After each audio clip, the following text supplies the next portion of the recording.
Chapter 2294. In that case, Xianxia said that he had completed half of his mission. Then what was the other half? Next, let's look at the next steps of the old regime, the new regime, and the alliance army. When two regimes fight, one side has to be defeated. Yiqian asked a question, but Xianxia didn't end the topic out of courtesy. Instead, he continued to chat with her with a smile. Now, can you guess which half of my mission is unfinished? Guess the other half of Xianxia's mission? Although it was difficult, Yiqian still thought about it seriously. After a moment of silence, Yiqian deliberated and replied, I don't know if I'm right. You're waiting for the two regimes to fight again and pass on the old regime and the new regime to the Northland Ethnic Armed Forces. The three sides will each have their own regime and further prevent the neighboring countries from democratizing. When you said, I hope that your country can solve its internal problems for the time being and not endanger our borders, the main point was actually the first half of your sentence. After saying this, Yiqian pursed her lips and smiled. I feel like I'm showing off in front of an expert. I didn't get it right. Please don't take offense. Discussing politics in front of an excellent diplomat, she really lacked confidence. She felt like she was showing off in front of an expert, but Xianxia was deeply shocked. He had only asked her to join the conversation out of politeness. Who knew? The girl he had fallen in love with would really answer. It really shocked him. This was the girl Xianxia had fallen in love with. She was outstanding enough, confident enough, and capable enough to look down on those delicate girls who only knew how to flirt. Yiqian, you're very smart. So smart that I'm shocked. Xianxia smiled and shook his head. He was very good at hiding his thoughts. He praised, What you said is indeed the other half of my mission. But there's one thing you're wrong about. It's not that we passed on the old regime and the new regime to the Northland Ethnic Armed Forces, but that the Northland Ethnic Armed Forces figured it out themselves. Don't forget, our country is a country that never interferes in the politics of other countries. Now, it is, and maybe in the future, it will be, but it's not certain. If the country's strength increased in the future, it might be able to influence a country. With a smile on his face, Xianxia thought to himself, once our country reaches the status of being able to control another country, we will be the overlord of the world. He was also looking forward to that day. His answer caused Yiqian's eyes to gradually darken.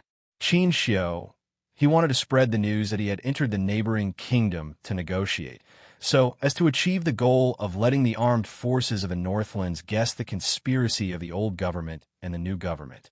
Xianxia was putting himself in danger. If he released the news now, he would have a slim chance of survival. For the country, he had disregarded his own life and death and did everything to protect the dignity and interests of the country. Such a diplomat made the two special forces soldiers in the car respect him. V8, on the other hand, looked deeply at the diplomat who was also fighting for his country through the rearview mirror and said in a low voice, Ambassador, Yiqian and I are here to ensure your safety. Please rest assured that we will return to our country safely. I always thought that we would return to our country safely. Xianxia smiled. This diplomatic negotiation process was not very pleasant. However, with these special forces soldiers protecting him by his side, his mood would always recover quickly. Xianxia's phone kept vibrating. When he saw the number, he knew it was from the Ministry of Foreign Affairs. He did not answer the call. V8 and Yiqian consciously shifted their attention away to give Xianxia some personal space. Only the Ministry of Foreign Affairs would call at this time. Chapter 2295. Xianxia pressed the answer button. As soon as the phone was pressed to his ear, the familiar voice of the Minister of Foreign Affairs came through. Xianxia, you have completed the important task given to you by the country. The country's top leader personally called the Ministry of Foreign Affairs and told me that you have returned to China. Knowing that the negotiation had failed, the Minister of Foreign Affairs did not wait for the voice on the phone to come through. After the call was connected, he said seriously, We are all waiting for you to come back. This was the most serious concern, telling Xianxia that the Ministry of Foreign Affairs knew about his great feat and was waiting for him to come back. The familiar voice was filled with trust, concern, and hope for him. Xianxia slowly raised the corner of his mouth and smiled slightly. making his elegant and handsome face look exceptionally noble. This was a reason why he was so strong and had strong backing. His motherland sent him out and was waiting for him to come back. Xianxia smiled faintly and said calmly, "You still owe me a meal. You have to fulfill your promise when I come back." "Of course. You can choose whatever you want to eat from the 4 famous cuisines of our country." The leader of the Ministry of Foreign Affairs laughed heartily. Xianxia was the youngest diplomat in their department and also the most promising young man. He was only 27 years old now, but he was already able to hold his own. In time, he would definitely leave his name in the history of our country's diplomacy. Next, the Minister of Foreign Affairs reminded Xianxia to follow their soldiers closely and remember not to walk around on his own to avoid trouble. The minister knew that Xianxia had a bad sense of direction. After ending the domestic communication, Xianxia suddenly saw the soldier who was driving the car talking cheerfully to him. "Ambassador, the military is still waiting for our triumphant return. We should go back safely and have a drink." V8 did not maintain his cold image anymore. He turned his head and promised Xianxia with a smile, "With us here, everything will be fine." With an outstanding soldier and an outstanding diplomat, Yiqian confirmed that everything would be fine. "With an ambassador as capable as you accompanying us, there will definitely be no problems." Xianxia looked sideways at her voice, which was as clear as spring water. Her smiling face was like a blooming flower. The color of the flower was simple and elegant, and the stamen was so beautiful that it took him a lot of effort to look away. He chuckled softly, and his unreadable eyes were filled with a smile that could not be concealed. He half jokingly and half seriously said, "With you by my side, I really feel quite safe." The girl in front of him was like a blooming flower, bright and beautiful. It was hard to imagine that such a girl would use her life to protect him. He himself had never thought about it. The laughter seemed to have blown away the tense atmosphere in the car. K7, who was driving, was still expressionless. He didn't say a word, but the light in his eyes was enough to show that he was smiling. However, his smile was so subtle that no one noticed it. Xianxia had spent a lot of energy on this negotiation. His mind still hadn't calmed down, so he didn't say anything more. He clenched his fist with one hand, curled his index finger slightly, and pressed his forehead bit by bit. When he did this, it meant that he was deep in thought, and it was inconvenient to interrupt him. Yiqian had learned about Xianxia's little tricks from the confidential staff of the Ministry of Foreign Affairs. Seeing this, she understood and reminded K7 and V8 softly, "Take a break for now." The 2 Special Forces soldiers sitting in the front nodded. Yiqian began to think about every word Xianxia had just said. As a soldier, not only did she know how to fight, but she also had to know a certain level of politics. If she was only a soldier who knew how to kill in the future, she would be a reckless person. Chapter 2296. Yiqian had a strong sense of self-reflection and knew how to act. It was very quiet in the car, but her brain was still deep in thought. She had never been in contact with politics before Xianxia's advice, so she wouldn't have thought so far ahead. When it came to understanding politics between countries, she was very aware that she had a serious deficiency. She had an outstanding diplomat by her side who gave her serious advice. Even if it was just a short exchange, she still benefited a lot. No one was born to be a politician. With Xianxia's advice, Yiqian, who had always been smart, thought deeply about it. Soon, she gradually got to the edge and had a deeper understanding. Xianxia's forceful restriction on the time was equivalent to emphasizing that the agreed time couldn't be changed. If the other party didn't arrive on time, it would be considered a breach of their promise. Furthermore, Xianxia arrived early. This was a courtesy to the other party, telling them that they were sincere about the negotiations. By the time the other party broke their promise, Xianxia had enough reason to leave. This not only expressed China's sincerity, but also showed the neighboring countries China's strength. After leaving, China's borders were immediately engaged in military exercises. This made the neighboring countries realize that China's aggressive defensive attitude wasn't something they could easily test. This had a certain deterrent effect and protected the country's dignity. Now, Xianxia intended to let the Northlands know that she had arrived at the neighboring countries for negotiations. This way, even if the negotiations didn't take place, it wouldn't have any impact on China. Yiqian, who finally understood, glanced at Xianxia out of the corner of her eye.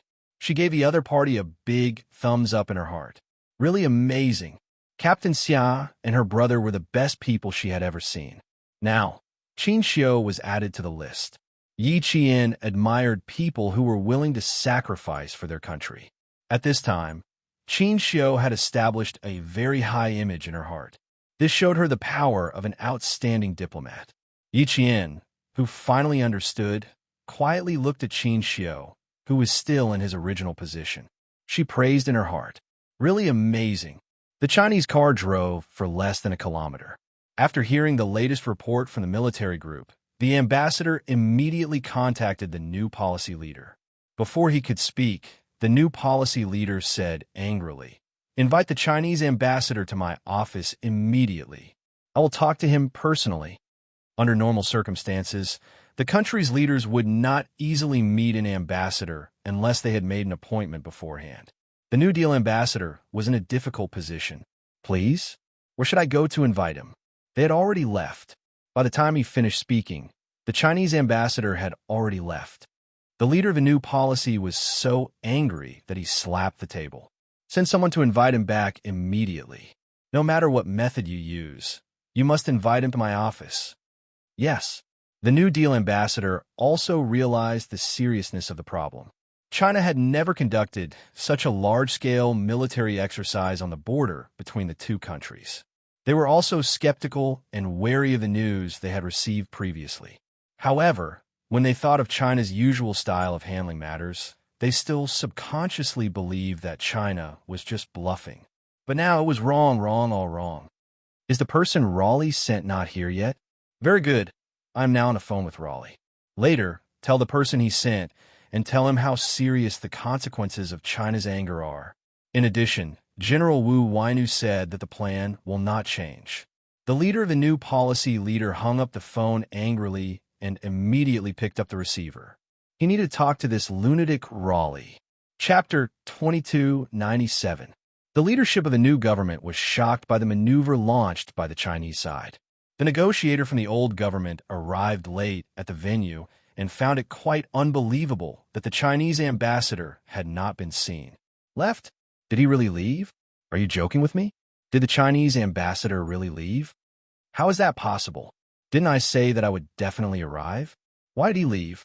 The negotiator from the old government stared and expressed his confusion in a completely incomprehensible tone. The negotiator sent by the new government thought of the possible trouble that might arise in the future. His face grew darker and darker, and his tone was not polite at all. "Because your negligence disappointed the Chinese ambassador, he can totally leave.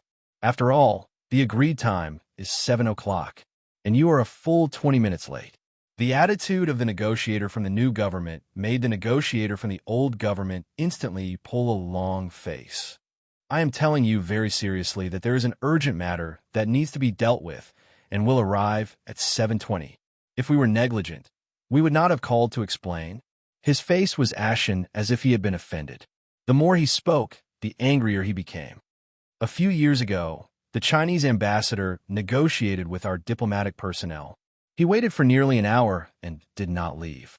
When he went to the Western countries, he gave in step by step. We have already called to apologize and explained seriously." "Huh? You want to tell me that the Chinese ambassador left disappointed just because I was 20 minutes late? Do you think I will believe that? Would a country that had regressed diplomatically leave because of a negotiation that could solve all problems with a nod of the head?" His words were full of contempt for the Chinese side, and there was an inexplicable arrogance in them. He was also full of contempt for the negotiator from a new government. Such a contemptuous attitude made the negotiator from the new government furious. "You mean that we deliberately let the Chinese ambassador leave and deliberately let the Chinese side have a prejudice against you? Even we don't believe your explanation. Do you think the Chinese ambassador will believe it?" Last night, the Chinese ambassador clearly told the deputy commander of the 2nd Special Zone that he would only wait until 7 o'clock. If the negotiator from either side did not appear at 7 o'clock, he would leave immediately. Just now, the new government contacted Commander Ruilala and asked Commander Ruilala if you remembered the wrong time for your late arrival. The two sides were already at odds with each other. Now that Xianxia was not present, the last fig leaf was directly removed, leaving only the tit for tat. The negotiators of the new policy received instructions from above. Their words were sharp, and they mercilessly criticized the old regime. A negotiation that was supposed to win and could make the Chinese side temporarily give in has failed because of your broken promise. Please go back and tell Commander Ruilala that this war will not end for the time being. We have no way to reach a common agreement. The negotiator from a national alliance calmly looked at the conflict between the new and old governments. When both sides stopped, he said coldly, "You two should go back as soon as possible. Once the Northland Armed Forces counterattack, it will not be a matter that can be solved by a war of words. Once the Northlands learn about this, do you think you will still have time to blame each other? Is there any meaning to your quarrel?" The negotiator of the old regime stood up. With a hint of haze in his eyes, he snorted softly and left quickly. The Chinese ambassador had actually left. Since that was the case, then don't blame them for being impolite. The negotiator from the old regime quickly contacted Commander Ruilala and reported the situation. Chapter 2298. Just now, Klitschin informed me that the Chinese ambassador has left. Very well. Since you think we were rude first, then please invite the ambassador over to our place. An imposing and cold voice came from the other end of the phone. I've already sent people to keep an eye on the Chinese ambassador. When he leaves the New Deal sphere of influence, I'll send troops to invite the Chinese ambassador over for a chat. This meant that they wanted to detain Xianxia. Commander Raleigh of the old government was an extremist. He was a hegemonic figure who would rather betray the world than betray him. He wanted to detain Xianxia, but he did not know that Xianxia, Yiqian, and J5 had already taken precautions against Lingguo after the deputy commander of the 2nd Special Zone left. After getting into the car, V8 drove directly to the city center. The roads in the city center were complicated and there was a lot of traffic. Lingguo was also a big motorcycle country, so there were many motorcycles on the streets. Although the old government started a gunfight, it did not affect the city. It was still very crowded and lively. When the car drove onto a flat road, they realized that there were cars following closely behind them. Pay attention to the back. There are 4 cars following closely. 3rd intersection down. Split up. Roger. Roger. V8 saw a black car following closely behind them from the rearview mirror. He said to Yiqian, "Pay attention to the left and right." Xianxia, who was sitting on the side of the seat, leaned slightly to look at the situation behind the car through the rearview mirror. His eyes darkened. "Can you see how many groups of people are following us?" "Only one for now," V8 answered. He frowned slightly and asked J5, "Is there a group of people following you?" "The ambassador suspects that there may be several groups of people following us." Xianxia said in a low voice, "Tell them that Raleigh of the old government is a person who likes to kill and has a crazy personality. Once the new government, the alliance, and the armed forces of the Northlands attack him at the same time, he may do something even crazier." Now, it was up to the armed forces of the Northlands to figure out the conspiracy between the old and new governments. Once the armed forces of the Northlands retaliated, the new government would definitely take advantage of the situation and turn around to take advantage of the opportunity to wipe out the old government led by Ruilala. In this way, Ruilala might as well go all out and wipe out the Chinese ambassador at the same time. Even before he died, he would make it difficult for the neighboring countries to explain to the Chinese and the international community. Xianxia had already planned for the worst-case scenario. He had told the Ministry of Foreign Affairs everything last night after Yiqian left. If things really came to this, he hoped that he would sacrifice himself and not implicate Yiqian and the Special Forces soldiers who serve the country. The minister was silent for a long time. Finally, he said in a heavy tone, "We are all waiting for you to come back." How dangerous was it? There might be endless danger here.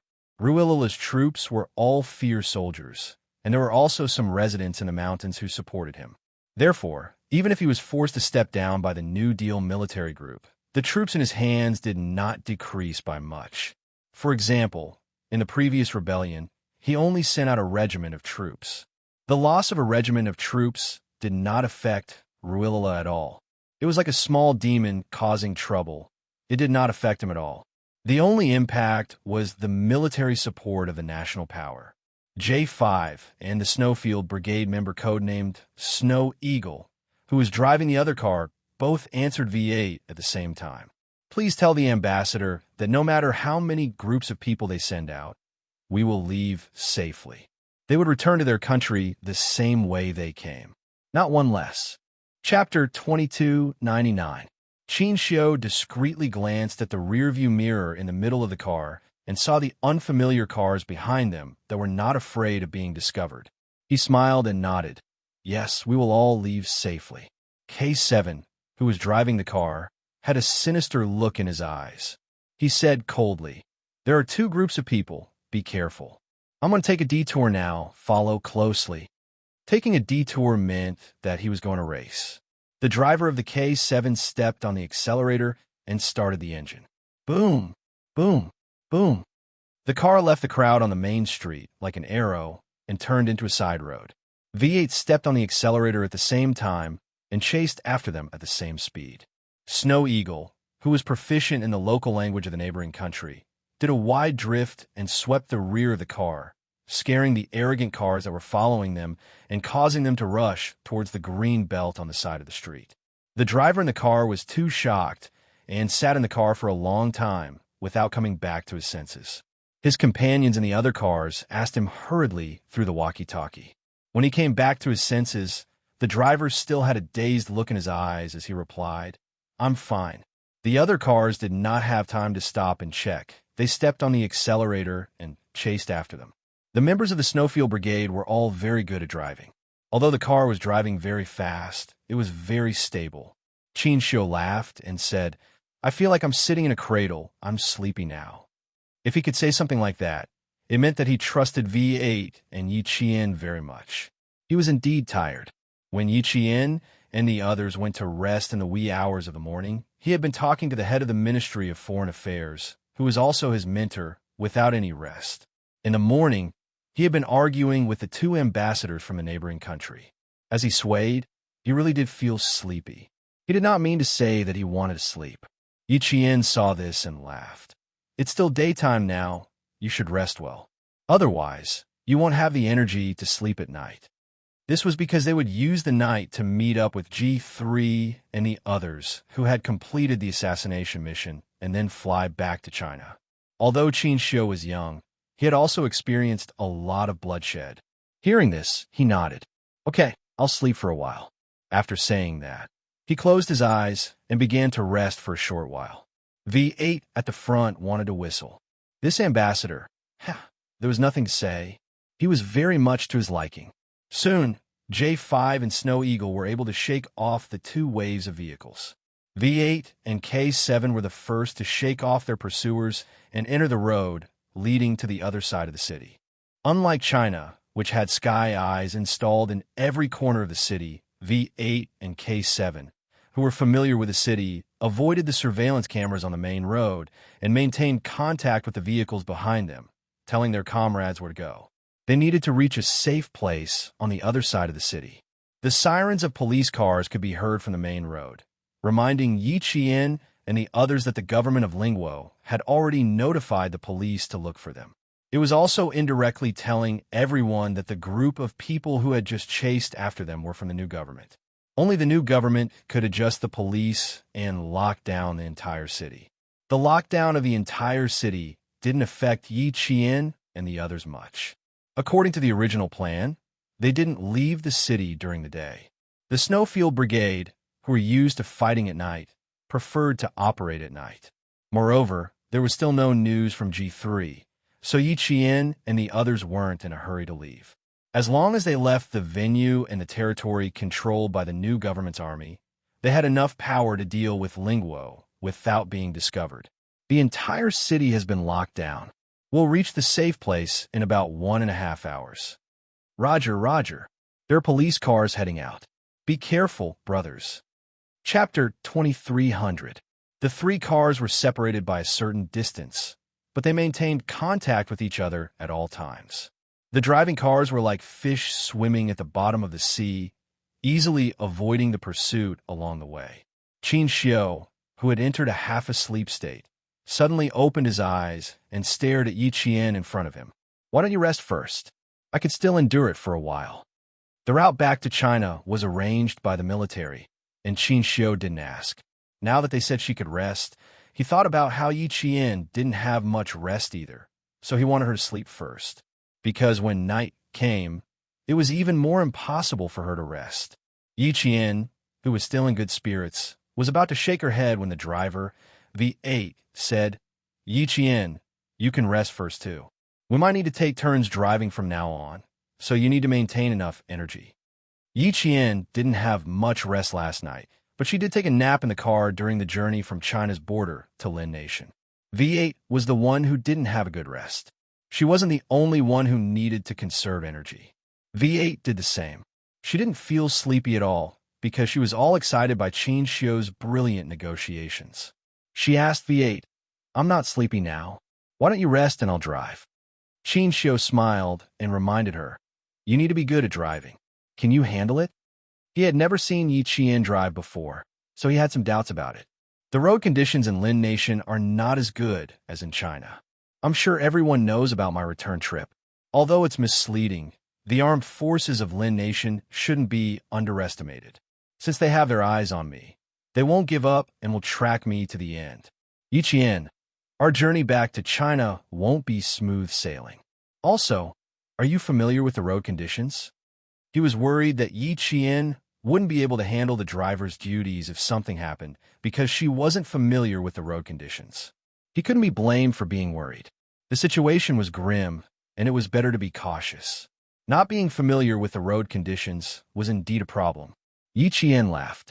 She was so focused on letting V8 rest that she forgot that she wasn't familiar with the road conditions. Now that they were not on the main road, even if she wanted to take care of the V8, there was nothing she could do. V8 really wanted to see Yi Qian's driving skills. He had worked with her many times, but he had never seen it before.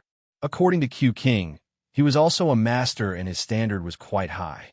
It was obvious that he had trained hard. There was a training ground in the southern province that specialized in sending motorized soldiers to Zongnanhai. They had everything from motorcycles to trucks. Because these motorized soldiers were driving for national leaders and foreign guests, the training was quite harsh.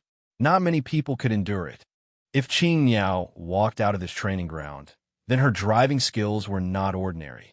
As for the fact that he wasn't familiar with the road conditions, it wasn't difficult and could be easily solved. He wanted to meet Yi Qian's V8. He steered the V8 steadily with one hand and maintained the same speed. He agreed to Yi Qian's suggestion. You can drive even if you're not familiar with the roads. We're taking the city's auxiliary roads now. Come over here first. I'll draw a driving route for you. It wasn't difficult for V8 to not be familiar with the road conditions. He just had to draw a road map. With Yi Qian's ability, he could understand it. Xianxia drew a driving route the moment he heard him. His gaze shifted slightly. He believed Yi Qian based on this Special Forces soldier's tone and demeanor. Could he assume that this Special Forces soldier was actually acquainted with Yi Qian? Xianxia didn't ask. Instead, he stared at Yi Qian, who had a light smile on her face as she answered the Special Forces soldier. A confident girl was indeed very charming. Just like her at this moment, her eyes were sparkling. It was as if there was a ball of fire in her eyes. If he stared at her for a little longer, he felt like he would be burned to ashes by that ball of fire. Chapter 2301. Okay, I'll come over now. When you're done, you can rest at ease like the ambassador. I promise you won't get lost. Yi Qian was still worried that Xianxia would be worried about him. So he specifically said to him, since I dare to take over driving, I definitely have my own confidence. You can rest at ease. He was confident enough, calm enough, and the expression in his eyes was enough to attract attention. Xianxia's smile deepened, and the color in his dark eyes deepened. He said with interest, when I heard you say you were going to drive, I was so sleepy that I flew away. Now, I want to see how good your driving skills are. If he wanted to get closer to her, he needed to understand her better. Since he had the chance now, he naturally wouldn't miss it. Xianxia and Xia Jinyuan were undoubtedly the same type of people. They were both very quiet and powerful people who knew everything in the palm of their hands. They didn't make a move easily and liked to plan before making a move. They would slowly encroach on the opponent's territory until the opponent had nowhere else to retreat to. Only then would they appear and take down the opponent in one fell swoop. Although Yi Qian had lived 2 lives, he was still a little inexperienced in front of the 2 of them. He had a pair of eyes that could see through people's hearts, but he couldn't instantly see what Xianxia, who could chat and laugh with other countries on diplomatic occasions and fight for the interests of the country, was thinking. She couldn't see through him in time, and Xianxia, an excellent diplomat, couldn't let her see through him either. The V8 and Yi Qian didn't even need to stop the car when they swapped positions. The car was still moving, so the 2 of them quickly and smoothly completed the swap. It wasn't rare for a swap member to swap positions to protect himself, but Yi Qian was only a military school student. For him to be in such a position and be able to work so well with the swap member, this surprised Xianxia. There wasn't the slightest bit of unfamiliarity. One look, one movement, and he knew what the other was thinking. Xianxia was even more certain that the swap member and Yi Qian actually knew each other, but for some reason, they couldn't publicly know each other. Yi Qian was just a military school student, but he actually knew a special forces soldier. Xianxia raised his eyebrows slightly. His interest in Yi Qian did not diminish. We'll let Yi Qian drive now. Brothers, stay close to her. She looks like a pro too. The V8, who was sitting at the back, did not forget to inform his brothers in the other 2 cars. J5 raised his eyebrows. Is that so? Then I really want to see it for myself. There was no doubt, only trust. This was Shui Ying's first time working with Yi Qian, and they had only exchanged glances with each other this time. When he heard that it was Yi Qian's turn to drive, his interest was piqued. I'd like to see it too. They all believed him and did not question him at all. They did not even ask him if he was familiar with the roads. Xianxia was already certain that Yi Qian was a special forces soldier and came from the same unit as these special forces soldiers. A military school student entering the special forces in advance? It was definitely a special case. Xianxia narrowed his eyes slightly when he thought about the first time he met Yi Qian. It was at a Chinese hotel in Pakistan. The leader had summoned Yi Qian and had a cordial conversation with her. At that time, the leader was accompanied by SWAT members. Facing the leader and a group of murderous special forces soldiers, Yi Qian was not afraid at all. She faced them calmly. At that time, Xianxia couldn't help but notice her from the side. Now that he thought about it, as a high school student, Yi Qian must be extraordinary to be able to accompany the leader on an overseas visit. Furthermore, based on the company this time and the calmness she showed last night, he was afraid that the Yi Qian he saw was not the real Yi Qian. Chapter 23:02. No, it couldn't be said that it wasn't the real Yi Qian. It should be said that the Yi Qian he saw was only the Yi Qian that people could see on the surface. It seemed that it wasn't easy for him to pursue Yi Qian. Without understanding her, he couldn't cater to her tastes and communicate with her according to her ideas. After returning to China, he couldn't see her every year or so. If he had the time, he should visit the National University of Science and Technology. Only by meeting and communicating could he understand her and get closer to her. Yi Qian didn't know that Xianxia was trying to figure her out.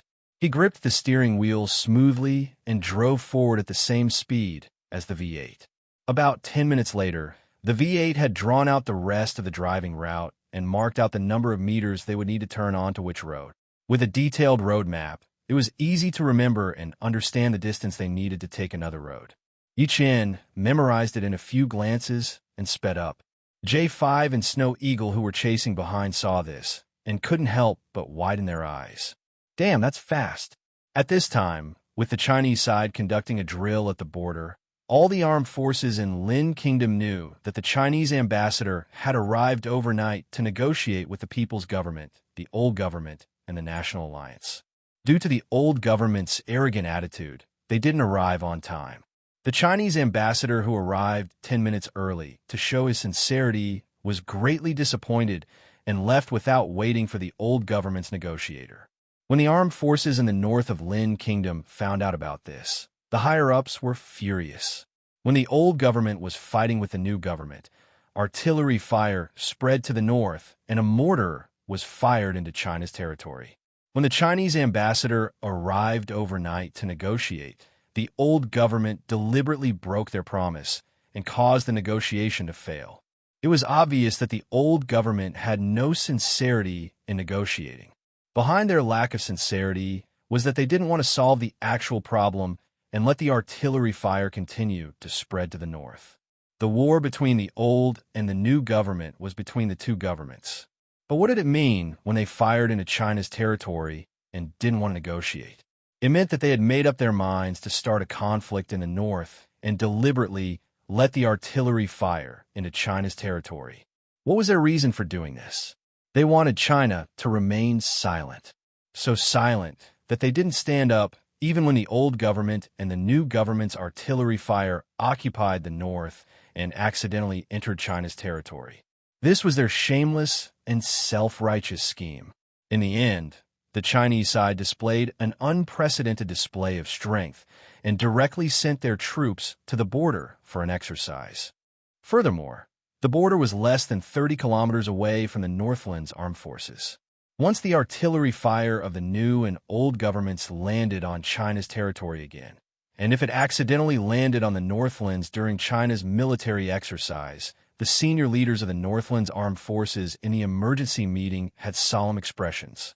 The upper echelons of the Northland Armed Forces had a heated discussion about the Chinese military exercise. Obviously, the reason why the Chinese suddenly started the exercise is to remind us to be careful of the conspiracy of the old and new governments. The old regime is trying to provoke a firefight between our armed forces and the Chinese. Once the two sides exchange fire, the new and old governments in the northern lands will take advantage of the situation and attack the northern lands. Both the new and old governments have a common goal, which is to realize the full democratization of our country. Judging from the current situation, it is very likely that the new and old governments have reached an agreement that is unfavorable to the Northlands. They want to divide the Northlands. Chapter 2303. They must not be allowed to do this. The military group fears the American hegemonism and wants to achieve democratization through hegemony. They want to divide and eliminate all of our armed forces. This is a conspiracy against the people of the North.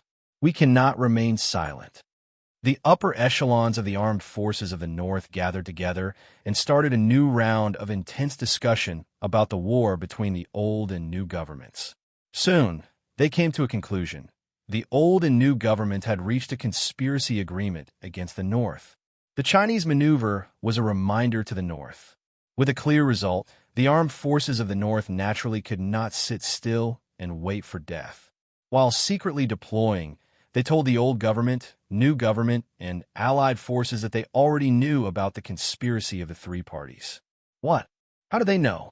Who leaked the news? Who? The leader of the new government jumped up from his office chair. His expression was very bad, so gloomy that the official who reported the news lowered his head. Investigate this thoroughly. Who is the one who leaked the information? You must find this person and sentence him to death. Only a few people knew that the Chinese ambassador was coming. How did everyone know about it now? The official did not dare to look directly at the leader. He lowered his head and replied, I'm afraid that even the armed forces of the North already know that the Chinese ambassador has arrived in our country. We are a little passive now. It was not a little passive, but rather quite passive. It was equivalent to letting the armed forces of the North know that the armed forces of the North could no longer stand by and do nothing. They would definitely deploy and resist. Ruilala! Ruilala! Damn it! The leader of the new government slammed his hand on the desk and gritted his teeth. Pass down the order. Wipe out the old government and capture Ruilala alive. Don't let a single one of them go. Also, how is the situation with the Chinese ambassador? It has been an hour. Why is he not here yet? The Chinese ambassador. The official lowered his head even more. The vehicles we sent out have all been abandoned. We are now looking for them through the city surveillance. We will report to you immediately if there is any news." The leader of the new government, who was already in a mess, gritted his teeth and said sinisterly, "No matter what, don't let him leave our country. Don't let him fall into the hands of that lunatic Ruilala." The military group had finally obtained the support of a Western country and had the opportunity to democratize the country. In the end, the old government Ruilala was full of himself and caused the situation today to be passive. The official replied, "Yes." He immediately contacted the commander-in-chief of the New Deal military group and asked him to come to the leader's office to discuss the next step. At this time, the government had already forgotten what they had said about the Chinese side at the time. They had completely forgotten that they had also thought that the Chinese side would endure and give in like before, turning big problems into small ones and small ones into nothing. In the end, the Chinese side acted out of character and didn't give them any chance to negotiate at all. They showed an unprecedented strength, which instantly made the neighboring countries panic. At this moment, they could only immediately adjust their strategy and stop testing China's bottom line to avoid being attacked from the front and back, causing the collapse of the new policy and allowing the old regime to regain control of state affairs. The new government quickly called for an emergency meeting. Commander Ruilala of the old government was also furious, and a broken wooden chair fell apart. The dark-skinned and average-sized commander Ruilala stared at the generals below him like an eagle. His gaze swept across them one by one, like a sharp knife at the back of everyone's neck.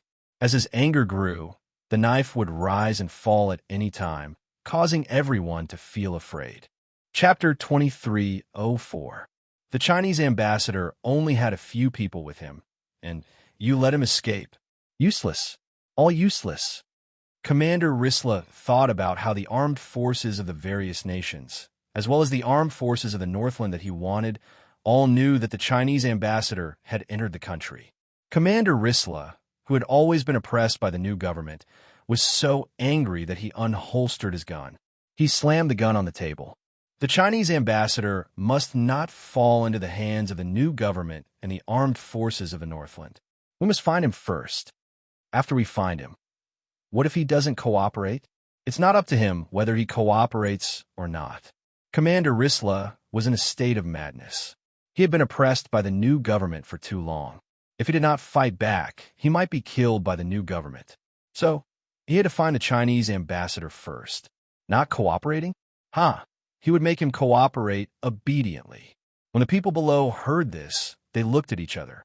Looking at the gloomy Commander Risla and the gun on the table, someone wanted to say something, but in the end he swallowed the words in his mouth. It's not up to the Chinese ambassador whether he cooperates or not. Do you dare to kill the Chinese ambassador? He did not dare to say it out loud. He was afraid that if he said it, Commander Risla would have such a crazy idea. No matter how benevolent and righteous China was, and how they usually gave in for international peace, if they killed the ambassador they sent over, China would definitely fight back. Even the international community would denounce Commander Risla. At that time, not to mention regaining control of the country, even his life would be in danger. It was unlikely that they would do that. No matter how crazy they would not kill an ambassador. The officer who wanted to remind Commander Risla secretly thought that he was lucky. This subordinate had overestimated Risla. With the armed forces of the Northland as the main force, they directly attacked the new government and the old government at the same time. Risla was like a mad dog that would bite anyone he caught. In his words, no matter who it was, as long as they were targeted by him, he would bite off a piece of meat at any cost. Yi Qian and the others became one of the targets of Risla's crazy revenge. Boom, boom, boom. The sound of car engines came from all directions. The sound came from afar and approached at a speed that would make one's face change color in shock. Just by hearing the sound, Yi Qian knew that these cars did not come with good intentions. As the vehicles converged into an intersection, the J5 found that something was wrong and immediately shouted, "It's another wave of people." In the car, Yi Qian, who was holding the steering wheel, observed the situation in the rearview mirror. There were at least 10 cars surrounding them. Xianxia, I'm sorry, but you can't have a good rest. Let's see if we can take a break after this. Yiqian, who had stepped on the accelerator to the maximum, said to Xianxia, who was sitting in the back, dressed neatly as if he was going to attend a banquet with a smile. Everyone wants to see how good your driving skills are. See, the opportunity is here. The atmosphere was tense, but she could still smile and joke around. It was obvious that she had a strong mentality. Xianxia, who was also tough, curved her thin lips slightly. Her smile was like water and mist, as indifferent as a mirror. Even if she heard the rumbling sound of the car being chased nearby, she was not surprised at all. He said, I look forward to it. I'm looking forward to seeing the other side of you. I like knowing more about you. The V8 also responded in the same way. According to the route, the next intersection was a right turn. Yiqian, who was holding the steering wheel, smiled brighter than the sun because of Xianxia's words. How can I let you down? Chapter 23:05. In the first big drift, the car made a sharp right turn, and the two people in the car leaned to the right. When they turned to the right, they swung back to the left. It was as if the two of them had lost their balance. Even though they had their seatbelts on, they were still swung so hard that their shoulders slammed into the car door.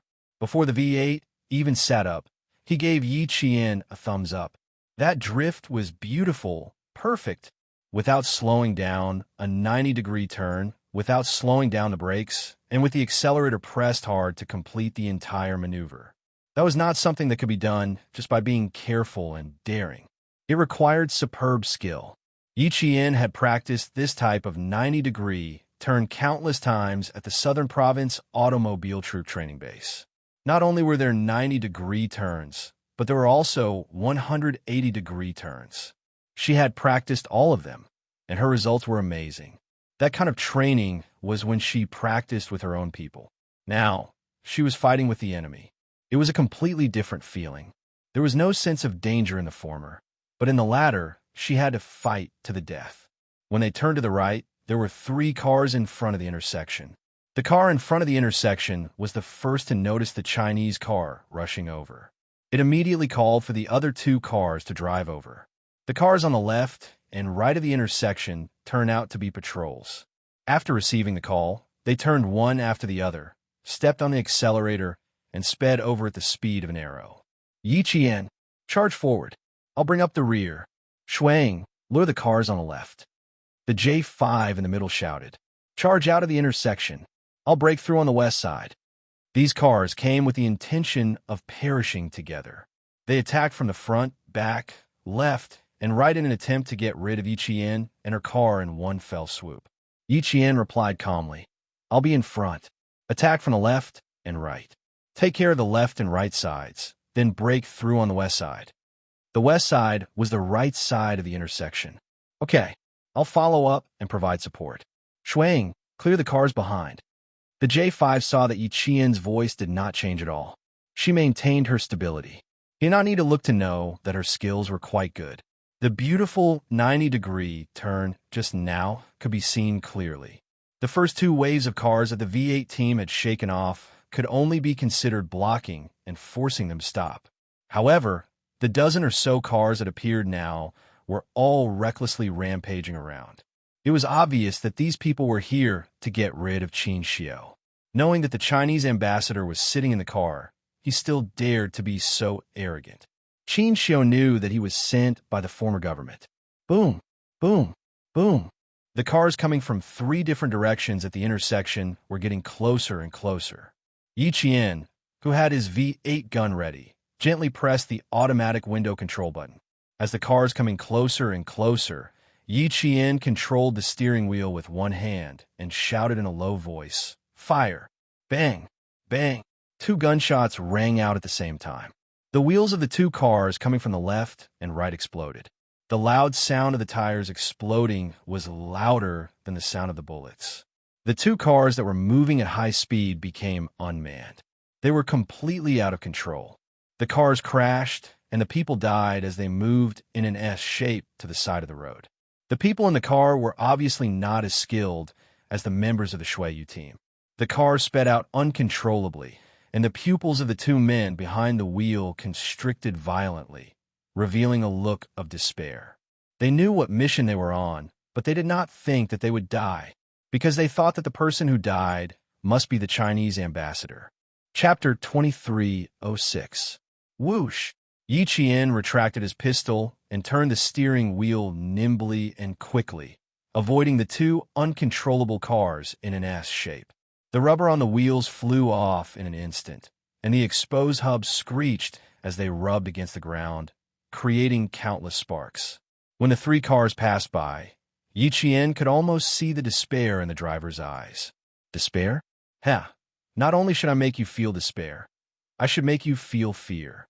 Beautiful, V8 said excitedly. Beautifully done, Yi Qian. Too beautiful. Not only could she control the steering wheel at such high speeds, she could also shoot accurately. Too beautiful. Almost perfect. Xianxia, whose eyes flashed with a strange light, exhaled softly. Yi Jian, who was in the middle of a battle, exuded a charm that deeply amazed him, and her superb driving skills made him feel even more amazed.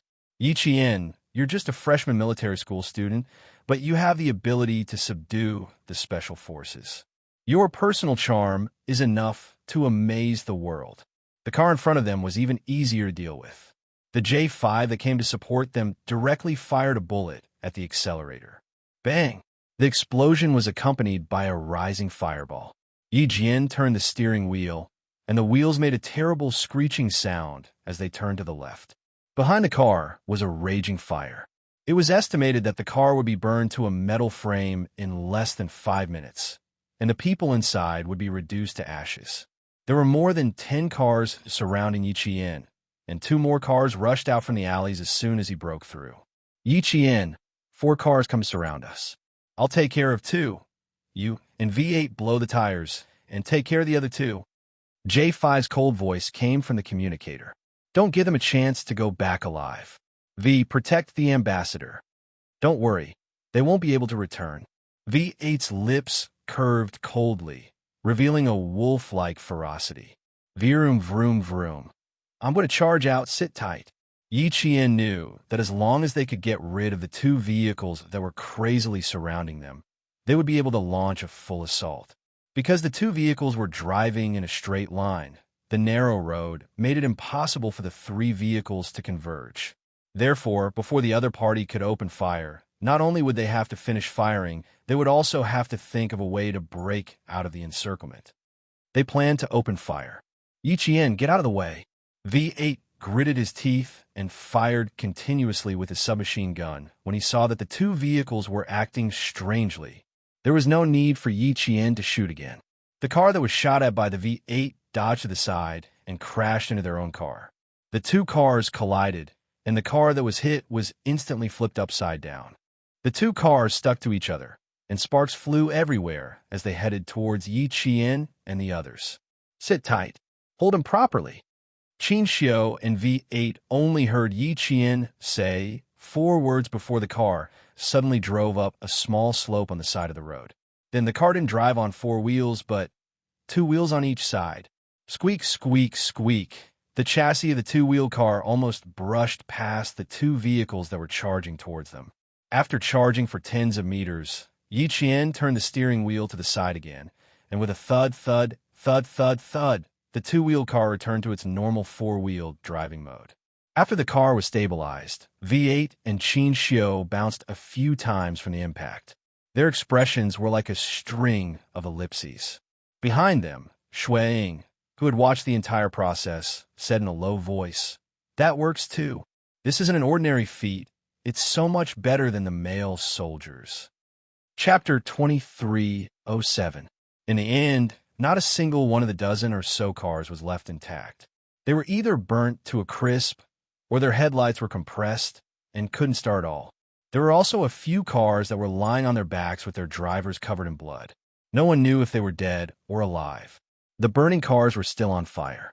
When the fuel tanks were about to explode due to the high temperature, the ground trembled with the sound of explosions. Countless bang-bang. Sounds of the fuel tanks exploding came from behind. Shuang, who was the last to leave, looked back through the rear-view mirror. It was his first time working with Yi Qian, and he finally understood why J5 said that. Yi Qian, you can't underestimate her just because she's a female soldier. You can't underestimate her just because she's a female soldier. Female soldier Yi Qian, she's even stronger than male soldiers. Anyone who thinks she's just an ordinary female soldier is making a big mistake. J5 wiped the sweat off his forehead. As expected of Xianxia, she was full of surprises. There were no pursuers behind the cars for the time being. The comrades in the 3 cars reported to each other that they were safe. J5 specifically asked if Xianxia was okay. The ambassador had raced before, but he probably hadn't raced like this before. Xianxia's last move was really not something an ordinary person could do. He had been in the Snowfield Brigade for a few years, and to be honest, he hadn't done this before. Xianxia knew what he meant by okay. He pressed his stomach and didn't try to be brave. He smiled and said, honestly, my stomach is churning. My brain is extremely stimulated. My brain is secreting dopamine directly. My whole body and mind are experiencing a feast of stimuli. A feast of visual stimuli, a feast of sensory stimuli. They were all excited by Yi Qian's extraordinary driving skills. He hadn't felt excited about anything outside of work for a long time. Today, because of Yi Qian's existence, because of her driving skills, he was so excited that his heart was still beating faster. He had met her and met love. J5 was afraid that Xianxia would get hurt. Seeing that he wasn't bleeding and only felt nauseous, he felt much more at ease. Yi Qian really shocked us this time. We didn't expect her driving skills to be so good that she could even do stunts. It's good that the ambassador is fine. With Yi Qian by your side, we feel more at ease. With her by his side, he felt much more at ease. Xianxia raised his eyes, and undetectable emotions flashed through his gentle and smiling eyes. He smiled slowly and said, indeed, I not only saw her driving skills, but also her shooting skills. Yi Qian's excellence is beyond my imagination. Her excellence was beyond everyone's imagination. Even V8 and J5, who had worked with Yi Qian several times, thought so. Yi Qian, who was already driving steadily, couldn't help but laugh when she heard their praises. Aren't you afraid that I'll become arrogant if you keep praising me like this? Even if you want to be arrogant, you have to have what it takes. No matter how arrogant you are, no one will think that you're arrogant. Who would dare to look down on you? V8's words were echoed again. Yi Qian simply changed the topic. Ambassador, we disturbed your rest earlier. Now that we've shaken them off, why don't you close your eyes? It'll take about 45 minutes for us to get to the next location. She changed the topic. J5 and the others didn't continue the conversation. As a special forces soldier, they weren't afraid of having too many skills, but they were afraid of not having any skills. They were all concerned about Xianxia's health and told him to close his eyes and rest. Xianxia saw that Yi Qian's ears were red, and he knew that she was a little embarrassed by the praise. He nodded without much sleepiness. All right, I'll take the time to rest. She could even be shy. How cute. Chapter 23:08. K7 didn't join them. According to the plan last night, K7 would support them secretly and wouldn't appear casually. K7, who had already arrived somewhere, looked at the time. It had been more than an hour and 36 minutes since he separated from his comrades. It should be soon. K7, who was hiding in the corner of the city, was thin and expressionless. After looking at the time, his eyes fell on a place a little distance away from him. He seemed to have thought of something. His face, which was always expressionless, dimmed a little. Not long ago, he passed by the location of the black smoke. His eyes flashed with worry. He sat quietly in the car, his eyes locked on the location of the black smoke. He was still patiently waiting for his comrades to arrive. The thick black smoke didn't disperse for a while. The huge commotion scared the nearby residents. They hid in their homes and shivered. There were gunshots, explosions. These were the sounds they were most afraid of. No one dared to leave their homes. Even if they were scared to the point of hiding in the closet, no one would leave their homes. Home was always safer than the outside. More than a dozen cars surrounded the Chinese ambassador. None of the cars returned. Half of them were even injured. When the news reached the New Deal side, they were naturally very happy. Seeing Ruilila in trouble, they were naturally happy. But the happiness was short-lived. Soon, they felt pity because the Chinese ambassador got away safely and didn't steal anything from Ruilila. Although the Chinese only sent an ambassador and a few escorts, more than a dozen cars couldn't stop the Chinese ambassador. Their strength is terrifying. That's right. We always thought that the Chinese ambassador was young and easy to communicate with. But in the end, the Chinese ambassador was even more powerful than our diplomats. And the group of staff protecting the Chinese ambassador is even more frightening. From the beginning, we shouldn't have underestimated the Chinese. Now that the Chinese suddenly showed a strong attitude, we could see the growth of their national power and military power. Because of the growth of their national power and military power, they have today's dominance over us. A backward country gradually becoming stronger is not a good thing for our neighboring countries. Our country should also speed up its development. I hope that with the help of the American hegemonic countries, we can democratize our country and become a big country in South Asia.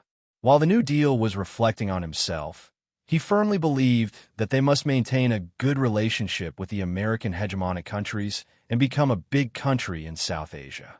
Ruilila, on the other hand, was furious. He did not expect that none of the more than 10 vehicles he had sent out had returned. They were even tricked by the Chinese ambassador's vehicles until they were destroyed. A bunch of trash. A bunch of trash. How dare you call me to report the failure of the mission? Far away from the city, Ruilila was so angry that his eyes were red. Continued to send people to find him. If a car doesn't work, send me a motorcycle. If you discover the Chinese ambassador's vehicle, just drive it away. Spear. Shoot. Attack. The crazy Ruilila had the same idea as the New Deal, which was to sow discord between the Chinese side and the neighboring country's New Deal so that the New Deal would not be able to explain to the Chinese side because of the death of the Chinese ambassador. The subordinate who received the order was stunned for a moment. Shooting directly, wasn't this completely opposing the Chinese side? Was this appropriate? Are you questioning me? Ruilila, who had already been pushed to the brink of insanity by the new government, the Allied army, and the Northland forces, glared at his subordinate and said in a sinister voice, "Who gave you the courage to question me? New policies?" Chapter 2309. How dare they question Ruilila's decision? No matter what, their leader, Commander Ruilila, was always right. Because of the existence of people like Ruilila, the war in Lin had never stopped. Although there was a ceasefire agreement with the armed forces of various ethnic groups, Ruilila's rebellion broke the situation and made the ethnic forces who were not satisfied with the new policy move. For the new policy, both the old government and the armed forces of the Northland were forces they wanted to eliminate. When the Northland opened fire on the old government, the new policy's military group immediately opened fire on the old government. At this time, the civil war in Lin had reached its climax. The new government, Cultivation, and the old government, Ruilila, were engaged in a fierce gunfight. Xianxia, who originally only wanted to help Yi Jian out of trouble, fell asleep in the midst of the gunfight. He didn't care about the progress of what happened outside. He was sleepy because there were special forces soldiers in the car, and Yi Jian was beside him. Even if the car bumped a few times, he didn't wake up. After some time, he heard Yi Jian gently nudging him. "Xianxia, let's get out of the car and rest first." They had arrived at their destination. They could get out of the car and rest. Xianxia opened his eyes. His brain had already walked out of the chaos, and he was completely awake. "We've arrived." He had just woken up, and his voice was low and slightly lazy. "Not yet. The whole city is locked down, and there is no way to leave. We will leave after dark." Yi Jian was the only one in the car. She unbuckled her seat belt and explained, "The others will leave first. We will leave when they come back." The 3 cars could not be used anymore. After leaving the cars, they would leave on their motorcycles and head to their final destination. Commander Ruilila learned that the Chinese car was abandoned in a remote road in the woods. He, who was attacked by the new policy, the Alliance, and the armed forces of the Northland, began to retaliate like a madman. The Chinese ambassador's car has been found? Where is he? Where is everyone? When the civil war began, the leader did not even have time to go home. He, who was always paying attention to the situation, received the latest news, and his face lit up with joy. How is it? Is everything solved? Ruilala was crazy, completely crazy. He might do something even crazier. He was a madman. There was nothing he did not dare to do. Since he was crazy, he might as well go crazy for once. He would give a Chinese side a warning. You want to be strong? Let's see who will lower their heads first. However, the new government had underestimated Ruilala's madness. He, who had been hiding in the Northlands all this while, faced the new government and the Northlands armed forces and launched a terrifying counterattack that seemed to want everyone to die with him. The ethnic armed forces that supported him also began to take action. At 4 o'clock in the afternoon, gunfights broke out in 4 densely populated areas of Lin country. The originally bustling streets were deserted during the day, and all the civilians hid in their homes, not daring to go out. Chaos broke out in the country. The transportation hub was disrupted, and all the ports leading to China were closed. The street was empty, as if it had been ransacked. Half an hour ago, there was no one on the street. Not even the beggars dared to stay. For their own safety, they all hid. The civilians of neighboring countries who were affected by the war could only flee to temporarily safe cities and villages. Then, the crazy Ruilala extended the cannons to the point that even the forest had a sound that stopped the clouds and shook the earth. Wherever the war spread, the gunshots did not stop, and the thick smell of gunpowder filled the air. J5, who had abandoned the motorcycles, brought Yi Qian and the others to a motorcycle repair shop in the slums of the city. The shop was not big, but there was a 2-story wooden house at the back.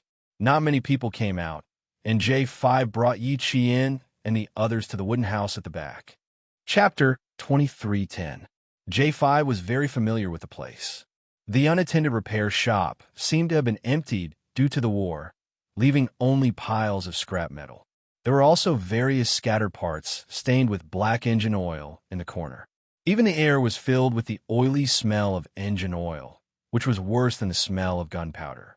From the outside of the repair shop to the inside, no one else went out except for the few of them. J5 was so familiar with the place that it was as if he owned the shop himself. They passed through a triangular canopy made of raindrops, passed through a small house made of wooden planks, went around a stone wall, and pushed open a self-welded iron door. Finally, they arrived at the second floor of the small wooden house that they could see from the outside. This place and the place they passed through were like 2 different worlds. The outside was dilapidated and messy, but here, an unknown tree with thick branches supported a peaceful green space in the backyard. The front yard was messy, while the backyard was quiet. It was clear that the owner of the repair shop was very particular about life. Climbing up the wooden ladder to the second floor of the small wooden house, J5 pushed open the door to the second room and smiled at Yi Qian. Yi Qian, you can rest in this room. We'll stay next door. It is very safe here. You can take a nap and get some rest. Yi Qian looked into the room. The furnishings were very simple. There was only 1 bed, 2 bedside tables, and a coat rack. However, it was very clean. Even the floor was so bright that it reflected light. It is so clean. I should take a shower to get rid of the dust. V8 leaned forward and looked into the room. He could not be more satisfied with a temporary place to rest. Yi Qian was about to take off her shoes when she heard him say that. She sneered. Then I will have to take a shower first. There's a private bathroom inside, J5 said as he pulled V8, who was about to take off his shoes. Yi Qian is going back to her room to rest. Why are you taking off your shoes and following me in? Caught off guard, V8 staggered. He was at a loss. I am resting. Why else would I go in? Shuang had already taken the initiative to open the door next door. He stuck his head out and said to V8, I'm going to take a nap. You guys can continue chatting. K7, who was the last to arrive, was the same as before. As soon as he exited the combat zone, he pushed open the door and walked into the first room. He needed to catch up on his sleep.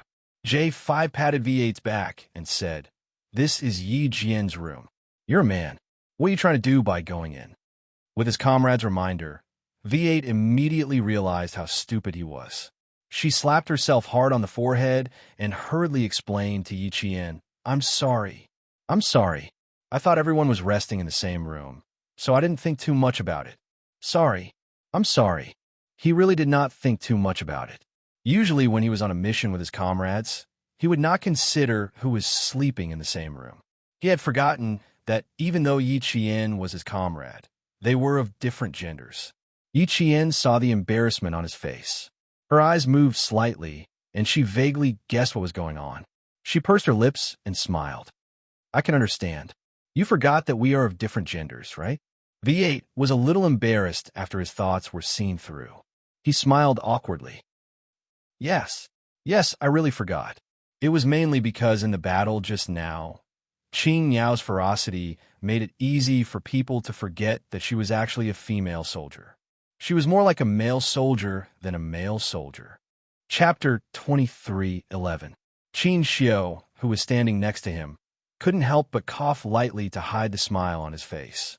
It was obvious that Yi Qian had a good relationship with this group of Special Forces soldiers. Only comrades who had fought side by side could have such a harmonious camaraderie.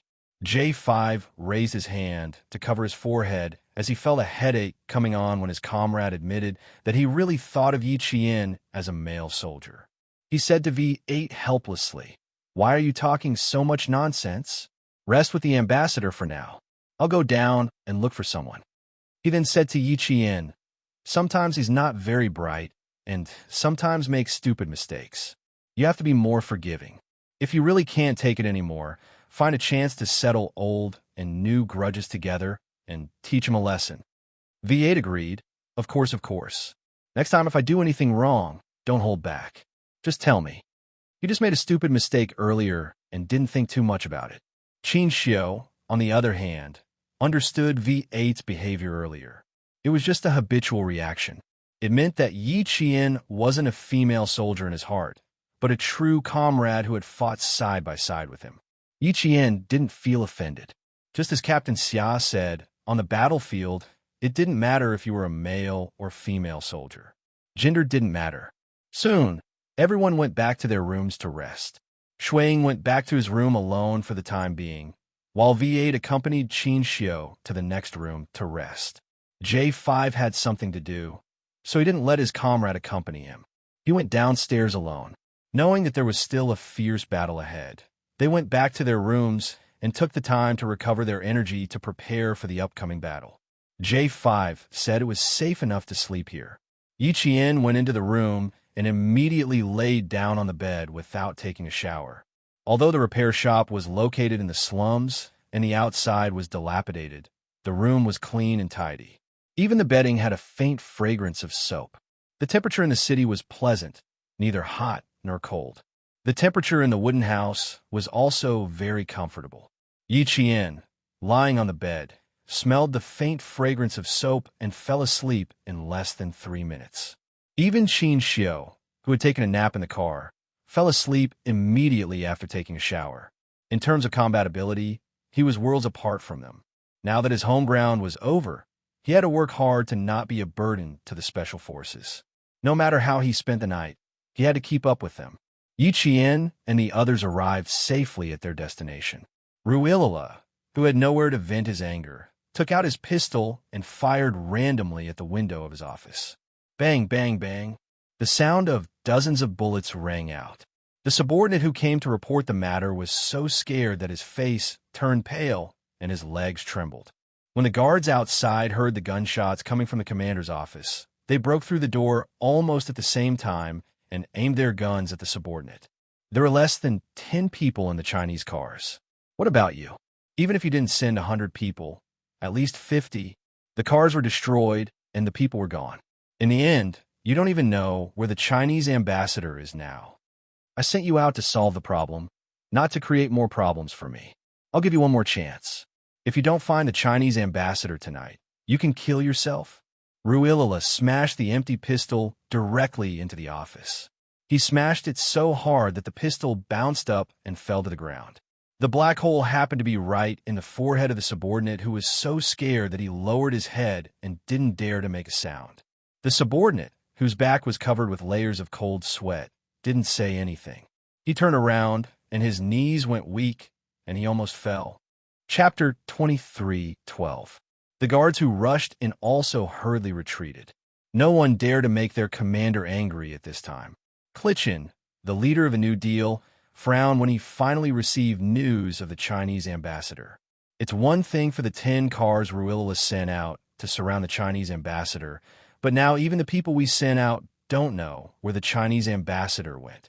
So many people surrounded the Chinese ambassador, who had less than 10 people with him, but they were all annihilated. Although the result sounded unbelievable, he felt a little better when he thought about how the people who died were sent by Ruilala. Now, even the people sent by the new government couldn't find the Chinese ambassador. What kind of people were the people around the Chinese ambassador? How powerful were they? Since when were the people sent by the Chinese side so powerful? They were so powerful that he couldn't sit still. We also find it unbelievable.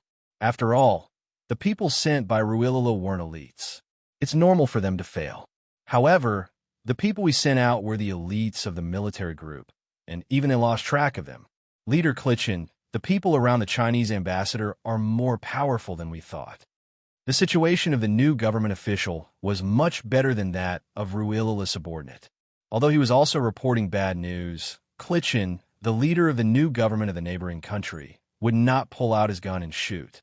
He secretly wiped the fine hair on his forehead and said softly, "General Wu Wainu is very angry." He ordered his men to block the sentry posts outside the city. No one is allowed to leave. In the city, the war between the old government and the new government was not over. The whole city was locked down, and even the civilians couldn't leave. They could only stay at home. Only this city was locked down, and no one was allowed to leave. The other cities did not implement this. The civilians who were afraid of war fled with their families, not daring to stay in their homes that were destroyed by artillery fire. The new government and the old government knew that the Chinese ambassador had not left the city. But so what? They didn't know where the Chinese ambassador was hiding. For the neighboring country, this was definitely a disgraceful thing. The Chinese ambassador was in their country, in the city, but they didn't know where he was. It was too embarrassing. Cultivation also felt embarrassed, but this matter was handled by General Wu Wainu. He couldn't interfere too much in case General Wu Wainu misunderstood that he was questioning the ability of the military group. But what if the Chinese ambassador left and returned to China? There was a Chinese saying, "There is no turning back." They had already made up their minds and did not regret the decision they had made. If the Chinese ambassador discovered their intentions and told the Chinese leaders the diplomatic relations between the neighboring countries and China were not so friendly. "We will follow your arrangements, General Wu Wainu. The new government will continue to cooperate fully." Cultivation thanked General Wu Wainu, who was close to the Western nation. The new policies and the military were inseparable, and they absolutely could not clash. Since they were both working for a common goal, it was natural to maintain the relationship between both sides. The old government and the new government did not give up on searching for the Chinese ambassador. They fired and sent people to search for him. Xianxia, who had been sleeping on the bed, was woken up by the gunshot. She leaped up from the bed and quickly rushed to the window. Her slender fingers gently lifted a corner of the heavy curtains. The entire city was in chaos. Even their slums, which were located at the edge of the city and not far from the suburbs, were affected. Chapter 23:13. There was a knock on the door. Xianxia gently put down the curtains and walked to the door. She heard J5 say in a low voice, "Open the door, it's us." The door opened and J5, K7, Shuiying, Xianxia, and V8 walked in one after another. All 5 of them had serious expressions and their eyes were dark. It was obvious that they were not optimistic about the current situation. Everyone underestimated Ruilala's madness. He has already started a civil war on a large scale. The entire neighboring country has fallen into a civil war on a larger scale than 1994. Sitting down, Xianxia's elegant and handsome face was dark and gloomy. Even the habitual, gentle smile at the corner of his mouth had disappeared. He might have known that he would be defeated, and before he died, he dragged the new policies of the neighboring country down with him. Our current situation is the worst that I had imagined. His gaze slowly swept across the faces of the special forces in front of him and slowly stopped on Yi Qian's face. He stared at her deeply. I actually had a call with the Ministry of Foreign Affairs in the early morning. Ruilla's existence is a threat to our country. He dared to instigate a rebellion because he has the support of the Western hegemonic countries. He has enough ammunition and military support behind him. Therefore, he must be eliminated. He must not be allowed to contact any of the neighboring countries' armed forces, especially the new policy. The new policy has always wanted to gain the support of the Western hegemonic countries. If the Western hegemonic countries want the new policy and the old policy to work together, the combined forces of both sides will further democratize the entire country. This is not necessarily a good thing for our country. V8 seemed to have thought of something and nodded in understanding. What you said to Yi Qian in the car before was actually a warning to us in advance, right? In the car, he told Yi Qian that the other half of his responsibility was to see the new policy and the old policy crossfire again. In fact, it was not a last-minute decision made during the negotiation, but a joint decision made with the Ministry of Foreign Affairs in the early morning. V8 was completely convinced by the courage and insight of the diplomat in front of him, who was no less than a soldier. With Xianxia's explanation, J5, Shuiying, and K7 didn't look as worried anymore. J5 even smiled and said, "As long as our country has a plan, we'll be fine. Right now, we just need to leave this place safely and gather with our other comrades." Xianxia had never asked about the military's arrangements. He didn't know where the other special forces soldiers were or what they were doing. Out of curiosity, he didn't ask. Just like how the special forces protecting him did not ask about his arrangements with the Ministry of Foreign Affairs. These were all secrets of their respective professions. Outside the room, there was a series of thuds. It sounded like something was hitting the wooden floor. It came from afar until it finally stopped outside the room. The J5 in the room said in a low voice, "It's the sound of the shop owner. It should be the things we asked for." Just as he finished speaking, the owner of the motorcycle repair shop hissed, "Everything you need is here. Come down and have a look." After the innkeeper finished speaking, he left without waiting for a response. When Yi Qian heard this, he understood that the innkeeper was also a person who could not walk. There seemed to be a lot of people who could not walk in Linzhou, both men and women. J5 walked away. V8 smiled and said, "He's pretty good. No wonder we took such a long detour to find him." He was referring to the shop owner. After leaving for a while, J5 came back. "Everything is here. Come down and have a look. Ambassador, come down and have a look." This was an inconspicuous motorcycle repair shop. The outside was as run down as a house in the slums. However, when they walked in, they realized that it was a completely different world. Chapter 23:14. J5 led Yi Jian downstairs to the basement of the small building. After passing through a dim underground passage, she turned right and saw a snow-white light in front of her. It gave her the illusion that she was at the entrance to heaven from hell. Compared to the darkness of the building, the light in the basement where the guns were placed was so white that it was somewhat blinding. Yi Jian saw the owner of the shop. He was a middle-aged man whose right leg was broken and his pants were tied in a knot. He was slovenly dressed. Although the middle-aged man was disabled, he had a pair of eagle-like eyes. His gaze gave off an inexplicable sense of eeriness. 6 submachine guns, 6 pistols, each with 3 magazines. "You, compare the numbers yourselves. Come out and tell me. The gun testing room is next door. There aren't many bullets. Try your guns sparingly." The owner with damaged vocal cords spoke slowly and limped away with his cane. When he passed by Yi Jian, he suddenly turned back to look at her. Yi Jian noticed his gaze and immediately turned back to look at him. He did not expect to be caught by Yi Qian the moment he turned back. After a short pause, he looked into Yi Qian's eyes. His eagle-like eyes flashed with a strange light. "You are very beautiful." He did not offend or flirt with Yi Qian. His voice was low and hoarse, as if he was reminiscing about something. He sounded a little sad. Yi Qian did not know how to answer for a moment. Finally, He nodded slightly. Thank you. He has a daughter. When she was 10 years old, she was burned to ashes by artillery fire. J5 handed an American-made submachine gun to Yi Jian. Before his daughter died in the explosion, he had about 4,000 soldiers under his command. After his daughter was killed, he disbanded the 4,000 soldiers and went to seek revenge on Ruilala alone.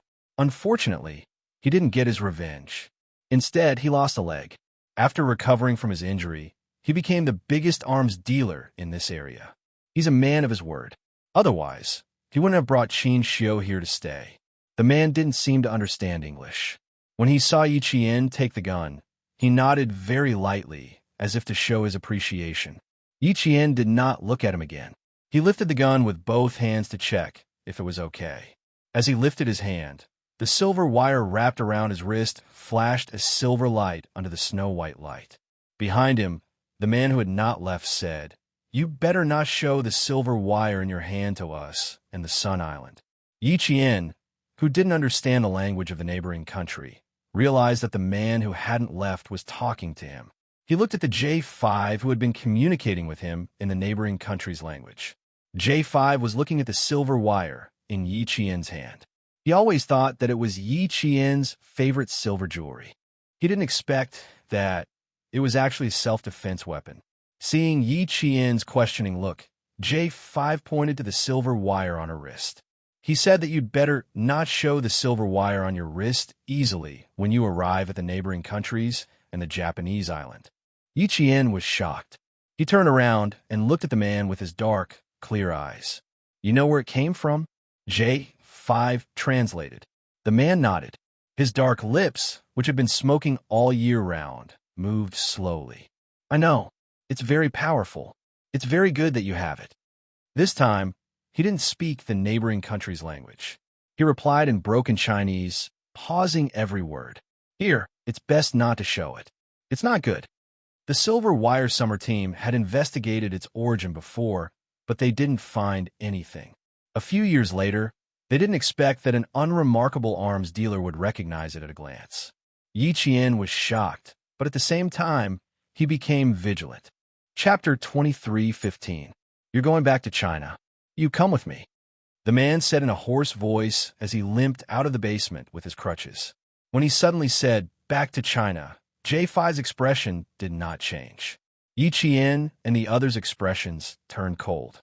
V8 even raised the gun in his hand. J5 pressed down on V8's hand and stared at the man's back as he slowly walked away. He said to Yi Qian, "Who doesn't mean any harm. Yi Qian, go with him and see what's going on. His name is Kuan Dan. You can call him by his name." Anyone who knew Kuan Dan knew that not only was Kuan Dan good at keeping secrets, but he also never chatted with the customers who came to him. If the customers wanted guns and ammunition, he would provide them. The guns were good and the money was clear. He would continue to live in this motorcycle repair shop that few people would come to. Yi Qian did not trust the man, but he trusted J5. He nodded and stepped forward to catch up with the man who had a strange expression and behavior. "Let's go test the guns first." J5 waited for Yi Qian to pass through the dim underground passage before he said to V8 and the others, "Hurry up. I'll go take a look. I'm a bit worried." V8's thick eyebrows furrowed. "You test the guns with them. Trust me, brother. Yi Qian will be fine." J5 smiled and patted his comrade's shoulder. "I can guess why Kuan Dan said Yi Qian is very beautiful. Yi Qian's eyes are a bit like his daughter's. I've seen his daughter's picture." Xianxia was also very worried. Someone who could provide firearms, even if one of his legs was disabled, was still a dangerous person. "Ambassador, let's test the guns first." "Don't worry, I promise that Yi Qian will be fine." J5 had already seen Yi Qian walk out of the basement just now. Even an excellent diplomat like them subconsciously took a small step forward, intending to follow him. He smiled and said, "Although he's a dangerous person, he can guarantee the safety of all the customers who come here to take guns." Shuang had already finished checking the numbers. They took the pile of lethal weapons and entered the gun testing room. It was a very professional shooting room. Xianxia put on his earmuffs, held the gun in a very standard posture, and fired a bullet. Not bad. There was a bullet hole in the target. Xianxia turned back to look at his side. He had a faint smile on his face. He had held the gun and tried it out, but these Special Forces soldiers had checked the inside and out of the gun before they started shooting. Bang, bang, bang, bang. The few of them finished shooting at the same time. The sound of the gunshots was so loud that he could hear it even with his earmuffs. After the pistol test, the few of them picked up the micro-guns at the same time. His movements were so neat that it was as if he had practiced it thousands of times and could maintain the same movement without any communication. Bang, bang, bang, bang. Compared to his serious shooting, the Special Forces soldiers' shooting was much more casual.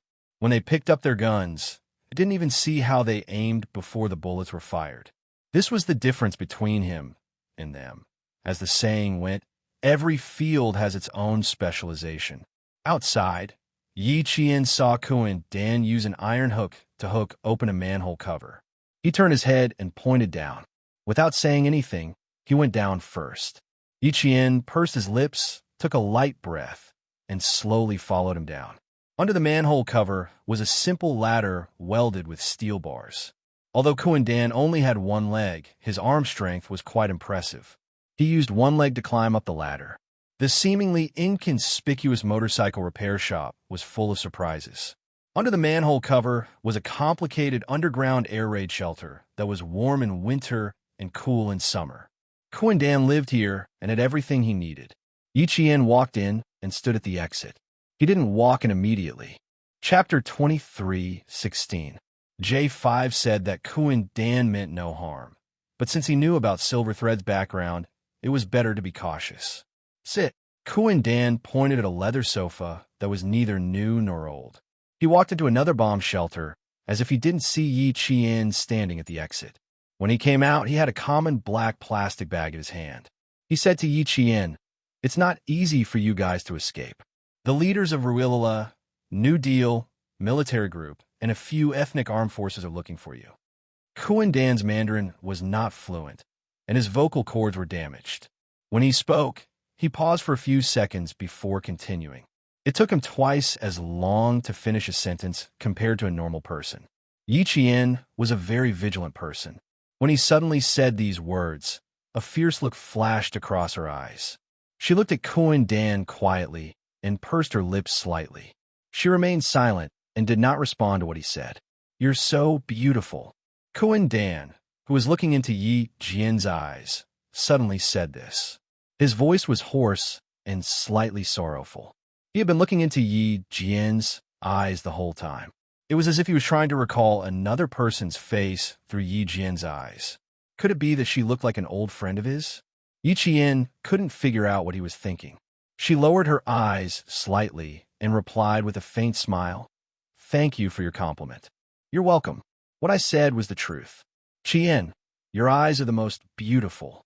Kuan Dan put his walking stick aside and opened the black plastic bag with both hands. He took out a stack of photos and slowly selected them before handing them to Yi Qian. "Look at them. They're all people who want to look for you guys." "I know."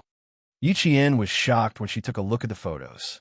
These people were all faces that the Ministry of Foreign Affairs had asked her to remember when she was in China.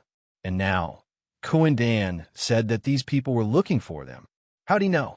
Yi Qian concealed the sharpness in her eyes and asked politely without showing it on her face, "Mr. Kuan Dan, how did you know that these people were looking for us?" Yi Qian didn't want to admit their identities at first, but Kuan Dan was clearly aware of their identities and had deliberately reminded him. Yi Qian didn't sense any malice from the beginning to the end. He asked, "Other than knowing that they're looking for us, what else do you know? Many of them don't want you to leave. Cultivation, the new government, does not want to. He wants to stop you and let Ruilala suffer." Although Kuan Dan spoke intermittently, the amount of information that was revealed was enough to make Yi Qian's heart sink. He looked at Kuan Dan with a cold and sharp gaze.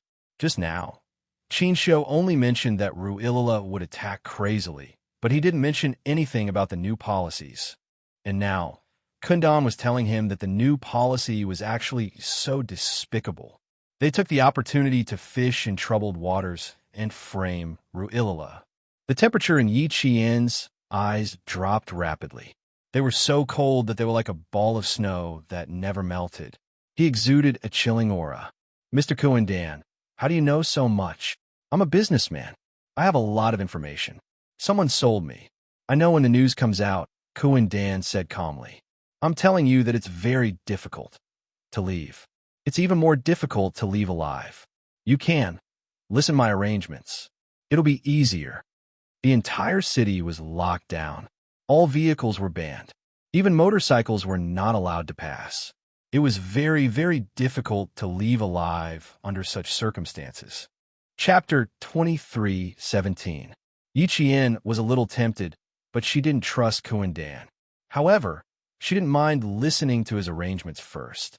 She asked politely, Mr. Kuan-Dan, can you tell me about your arrangements now? Then she would go back and discuss it with her comrades to see if it was feasible. Kuan-Dan was experienced and could naturally see Yi Qian's concerns. He didn't feel much about it. He only felt that the girl's eyes, especially when they were fierce, resembled his daughter begging him to take her out to play. Her watery eyes were like burning stars when she wasn't satisfied. Just like the Chinese girl in front of him, bright, sparkling, and exceptionally beautiful. Kuan-Dan, who had deep memories in his eyes, didn't bicker with Yi Qian. He couldn't bear to bicker with those lively and beautiful eyes. If his daughter was still alive, she would be almost 20 years old. Map, motorcycles, leave, go this way. It's safe. He took out a waterproof map from a black plastic bag. There were many routes marked on it with a red fountain pen. This was a map that Kuan-Dan often used. It was also the route that his side used to transport firearms. Yi Qian, who didn't know why Kuan-Dan was helping them, narrowed his eyes when he saw the map. Kuan-Dan was an arms dealer. J5 only had a business relationship with him. Why would he risk his life to help them? He was from Lin, and they were the Chinese that Lin's new policies wanted to eliminate. Yi Qian felt a little uneasy about accepting his help. She also felt very uneasy. Kuan-Dan only looked into Yi Qian's eyes. As for what she was thinking, he didn't consider it at all. He also didn't think that what he was doing now was equivalent to going against the new policies. Yi Qian didn't understand, but Kuan-Dan knew very well why he was helping this group of Chinese people. He knew very well. There are 4 checkpoints in the city. You guys from here. He pointed at the map with a finger covered in black grease. He immediately looked up and stared unblinkingly into Yi Qian's eyes. On the mountain, there are secret routes for illegal immigration and drug trafficking. It's much safer than other places. You guys get on your motorcycles and rush out. He pointed out a secret route for Yi Qian. It was a secret route used by drug and arms dealers. Finally, he told Yi Qian where he could enter Chinese territory. Yi Qian felt that the map in her hand was a little heavy. She pursed her lips and said softly, Thank you. You're welcome. This is my daughter. Look, Kuan-Dan took out a picture from his pocket. His hands were dirty, and there was grease between his fingers, but the picture in his pocket was clean like a new one. Actually, this was a photo from 10 years ago. The date was very clear at the bottom right corner of the photo. Yi Qian looked at the little girl in the photo. She looked to be about 11 or 12 years old. Her hair was tied up in a ponytail, and she was holding a big cotton candy in her hand. She gave the camera an innocent and sweet smile. Your eyes are very similar. My daughter, very similar. Looking at your eyes, I finally remember what my daughter's eyes look like. He spoke in broken Chinese with a strange accent, but it didn't stop Yi Qian from hearing the sadness in his voice. An arms dealer right in front of her with tears in his eyes. At that moment, Yi Qian finally understood why he kept looking at her eyes. It turned out that it was all because he thought her eyes looked like the little girl in the photo. Even though she couldn't tell how her eyes looked like his daughter's, Yi Qian said softly, Yes, they do look very similar. Chapter 23:18. It's very bright like a star. It's beautiful. Kuan-Dan carefully took back the photo. In his heart, Xiaoxiao's photo was the most expensive, beautiful, and priceless treasure in the world. No other treasure could be compared to this photo, because this photo was the only photo of his daughter, and it was worth protecting with his life. Kuan-Dan put away the photos of the other people on the table and only looked at Yi Qian's eyes.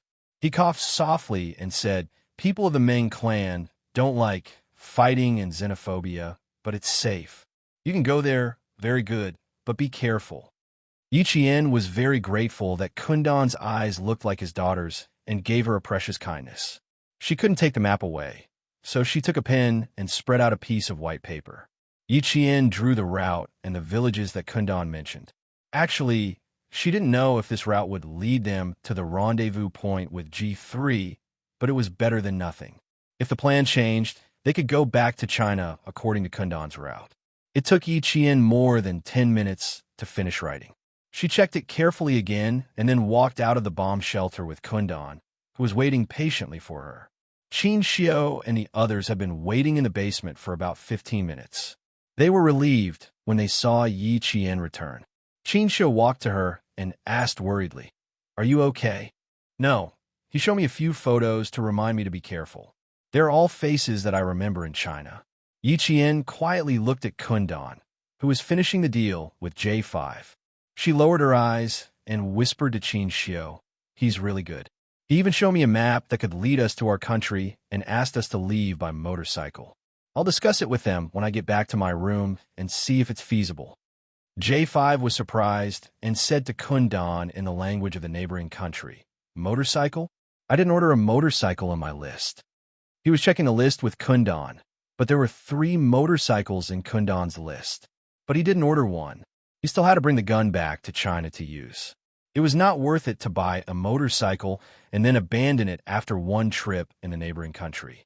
There were a lot of motorcycles that had been thrown to the side during the battle. When the time came, all they had to do was to steal a few of them. Just like today, after abandoning the car, the motorcycles they were riding on were picked up from the side of the street. Many motorcycles were abandoned outside. It didn't matter if they had the keys or not. It was not a problem for the special forces of the Snowfield Brigade. Now that he had it, there was no need for him to resort to underhanded methods. Kuan-Dan replied. Perhaps she had mentioned Yiqian. J5 turned to look at Yiqian, who was talking to Xianxia, and said to Kuan-Dan solemnly, "Thank you very much."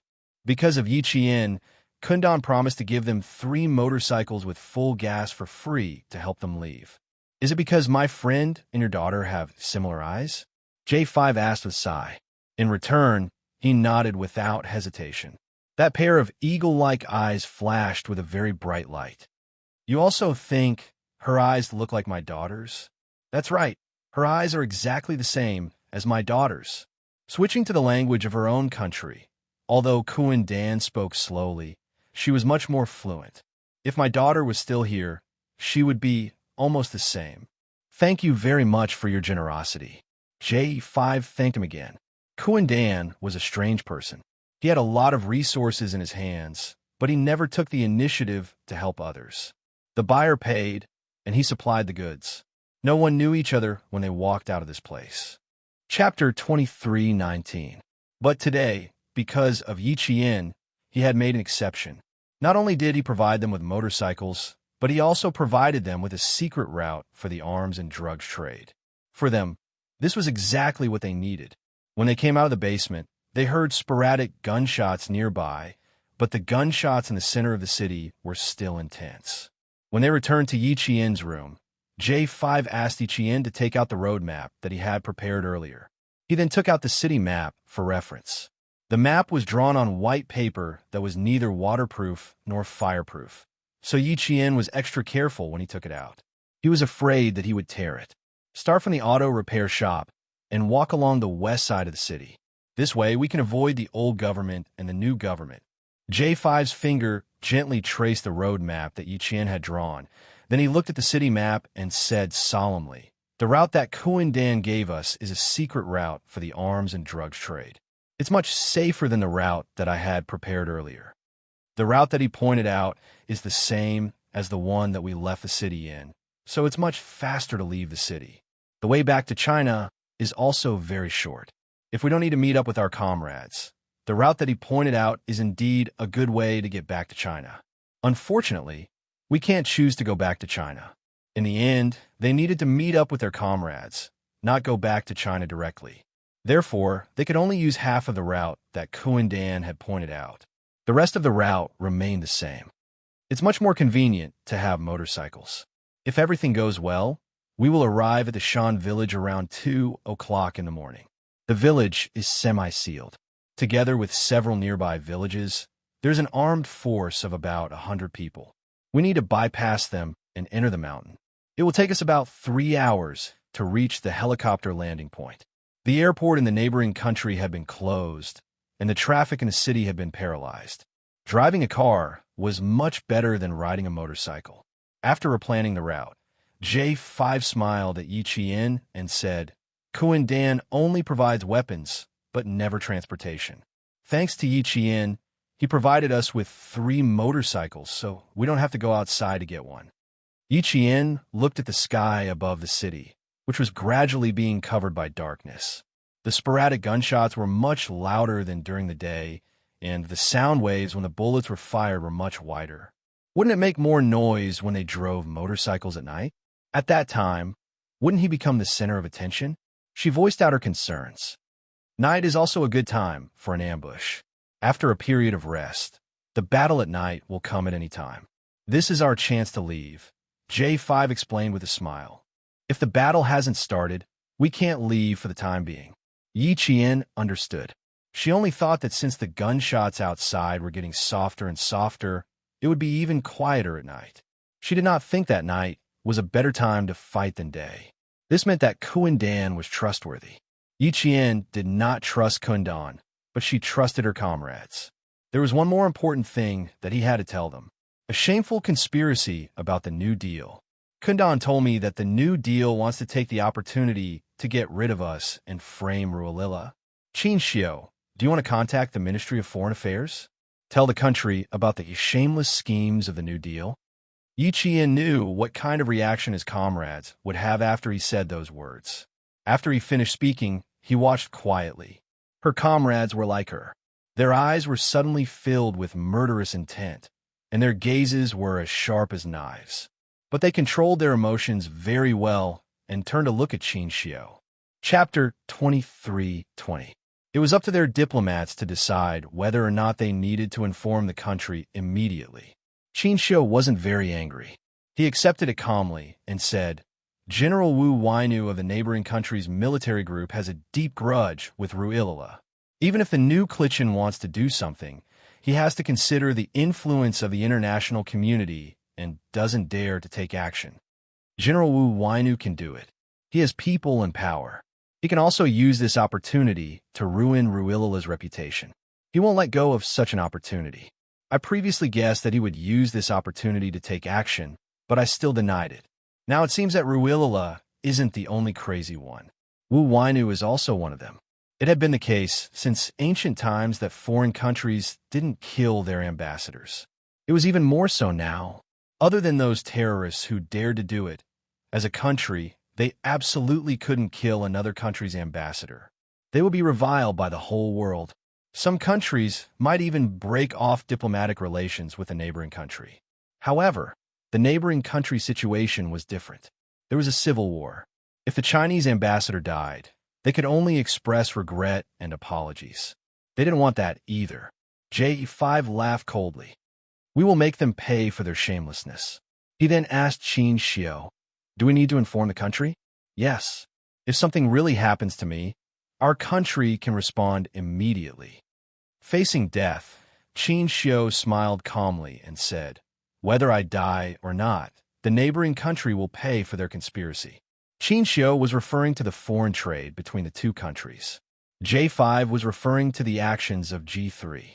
V8, K7, and Shuang didn't say anything, but the murderous intent in their eyes was as cold as an arrow.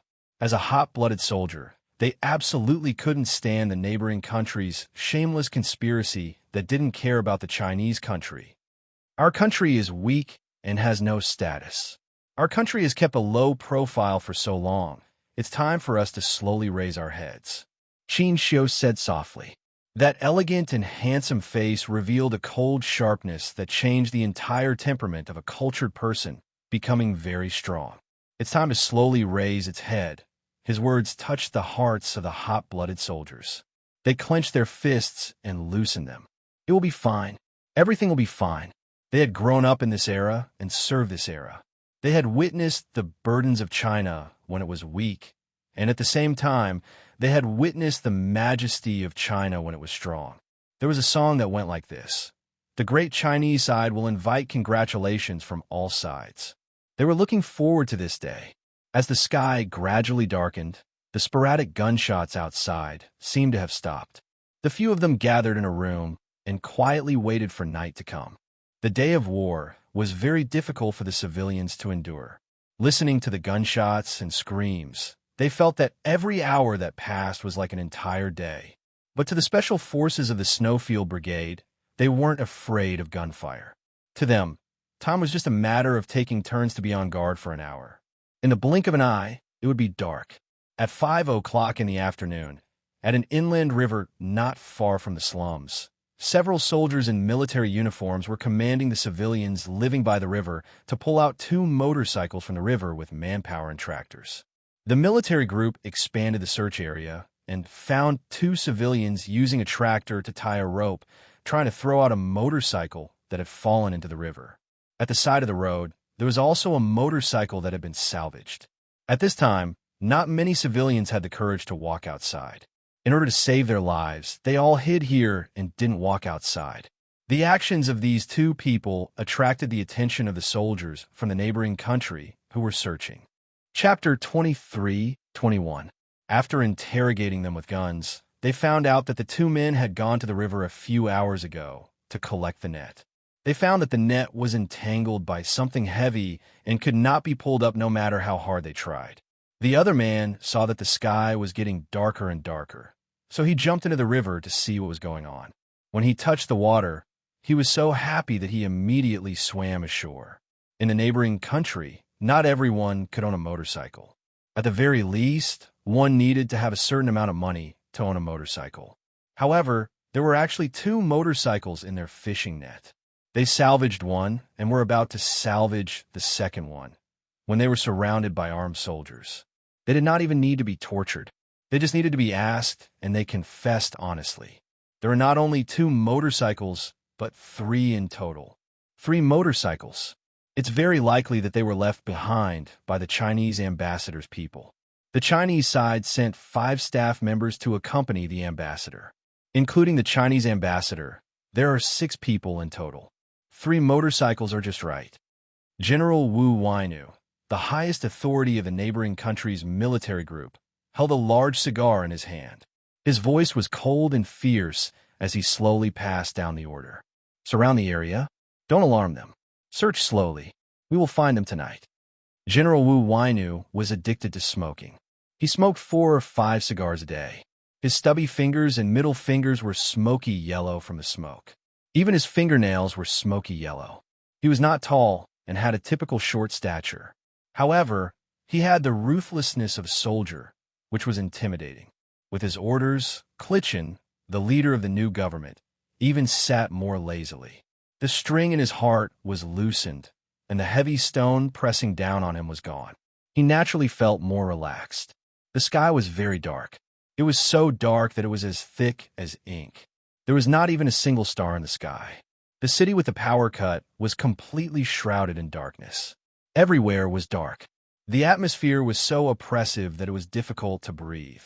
There was a sense of despair everywhere. A young son was afraid of the dark. He hid in the arms of an adult and cried. Tears still hung on his eyelashes as he fell asleep. Children fell asleep without knowing anything, but adults did not dare. They kept their eyes wide open and guarded their homes, afraid that someone would come in with a gun and hurt their family. After dinner, Yi Qian and the others were doing the final inspection of their equipment. Kuan Dan stood on the 2nd floor of the wooden house, his hawk-like eyes quietly watching the guests who were preparing to leave. Those who could find him for firearms were people who knew his rules. Just like these few people from the Chinese side, he knew their identities the moment they walked into his repair shop. The Chinese were here to get the firearms and needed to leave immediately. Other than one of them who had an elegant temperament, the rest of them walked in and exuded a fierce aura. He knew they were all soldiers. Coupled with the news from the old regime, the new regime, and the Allied army, he did not need to think too much to know the identities of these people. Now, they had to leave. The girl whose eyes were the most similar to her daughter also needed to leave. Kundan's purplish lips were pressed tightly together. Leaning on his walking stick, he slowly turned around and left. War made people despair and turned them into abominable demons. V8 pulled open the seat cushion and was about to insert the bullet when two submachine guns came into view in the dim flashlight. V8 raised his head and looked in the direction of the second floor in surprise. What he saw was Kundan's back as he left. "Brother, look under the cushion," he whispered to J5 and Shui-Ing, who were inspecting their equipment. "I have two more submachine guns under this car." Yiqian was sorting the magazines one by one. When he heard this, he stood up with two magazines in his hands. He heard Shui-Ing whisper, "I have some here too." There are also two pistols under the fuel tank. Chapter 23-22. There were two submachine guns and two pistols under the cushions of the three modified motorcycles. These were the extra guns that Kundan had given them. Yiqian picked up the submachine gun that Kundan had given them. It was an Uzi 9mm submachine gun. When the stock was unfolded, it was only 460 millimeters long. When the stock was folded to the right, it was only 250 millimeters long. It had a muzzle velocity of 350 meters per second and a firing rate of 1,250 rounds per minute. That was equivalent to 21 rounds per second. This type of submachine gun was most suitable for sitting on a motorcycle and firing directly. It was light and fast and could fire in an instant. It was a grade higher than the German submachine gun that J5 had ordered. Yiqian put the submachine gun back on the cushion and turned to J5. "I'll go and thank Kundan." "Of course, Kundan. He made an exception for us again." J5 nodded slightly. If Yiqian hadn't taken the initiative to mention it, he would have done the same. Kundan is a loner, but many people are willing to work with him. He has a good character and abides by some unspoken rules. You don't have to feel burdened. This was to tell Yiqian that Kundan was a trustworthy arms dealer. Xianxia, who couldn't get involved in the inspection of the guns, said in a low voice, "I'll go with you." "Okay." Yiqian handed the two magazines in his hand to J5 and quickly walked up to the second floor with Xianxia. Kundan thought that she had a pair of eyes similar to his daughter's. The extra weapons were exactly what they needed, so she should say thank you. Kundan was a little surprised that Yiqian came, but it was obvious that he was very happy to see Yiqian. After he heard what Yiqian said, he got up from his chair with the help of his crutches and limped over to Yiqian. This somewhat famous arms dealer only looked into Yiqian's eyes. After a while, he asked in a hoarse voice, "Can I touch your eyes?" He looked at Yiqian expectantly. Even when he asked carefully, afraid that Yiqian would reject him. A slightly famous arms dealer like Kundan could be very forceful when it came to what he wanted. However, when it came to Yiqian, who had a pair of eyes that resembled his daughter's, this arms dealer, who was known as the Fierce Bandit, was just a father who missed his daughter dearly.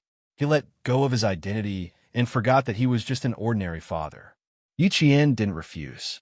She knew that she couldn't bear to refuse when tears welled up in his eagle-like eyes, because she understood Kundan's feelings too well. He had lost his daughter, and she had lost her mother and father. When she was young, she saw Sun Dongqing, who resembled her mother. Even though Sun Dongqing hated her and scolded her, she missed her mother and still approached her again and again. Yiqian did not know what kind of person Kundan was, nor did he know what he had been through. At this moment, he only knew that the person standing in front of him was just an ordinary father. She nodded gently and said, "Okay." Kundan, who was standing in front of her, was so excited that his purple lips were trembling. The fingers that covered her eyes were rough and filled with the smell of engine oil. His fingers were trembling violently, but he didn't stop for long. After a short caress, Kundan retracted his hand. Yiqian, who had her eyes closed, could still hear him sigh heavily. "Thank you." When she reached the door, she heard Kundan's choked voice behind her. Yiqian didn't turn around. When he opened his eyes and turned his back to her, Yiqian knew that this arms dealer didn't want others to see his weakness. Chapter 23-23. It didn't take long. 5 minutes later, Yiqian and Xianxia came down together. They nodded slightly to their comrades waiting for them, expressing their gratitude to Kundan. J5 and the others had already finished their pre-battle preparations. When they saw Yi Qian coming down, they asked her if she wanted to be the rider or the shooter. Yi Qian's flying skills during the day had once again refreshed everyone's understanding of her. J5 had already taken it for granted that Yi Qian would definitely know how to ride a motorcycle. Either is fine, but I don't have actual combat experience, Yi Qian replied with a smile. She could ride a car or a motorcycle. During her training, Captain Xia had reminded her that there were not only field battles on land, but also urban battles. Motorcycles were one of the city's transportation tools. As a special forces soldier, she had to learn how to ride one. She never objected to his suggestions. She had also learned how to ride a motorcycle when she was learning how to drive a car. You will be the shooter before the breakout. You will be the rider after the breakout, J5 calmly arranged. This time, Xianxia naturally couldn't be with Yi Qian. He was in the same car as V8. J5 and K7 were the riders. Yi Qian and Shui Ying would break through and bring up the rear. As the sky darkened, the vicinity of the repair shop became exceptionally quiet. It was as quiet as death. There was no sound at all. The slums on the west side of the city weren't the focal point of the war. The occasional sporadic gunshots didn't affect anything. However, the overly quiet outside was so quiet that it made people feel anxious. The atmosphere around the inland river, 5 kilometers away from the slums, was even more tense. The armed military of the neighboring country had already searched the area thoroughly. They didn't even let go of the fishermen's homes who lived by the river. In the end, they didn't find the person they were looking for. At this time, 3 hours had passed since the motorcycle was found, but there was no progress at all. When Cultivation heard that there was no progress from the military, he was furious but helpless. At 7:30 p.m., Ruilala ordered all the armed forces of the old regime to launch the largest attack. The neighboring country soldiers sent by the military to search the inland river left as quickly as possible. They were no longer blocking the river. Cultivation immediately sent the police to take over the search. They no longer searched along the inland river, but expanded the search area. When Kuan-Dan received the news that the military had suddenly sealed off the inland river, he knew that something bad was going to happen. He hurried out of his room with his crutches. His footsteps sounded urgent, and Yi Qian and the others, who were waiting downstairs, could not help but look up. J5 and Shui Ying's expressions changed drastically upon hearing Kundan's words. Yi Qian didn't know what he said, but the sudden change in her comrade's expressions made her heart sink. Before he could ask, Shui Ying said in a low voice, 3 hours ago, the military of the neighboring country found the motorcycles we threw into the inland river. They started a search in the vicinity of the inland river and just withdrew their troops. Once the military left, the police who sealed off the news expanded their search area. We are only 5 kilometers away from the inland river. The police could come at any time. As soon as Shui Ying finished speaking, the old regime fired the first shot at the new regime. With a boom, it was like a raging flood rushing out of a dam and wreaking havoc in the entire city. Yi Qian, who had a slightly gloomy expression, gradually smiled when she heard the sound of the gunfire. The military left in a hurry because the old regime had already opened fire. The police came too late. She looked at her comrades with a smile. We should go. That's right. We should go. J5, who had finished communicating with Kuan-Dan, turned his head and smiled at his comrades. The police came too late. Chapter 23-24. For the Snowfield Brigade members, who were good at fighting at night, it didn't matter even if the police came. Before leaving, Yi Qian bowed slightly to Kundan, who had helped them a lot, to show his gratitude. Kuan-Dan smiled. He seemed to see his own daughter smiling at him. The night battle in the city was even scarier than during the day. The dense gunshots and the rumbling of gunfire shook every corner of the city, making all the residents tremble. For the civilians, the gunfire that broke the peace made them feel even more hopeless. They wanted to escape, but the military forbade them from leaving. If they didn't escape, the gunfire would start at their doorstep and their lives would be in danger. They had no choice but to stay at home and listen to the terrifying gunfire and gunfire. The entire city was shrouded in despair. Even the air became extremely suffocating.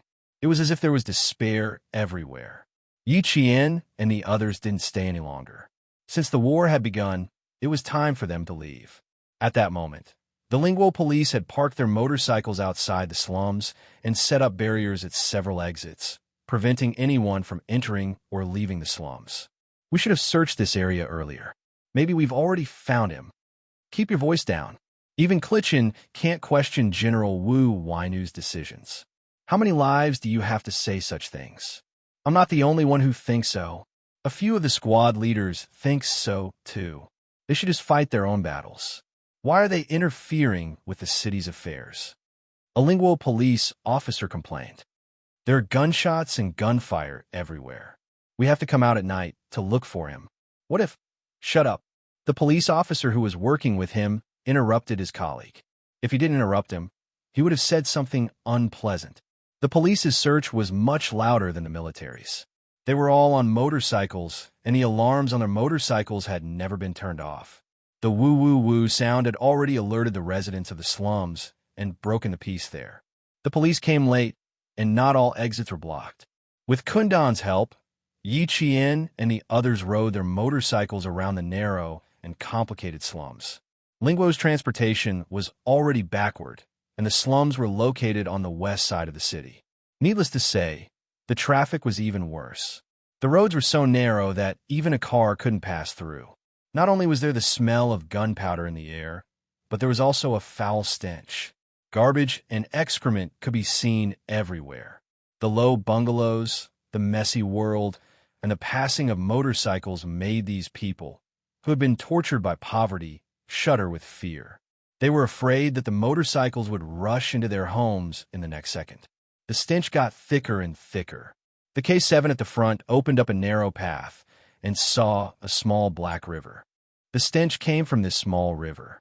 Ku and Dan told them to go from here, so they rushed to the east of the slums. From the east, they reached the wide road into the city. If not for Ku and Dan's guidance, they would not have known that there was such a shortcut. Sit tight, Yi Qian, the K7 said in a low voice. He felt Yi Qian's arms around his waist. He sped up, and the motorcycles rose into the air. With a loud boom, they rushed toward the other side of the small river.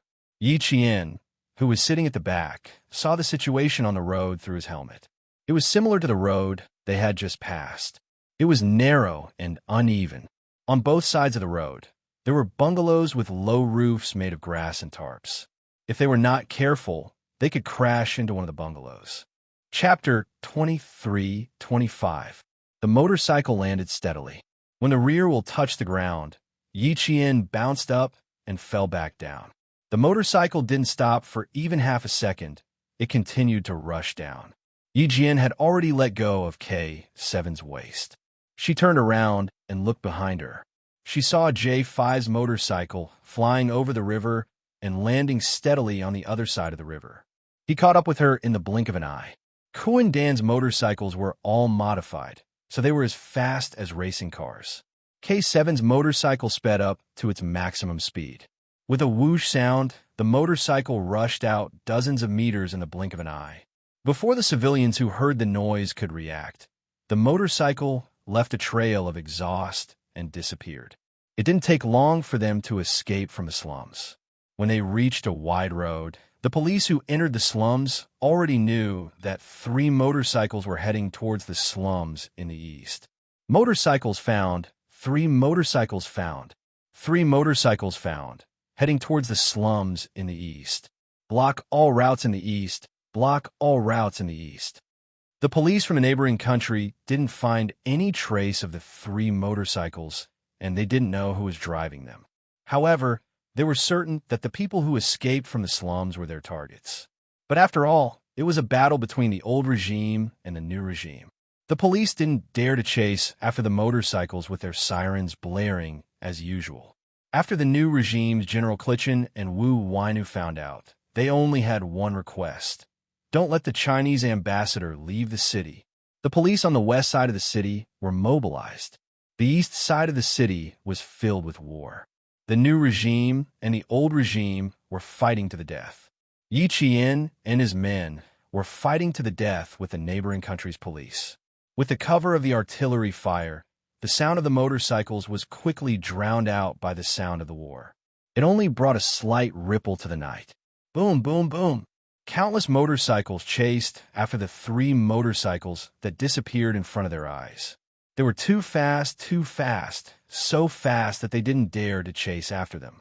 Yi Qian and K7 were the vanguard. V8 was protecting Xianxia in the middle. J5 and Snow Eagle were covering the back. The 3 motorcycles were like dragons, turning corners and rushing into another road. They didn't want to take the initiative to fight with the neighboring country's police. They wanted to find a way to get rid of the motorcycles that were chasing after them. But if they couldn't avoid them, then they would open fire. Can you confirm which outpost they plan to leave the city? Confirm and guard this outpost to the death. Clichin's face darkened. He stood in front of the huge city map hanging on the wall and stared at the area where the Chinese ambassador appeared. Beside him was the police officer in charge of this operation. Hearing this, the officer said with some difficulty, "We can't confirm it for now. Now that the old government of Ruilala has launched a crazy attack, several of the city's outposts have been affected by the war. We can't confirm which outpost they will rush out from." Also, the police officer paused for a moment, then said, "Also, we suspect that the Chinese ambassador has received help from some people in the slums. Do you want to get help?" Once these civilians were enraged and colluded with the old regime, it would only make the situation of the new regime even more difficult. Chapter 23-26. After all, the civilians were his own country's citizens. In the midst of a civil war, the new government Clichin was still afraid. Even if he wanted to clean up the slums, now was not the time. Moreover, his ultimate goal was to prevent the Chinese ambassador from returning to China to frame Ruilala. It was better not to complicate matters. Tell the pursuing officers to not worry about anything. In the end, Clichin clearly told the police the purpose of the new government. The order was passed down. Even if Yi Qian did not want to fight with the neighboring country's police, it was impossible. Fighting cannot be done blindly. It also required planning. The 3 motorcycles turned into a market filled with the smell of rotten fruit. Yi Qian and K7 were in the front. V8 and Xianxia were in the middle. J5 and Snow Eagle were in the back. Looking at this situation, I guess the entire city's police force has been mobilized. The entire city's police force has been mobilized to catch the 6 of us. V8 said coldly. There was an obvious coldness in his eyes. I really don't care about this place. Ungrateful things. J5's expression changed slightly. He glanced at Xianxia and said in a low voice, "Be careful with your words, brother." It was fine as long as everyone knew. Why say it out loud? There was still a diplomat beside him. Xianxia understood as well. However, as a diplomat, it was not appropriate for him to say too much. No matter the situation, a diplomat had to be cautious and not easily criticize another country. Now that they have discovered that we are 3 motorcycles, the ambassador will be escorted away by Yi Qian. The 4 of us will lead the pursuers away. What do you think? J5 suggested. He was the leader of the operation team and played a decisive role in the entire journey. I will be responsible for leading them away. V8 will be responsible for escorting the ambassador. Yi Qian gave his opinion. V8 is familiar with the city. He can quickly find the route that Kuandan has planned for us. As for me, although I know the route, I am still half a beat slower than V8. I suggest that V8 secretly escort the ambassador. Also, if possible, lead the police force to the war zone. I believe Ruilala will be happy to make the new government suffer heavy losses. The checkpoint we're going is almost half of the city. We will have to pass through a few places with concentrated firepower. She suggested faintly, her light voice filled with bloodshed. Since they were so shameless, why should they think for the other party? In the end, a civil war would endanger the neighboring countries, not the Chinese. K7, who rarely spoke, agreed. I agree. I believe it will be very interesting. Yi Qian's suggestion struck a chord with his comrades. J5 raised his eyebrows. Sure, but we have to be careful ourselves. He was well aware of Yi Qian's combat ability. J5, who also wanted to teach the police a lesson, nodded in agreement. Then he turned to Xianxia and asked, Ambassador, what do you suggest? If not, then it's settled. Xianxia glanced at Yi Qian discreetly. He would listen to the arrangements made by the special forces. I don't have any suggestions, just follow the arrangements. Since he did not object to it, the matter was settled. V8 would then shoulder the heavy responsibility of secretly escorting Xianxia away.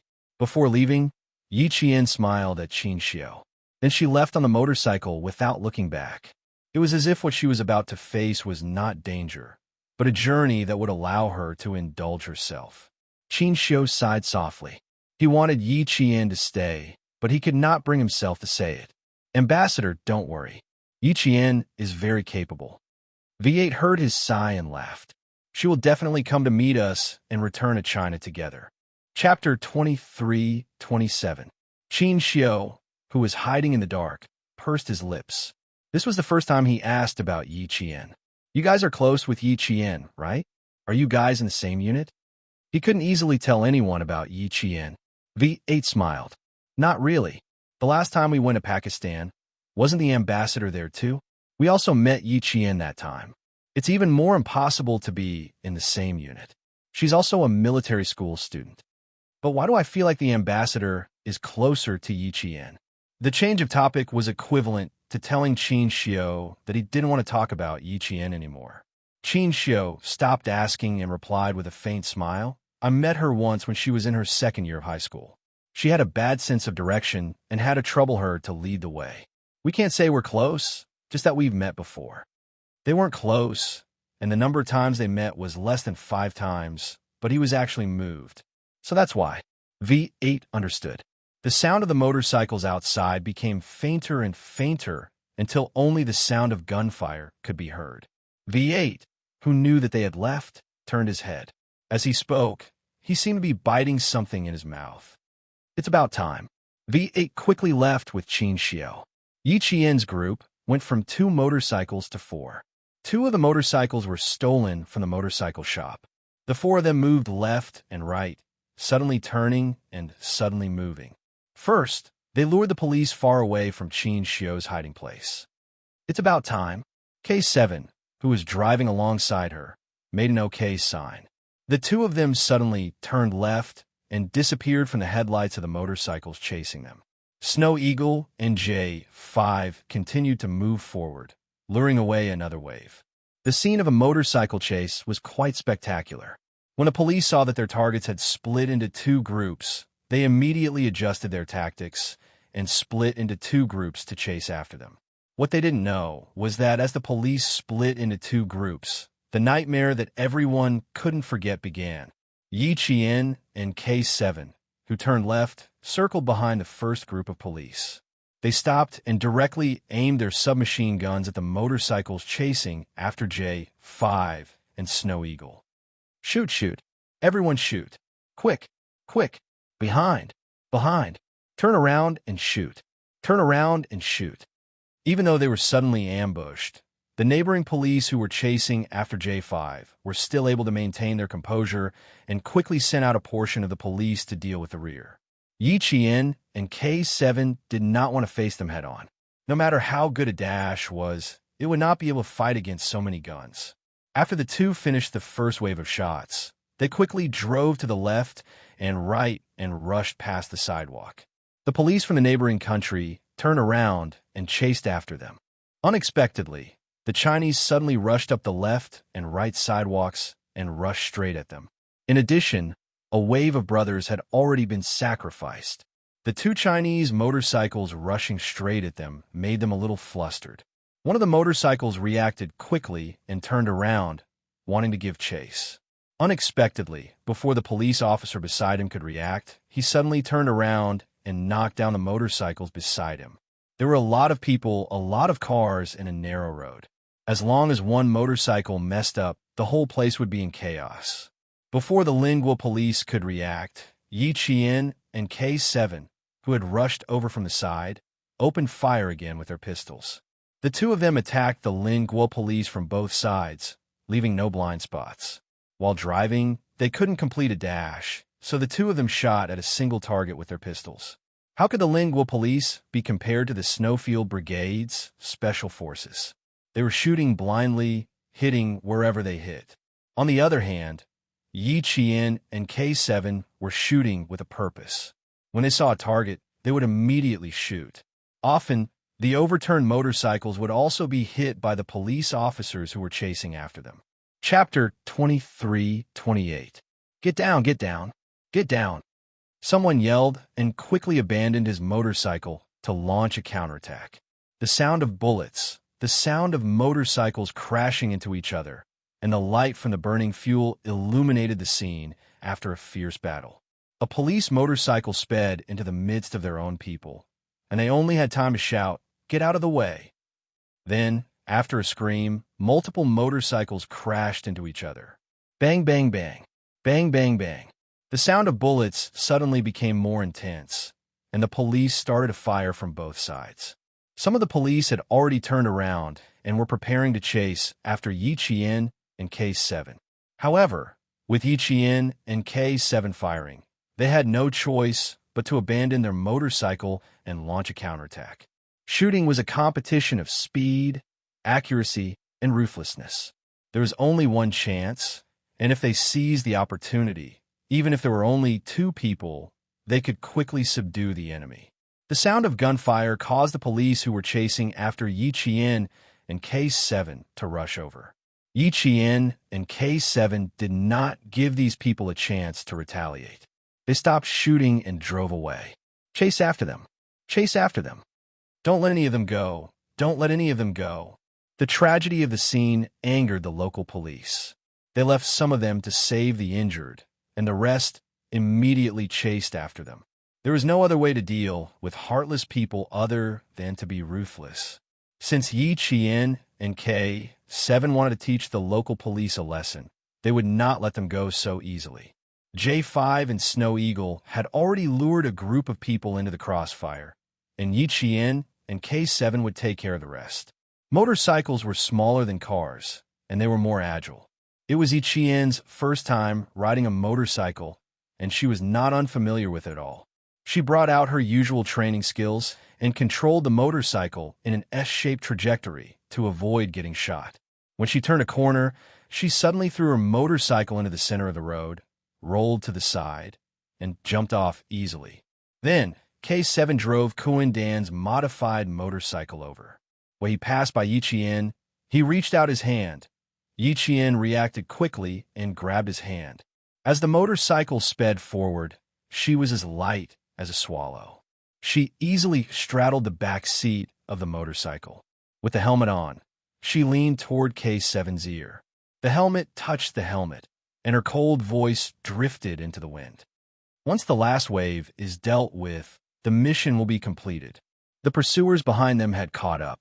Xianxia, who no longer needed to drive, turned around and aimed at the motorcycle she had abandoned in the middle of the road with both hands. 1, 2, 3. The police officers from Lingua, who were hot on her heels, were closing in on the motorcycle in the middle of the road. Xianxia silently chanted the number for in her heart, which sounded like the word death, and pulled the trigger. Bang! The bullet tore through the air, and the air was squeezed into an invisible sharp shape by the bullet. Wherever the bullet passed, it left behind a scorching heat. Finally, it hit the full fuel tank of the motorcycle. Boom! The fuel tank exploded, and a raging fire surged up. Dark clouds of smoke rose and spread rapidly. The motorcycle with the fuel tank exploded, and its parts flew everywhere. The few policemen at the front were engulfed by the fire before they could even scream. Out of the way! Retreat! The incident only happened for a second. The policemen from Lingua saw their comrades being engulfed by the fire with their own eyes. They didn't even have time to scream before they died. The policemen who witnessed everything screamed at the top of their lungs, but it was too late. The motorcycle behind them didn't brake in time, and it crashed into the back of the motorcycle in front of them with a loud crash. Chapter 23-29. Bang, bang, bang. The repeated collisions flipped countless motorcycles over. Some of the motorcycles even had their rear and front wheels separated and fell apart. Open fire, open fire. Don't let them leave alive. The police officers from the neighboring country were completely enraged as they screamed. They might not know who they were chasing, but they knew that these people were under the orders of Cultivation, the leader of the new government. They were a group of dangerous people who would destroy the peace and stability of the neighboring country. They had to be eliminated. They only knew that these people had to be eliminated. Some of the police officers drove their motorcycles around the fire and rushed over. Yiqian's submachine gun never moved. In the midst of the fire, she aimed the gun at the fuel tanks of the 3 motorcycles. Some of the survivors were still struggling, trying to pull their right leg out from under the car. Yiqian's eyes flashed with anger. She pressed her lips together and fired without hesitation. This time, it was not 1 bullet, but 3. With Yiqian's shooting skills, the 3 bullets seemed to have been fired at the same time. There was only a 1-second gap between when the bullets hit the fuel tank. The explosion was louder than before, and the fire was more intense. The smoke spread, and the scene was filled with billowing smoke. Yiqian and K7 had already driven away. The tragedy of the scene had nothing to do with them. This was war. It was either you die or I die. There was no mercy, only shooting. On the other side, V8 left without a hitch. Wearing a helmet, he and Xianxia were like those troublemakers in Beijing racing in the middle of the night. They drove the motorcycle at top speed and headed toward the sentry post ahead. Xianxia, who was sitting behind V8, was very calm. The motorcycles drifted and swerved, but the elegant and handsome face under the helmet was calm. Back in the day, he used to race too. A group of friends rode imported modified motorcycles and whistled. There were a few girls behind them who thought they were amazing and drove their motorcycles across the viaduct. At that time, he also thought that it was very exciting. He was so arrogant that it was as if he could destroy the entire world. What really woke him up was the 2 people who were racing with him. One day, they went out on a rainy night looking for excitement. Their minds were in a mess, and they actually played with their cars in the heavy rain. As a result, the 2 cars hit the bridge one after the other, and they fell off the bridge with their cars. He went to take a look and saw a pile of charred scrap metal. As for his 2 friends, there was nothing left of them. At the age of 17, he suddenly realized that his life was so insignificant in the face of excitement. Who knew when he would die? From then on, he, who had entered the rebellious period, returned to the right path and continued to be a genius who was praised by others. He continued to live in the golden cage that had locked up his youth during the rebellious period. He also understood that the so-called golden silk cage was just an excuse for the weak to think that they were trapped and could not walk out of free space. He also wanted to understand how many people envied him for having a golden cage and how much they wanted to live in a golden cage like him. The existence of the golden silk cage was not to trap your youth and lock up your freedom. The existence of the golden silk cage was to tell you that before you were truly strong, before you truly stood at the top of the pyramid, you could only be trapped forever, because you had never thought of using your strength to open the enviable golden silk cage. Xianxia, who had used his strength to open the golden silk cage, turned around and looked behind him. He could not see Yiqian's figure, only darkness. Chapter 23:30. 10 minutes later, V8 and Xianxia arrived at the rendezvous point less than 2 kilometers away from the sentry post. This was also Kundan's place, a bungalow where motorcycle wheels were stored. In the room filled with the smell of tires, the sound of gunfire whistled past their ears. This was the sentry post they had to rush out of. It was also the place where the new and old policies clashed. Yiqian and K7 arrived half an hour later. The moment she knocked on the door, Xianxia, who was resting on the wheel, actually got up before V8 and rushed to the welded metal door. Xianxia. Yiqian heard the commotion inside and called out softly. Then, the metal handle was pulled and the metal door creaked open. Xianxia saw the slender figure he was worried about standing in front of him. There was a faint smile in his eyes. Yiqian came over first, followed by K7 pushing the motorcycle. While waiting for J5 and the others to come over, Yiqian told V8 about the situation on their side. When V8 heard V8's fists clapping, his wolf-like eyes shone with a fierce light. They want to play dirty, so we'll play along. Let's see who can outplay who. From the looks of it, it was clear that our side had a slight advantage.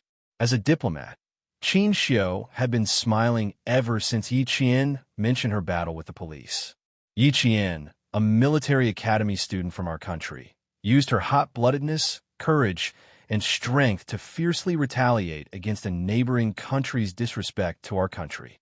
She used her strength to protect our country's dignity. She represented the countless cadets of our country who were still studying. From her, he saw the future, he saw hope.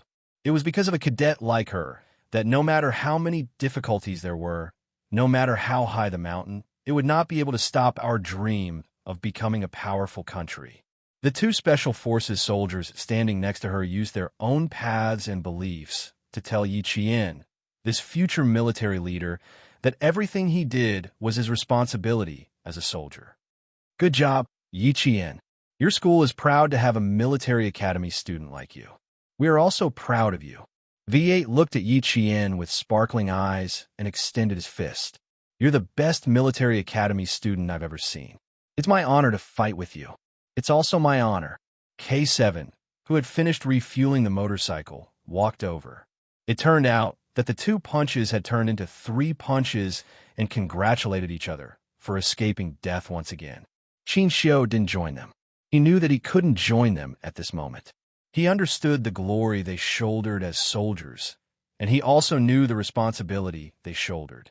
Although he was also a diplomat who fought for his country, their fighting styles were too different. He needed to restrain that kind of bloodthirst. Even if he couldn't join, he would still be satisfied just by watching. Tonight, he knew that the distance between him and Yiqian had increased, and their understanding of each other had deepened. But it wasn't enough. He wanted to know more about her, much more, understand everything about her, understand everything about her. He thought about it deeply and anxiously hoped, and prayed even more deeply that the other half of the girl he liked hadn't appeared by her side yet. Soon, J5 and Snow Eagle arrived. They pushed their motorcycles through the city. The moment they took off their helmets, they both let out a long sigh of relief. They took a deep breath of the smoke-filled air and looked at each other in the dark with smiles on their faces. The way comrades in the Snowfield Brigade greeted each other was with a few high fives. Everything was conveyed without words. Chapter 23:31. J5 didn't mention how they dealt with the other half of the police force. Instead, he smiled and asked Xianxia, "How are you feeling? Do you feel uncomfortable anywhere?" "I'm fine."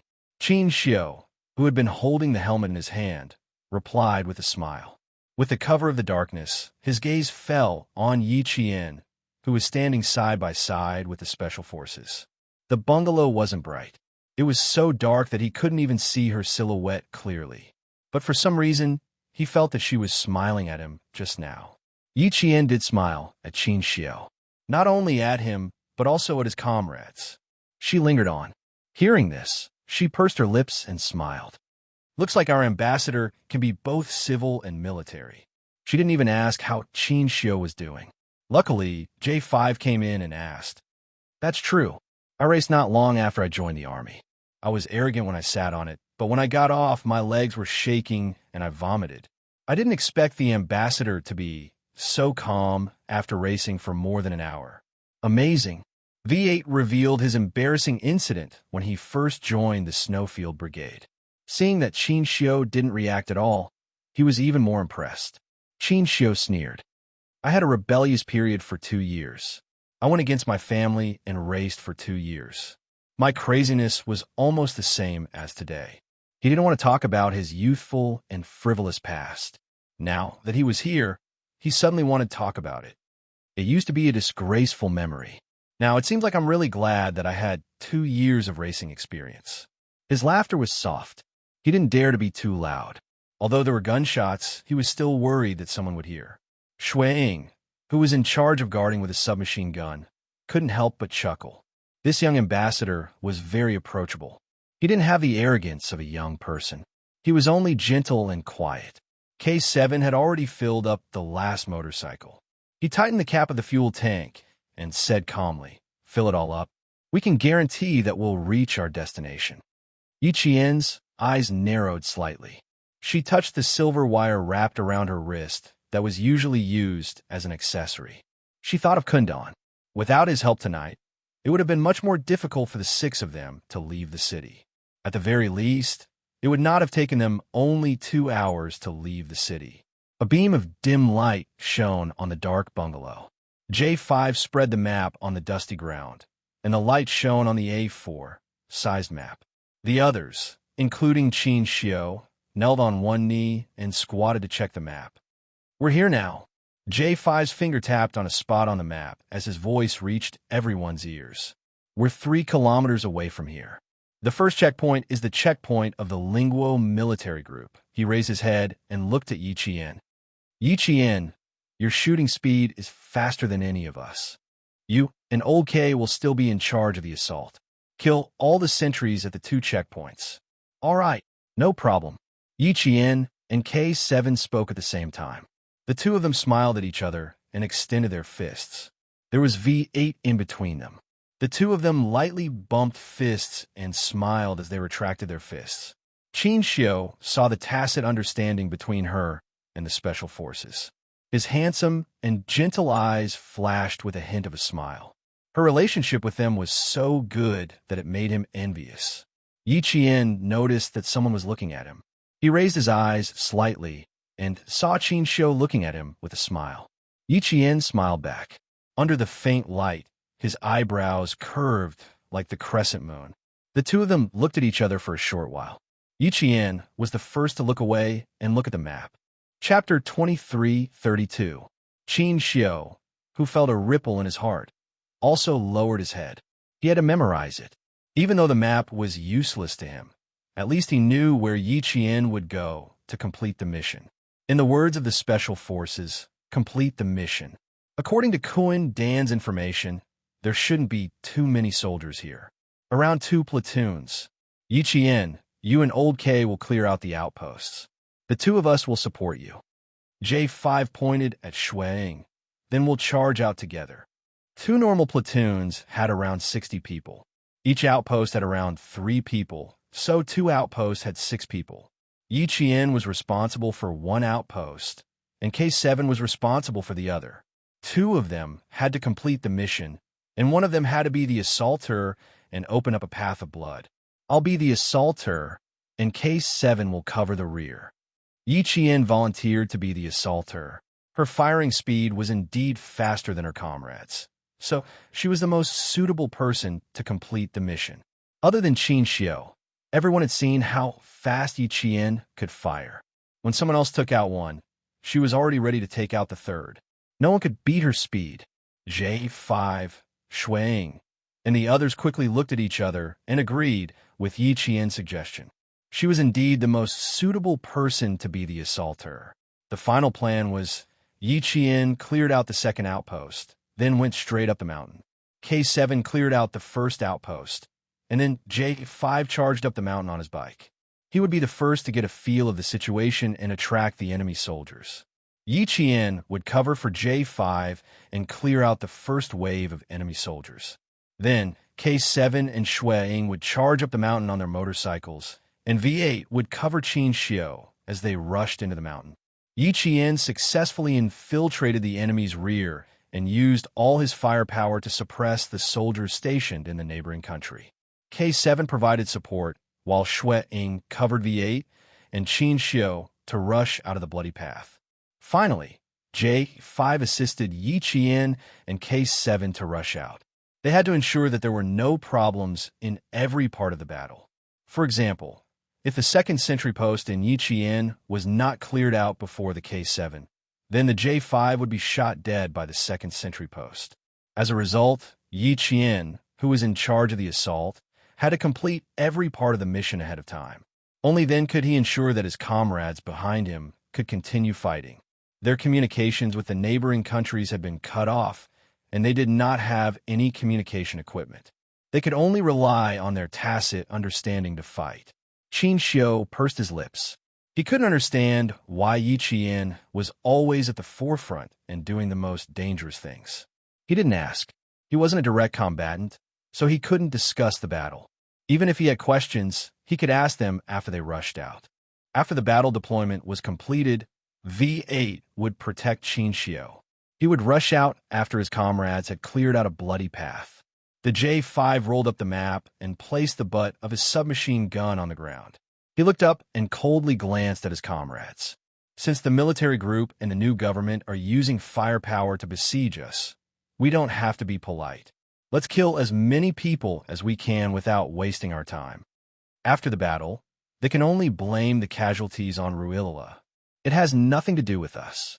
This is called giving them a taste of their own medicine. It's the same for everyone. It's fair. Casualties were inevitable in war. Since the new and old governments were in a crossfire, the number of casualties on each side would naturally be counted on the other side. Even if Wu Wainu and Clichin knew who killed their men, they could not announce it to the world. They could only suffer in silence, and suffer in silence. Chapter 23:33. You want to play conspiracy theory? Then let's play an eye for an eye. After all, the Chinese people's conspiracy theory was the essence of thousands of years of history. If they didn't return it properly, they would be letting down their predecessors who had been buried in the long river of history. It's not easy to come out on this trip. We can't let the other party be too disappointed, right? J5, who stood up with his gun, reached out and pulled Xianxia up. He smiled and said, "Ambassador, what do you think? Everything will be according to your arrangements." Xianxia smiled. He didn't have any opinions. As soon as he finished speaking, the faint smiles on everyone's faces disappeared. They relaxed for a moment and went back into battle mode. Xianxia saw the Special Forces soldiers protecting him stand up one by one. Their aura suddenly changed. It was very cold, exuding a sense of chilliness. Yi Qian was no exception. She had the same aura as the Special Forces soldiers. Yi Qian, who had entered battle mode, had a strong, murderous aura hidden in the depths of her dark eyes. Her thin eyes were the last barrier that blocked the murderous aura in her eyes. It was as if with a slight blink of her eyes, the murderous aura would surge out. Old V, give Yi Qian the submachine gun under your seat cushion. I'll take Yi Qian up the mountain first. Old K, you two bring up the rear. J5 tightened his riding gloves and switched the submachine gun under his motorcycle with V8s.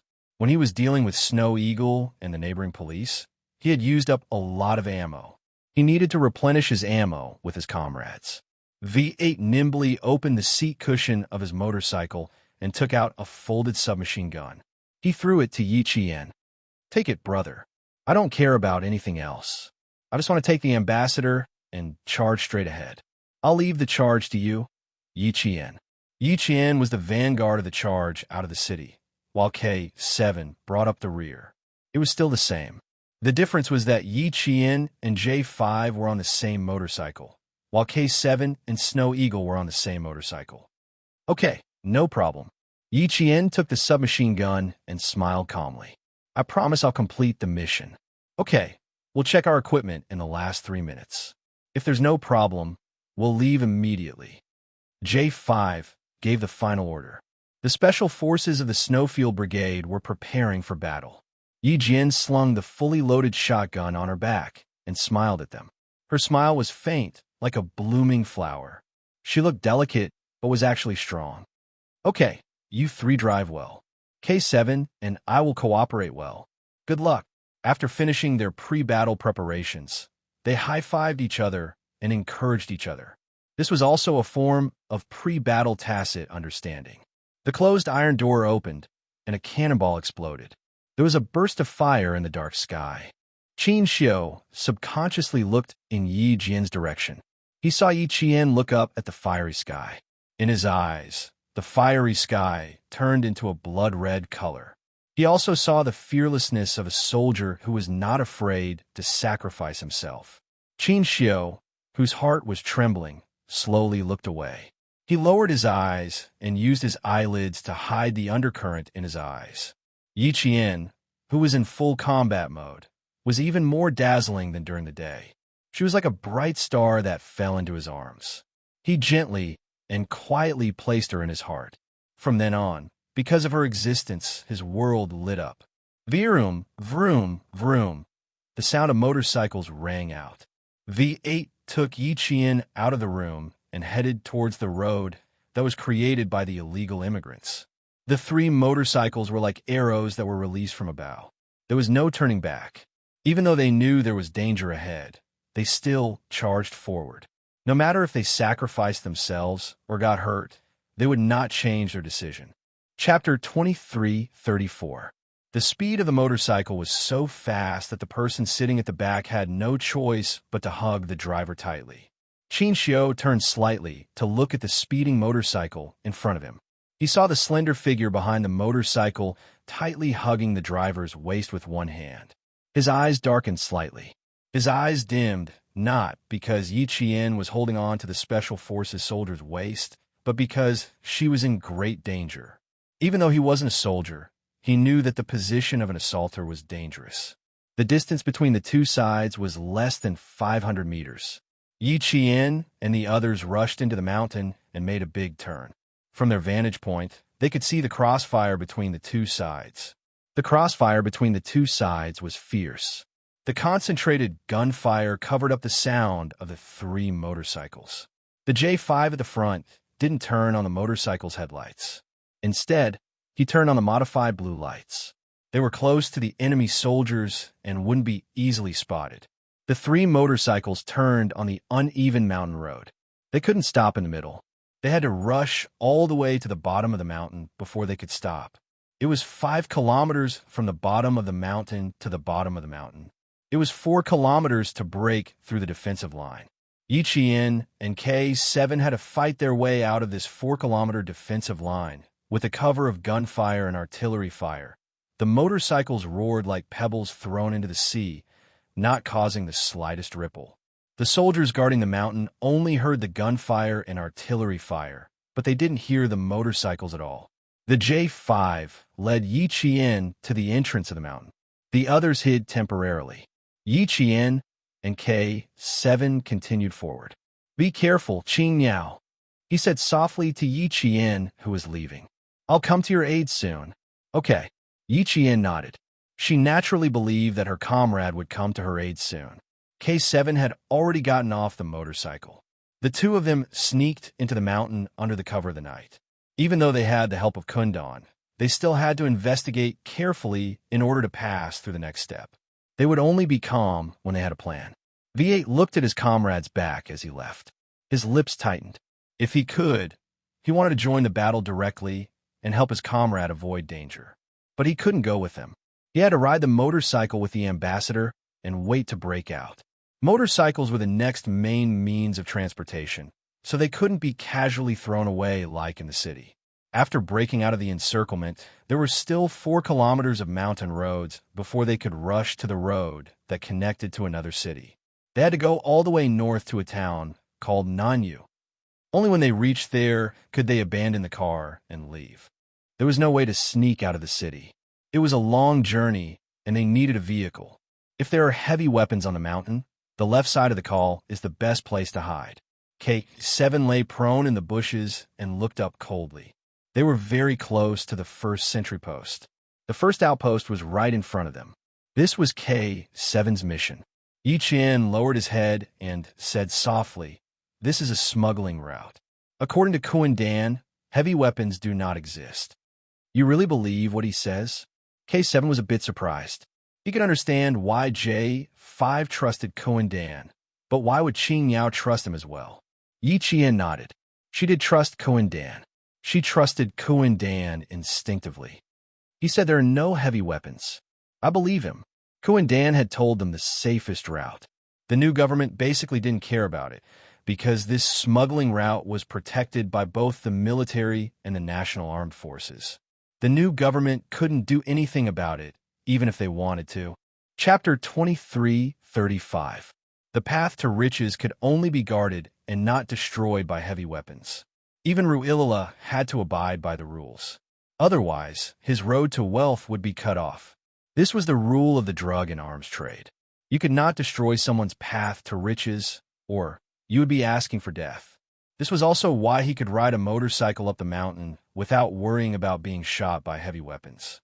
K7 was silent for a few seconds and said, "I don't trust Ku and Dan, but I trust you and J5. On the battlefield, only the comrades who fought side by side with you could be trusted." Yi Qian smiled at him. She trusted Ku and Dan, but she was not willing to risk the lives of her comrades. She trusted Ku and Dan more than she trusted herself. The wind was getting stronger. Yi Qian looked up at the sky that was as dark as ink. There was not even a single star in the sky.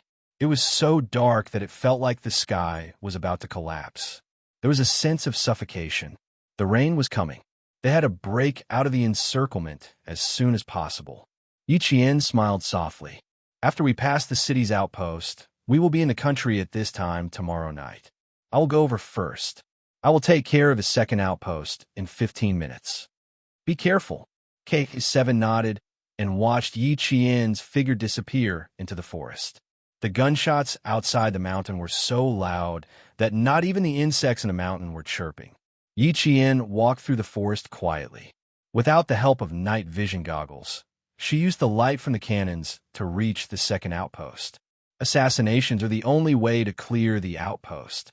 Yi Qian's method of assassination was the same as the Snowfield Brigade's method of assassination. Both methods involve covering the mouth and slitting the throat. Even if two outposts could see each other when they turn around, the Snowfield Brigade's special forces could take care of them silently. The wind blew through the leaves, and the rustling sound was heard. Yi Qian lightly pressed down on a few leaves. She was like a leopard hiding in the dark. Her dark eyes emitted a cold light as she looked around quietly. There were 4 outposts on her side. One of them was further away from the other 3. It was a distant outpost. She cleared them one by one. The few leaves that were pressed down gently swayed a few times, and the person hiding behind the leaves had already disappeared without a trace. In the wind, a faint smell of blood drifted over. The 3 sentries at the front felt that there was something wrong with the outpost. The 3 of them made a hand signal. One of them held a gun and walked forward slowly, while the other 2 followed from the left and right. Yi Qian could not understand the language of the neighboring countries. They questioned the outpost, who had his whole body pressed against the tree, about what he was doing. The sentry's posture was very strange. He stood straight, but his body was pressed against the tree, as if he had dozed off after sentry duty. Without night vision equipment, they could only vaguely see that the 3 people in front of them did not dare to continue forward. Instead, they shouted in a low voice. Since they did not receive any response from the outpost, the 3 of them became vigilant and quickly scanned their surroundings with their guns. The sentinel walking in front slowly approached. The 2 sentinels behind him had their backs against each other, their guns aimed outside as they slowly moved forward. Behind the dense foliage, a black shadow flitted past. At the same time, a silver light flashed past in the dark night. It was cold, clear, and disappeared in an instant. Ugh! Then the sentinel on the left, who was following closely behind, suddenly clutched his neck tightly. He only had time to make a low, monotonous ugh sound before his whole body fell to the ground. The sentinel who was back to back with him turned his head in shock. Suddenly, he felt as if something had fallen from the top of his head. Before he could turn his head to look up, he felt a cold and sharp pain on his neck. The sentinel opened his mouth weakly. He wanted to raise his hand to touch his neck, but the gun in his other hand fell with a bang. He fell to the ground with his hand half raised. Chapter 23:36. With 3 people in a triangular search, it was undoubtedly difficult to finish them off without alerting anyone else. Yi Qian made good use of the terrain and quickly adopted the most useful and effective combat method. She climbed up the tree and strangled one to death with a silver wire. Then she hung upside down and used the dagger in her hand to finish off the 3rd one. As for the 4th one, it was even easier to deal with. Yi Jian, who was hanging upside down from the golden hook, exerted strength in her waist. Before the other party could raise his gun and shoot upwards, she swung herself directly towards the other party like a swing. Yi Qian was light and agile. Back then, Principal Chun had sent her to the 100,000 forests in the southern part of the western province for 3 months of training. During these 3 months, she had undergone comprehensive forest combat training. Climbing, crawling, jumping, rolling, everything was done. In Principal Chen's words, when you enter the mountains, not only do you have to be like a leopard, but you also have to be like a monkey. Hanging upside down and swinging forward using the strength of her waist were also part of her 3 months of training.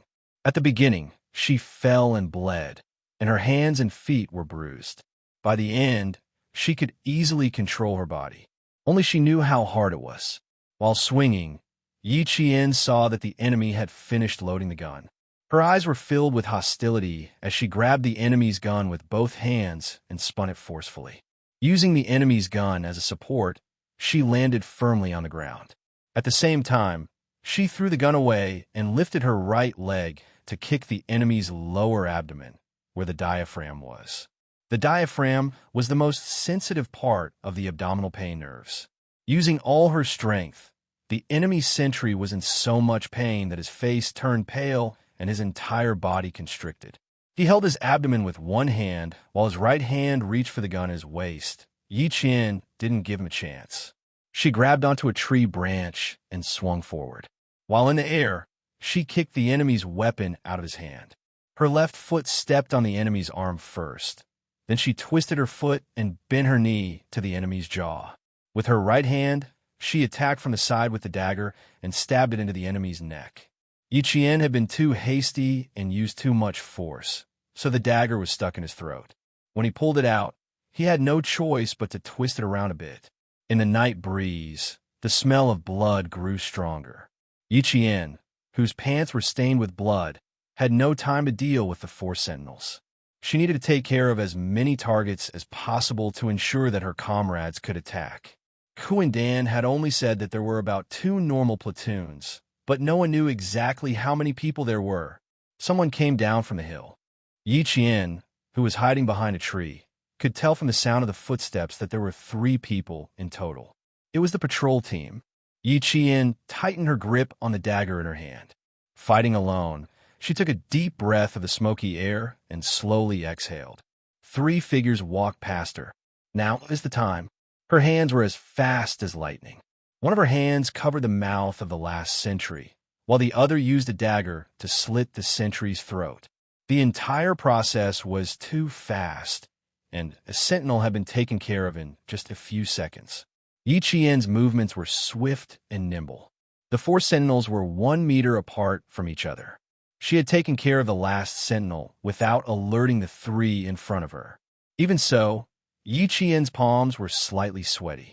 It was her first time being so close to so many people trying to assassinate her. She stepped on a withered branch, and there was a crisp cracking sound. The 3rd sentry sensed something was wrong and instinctively turned around to take a look. Chapter 23:37. To Yi Qian's relief, these people didn't have night vision equipment. The man said something in a language of the neighboring country, and Yi Qian couldn't answer. Her eyes dimmed, and the sound of water came from behind a tree. When the man heard this, he slung his rifle over his shoulder and said something to the 2 people in front of him. After the sound of water, there was also the sound of water. Yi Qian's mouth twitched. She had faked the sound to relieve herself, but this was really done. The sentinel comfortably shuddered as he lowered his head to fasten his belt. Someone used their elbow to clamp down on his neck. A crisp sound of bone breaking came from his neck, and his head tilted to one side at a strange angle. "Who's there?" The sentinel at the front realized something was wrong. At the same time, he turned on the searchlight on his helmet. In the snow-white light, he saw a figure running towards him. He didn't even have the chance to raise his gun, let alone open fire. Yi Qian was too far away from the sentinel. She didn't want to shoot, so she treated the mountain as flat ground and ran towards him. When she saw that he was about to raise his gun, she shouted softly.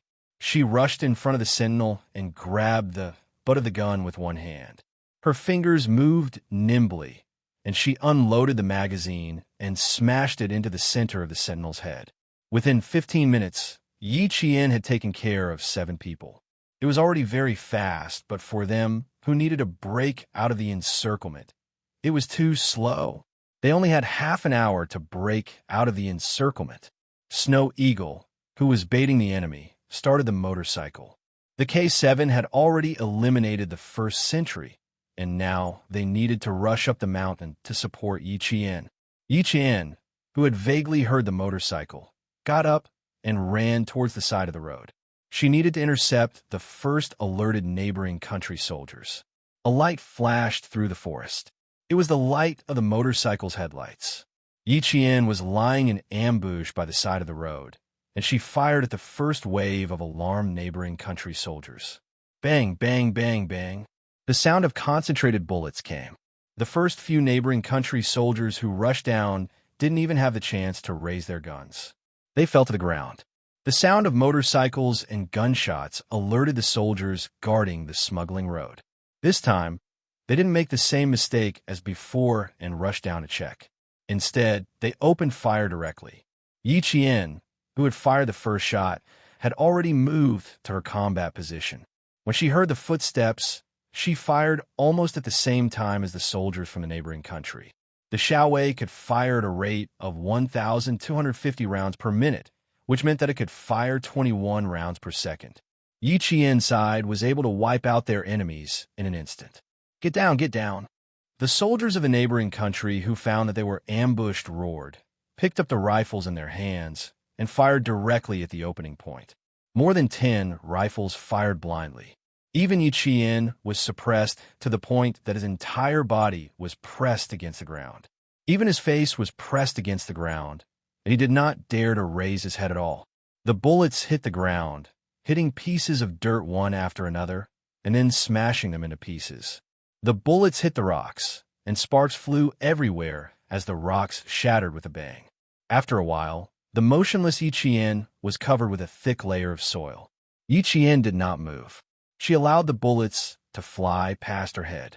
Her backup had not arrived yet, so she needed to wait calmly. K7 and Snow Eagle had already rushed up. They were Yi Qian's backup. Later, they would coordinate with Yi Qian and rush to the highest point, leaving K7 to finish the shooting from the rear. Motorcycle, motorcycle. Straight ahead, fire, fire. Chapter 2338. There were indeed only 2 platoons of soldiers stationed in the mountains. When the K7 came up, more than half of the firepower that had been focused on Yi Qian was directed at the motorcycle. The modified motorcycle was extremely fast. With a sweep of the snow-white headlights, the K7 saw several soldiers from the neighboring country hiding behind the trees. Shuang cooperated well. He stepped on the accelerator to the maximum and crossed the crossfire before the soldiers could shoot. He instantly rushed to the rear of the soldiers from the neighboring country. The motorcycle made a turn, and the K7 rolled off the motorcycle. He opened fire and supported Yi Qian from behind. After receiving support, Yi Qian could finally take a breather. She didn't move carelessly. Instead, she stuck close to the slope and rolled toward the side of the road. A normal person wouldn't be able to complete a roll on a slope. Once they rolled, they would definitely roll down. Yi Qian didn't. She only completed the roll by grabbing onto the rocks, roots, and shrubs on the ground to ensure that she didn't fall down. Roll, hide, sweep. After a series of actions, Yi Qian's submachine gun was extremely stable as she attacked from the side. There were only 3 bullets left in the first magazine. Yi Qian had already found a new magazine. When the last bullet left the muzzle, she finished the action of changing the magazine. The interval between the first bullet fired from the new magazine and the last bullet fired from the old magazine was only a few seconds. It was as if she had fired continuously. No one could tell that she had changed the magazine. Yi Qian rolled and climbed. Her hands and face were bleeding from the shrubbery. Her eyes were filled with malice as she suppressed all the firepower on the mountain. Screams came from the mountain. It was the screams of someone who had been shot. Over here, over here. Quick, someone's here. Shouts came from the mountain. No one could calm down. They were on the high ground, but they were suppressed by the firepower from below. In an instant, several people were sacrificed. The K7 supporting Yi Qian found another platoon's firepower. He crouched down and hid. Then he opened fire from the enemy's back. Bang, bang, bang. Concentrated gunfire swept across.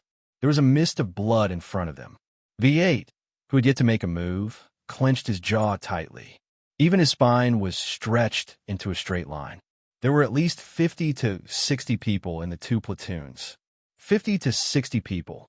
The only ones who could really fight were Yi Qian and K7. J5 and Snow Eagle had to drive their vehicles to break out of the encirclement. It was impossible for them to lend a helping hand. Xianxia, whose eyes were cold, slowly clenched his fists. At this moment, he regretted not practicing his spear skills. Otherwise, he could have been a support. Let's wait a little longer.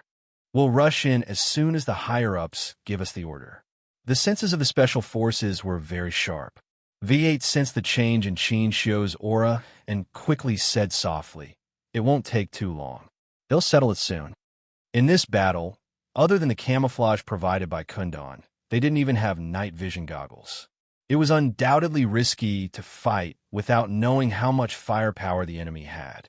Fortunately, there were a lot of camouflage in the jungle, which slightly reduced the danger. V8 told Xianxia to relax, but in reality, his heart had been stretched taut. During the exercise, the special forces of the Snowfield Brigade had specifically gone through combat training without any weapons on them. But in the end, they would take the enemy's weapons for themselves and complete the mission. What weapons did the neighboring countries have for themselves? Even night vision goggles would be enough. Where would there be night vision goggles? K7 opened fire. The stationed soldiers of the neighboring countries immediately concentrated their fire. Snow Eagle drove his motorcycle down. He needed to cover V8 and take K7 with him. Chapter 23:39. J5 couldn't make a move. He needed to wait for V8 to catch up so that he could grab Yi Qian and break out of the encirclement. The soldier at the highest point of the sentry post thought the motorcycle was heading straight for them when he heard it. He reflexively turned on the searchlight and wanted to finish shooting. He didn't know what a stupid thing he had done.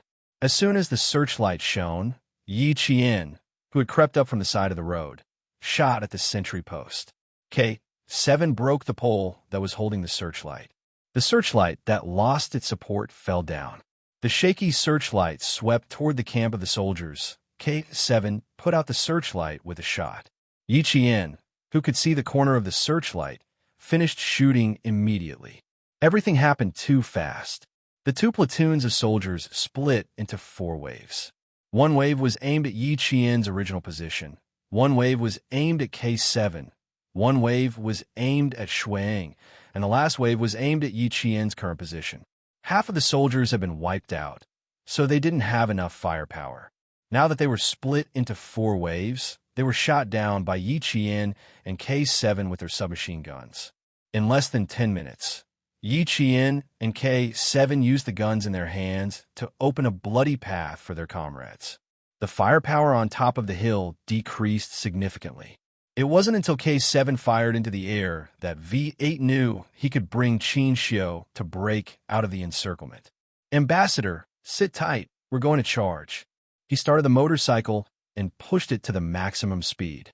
With a roar, he brought Xianxia out of the last sentry post in the city. With Yi Qian and K7 firing from the front and back, the two platoons of soldiers suffered heavy losses. In the end, they had no way to fight back. Someone once said that a special ops soldier could take out a platoon or even a battalion in secret. Infiltration, sneak attacks, luring the enemy, and so on were all seen in this battle. If it wasn't for the fact that they needed to leave as soon as possible, Yi Qian and K7 would have directly infiltrated and killed the two platoons one by one. Now that they had broken out of the encirclement in such a direct battle, it was undoubtedly a slap in the face to the neighboring country's military group, letting them know that 2 platoons were also so weak. Shuang heard the sound of the V8's motorcycle. He pedaled with both feet and grabbed the motorcycle with both hands. He turned the motorcycle around and rushed up the mountain again. He still needed to pick up the K7 and leave. In front of him, J5 started his motorcycle when Shuang rushed down the mountain. He, who had been hiding all this time, started his motorcycle and rushed up the mountain. The mountain road was bumpy, so he could not reach out to help Yi Qian. Moreover, it was uphill, so he could only slow down slightly to let Yi Qian catch up. Yiqian did not let J5 help him. The motorcycle whizzed past her. She grabbed J5's arm and used the momentum of the motorcycle to jump over him. In the blink of an eye, she was already sitting on the back of J5. Then, V8 carried Xianxia and rushed up the mountain. Shui carried K7 and rushed up the mountain. They rushed out of the city's last line of defense. At the same time, the military received the location sent back by J5. Through the location, the military knew that they had brought the ambassador out of the encirclement and were heading towards the rendezvous point. The wind in the mountain blew gently and blew away the smell of gunpowder, but could not blow away the thick smell of blood. In the end, there were less than 5 survivors from the 2 platoons. One of them had his shoulder pierced through, revealing the white bone underneath. Chapter 2340. Sitting in his office, Clichin rubbed his temples as he listened to the police report. His face was as black as the bottom of a pot. He hadn't had a good rest for the whole day. His chest heaved with anger. Since the old government suddenly rebelled, he hadn't had a good night's sleep. Today, the strength of the Chinese ambassador made everyone feel pressured and humiliated. He and General Wu Wainu both wanted to take this opportunity to get rid of the ambassador who had humiliated them and then shift the blame to Ruilila. News came one after another, but in the end, they told him that the Chinese ambassador had escaped. 500 police officers were sent out. Some were dead, some were injured. In the end, only a dozen police officers could stand in front of him, detonating the fuel tank, leading them to the crossfire between the old and new governments, and being shot by their own people and the old government. More than 100 police officers were instantly killed.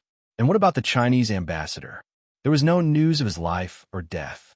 The Chinese side had begun to pressure them to find the missing ambassador as soon as possible.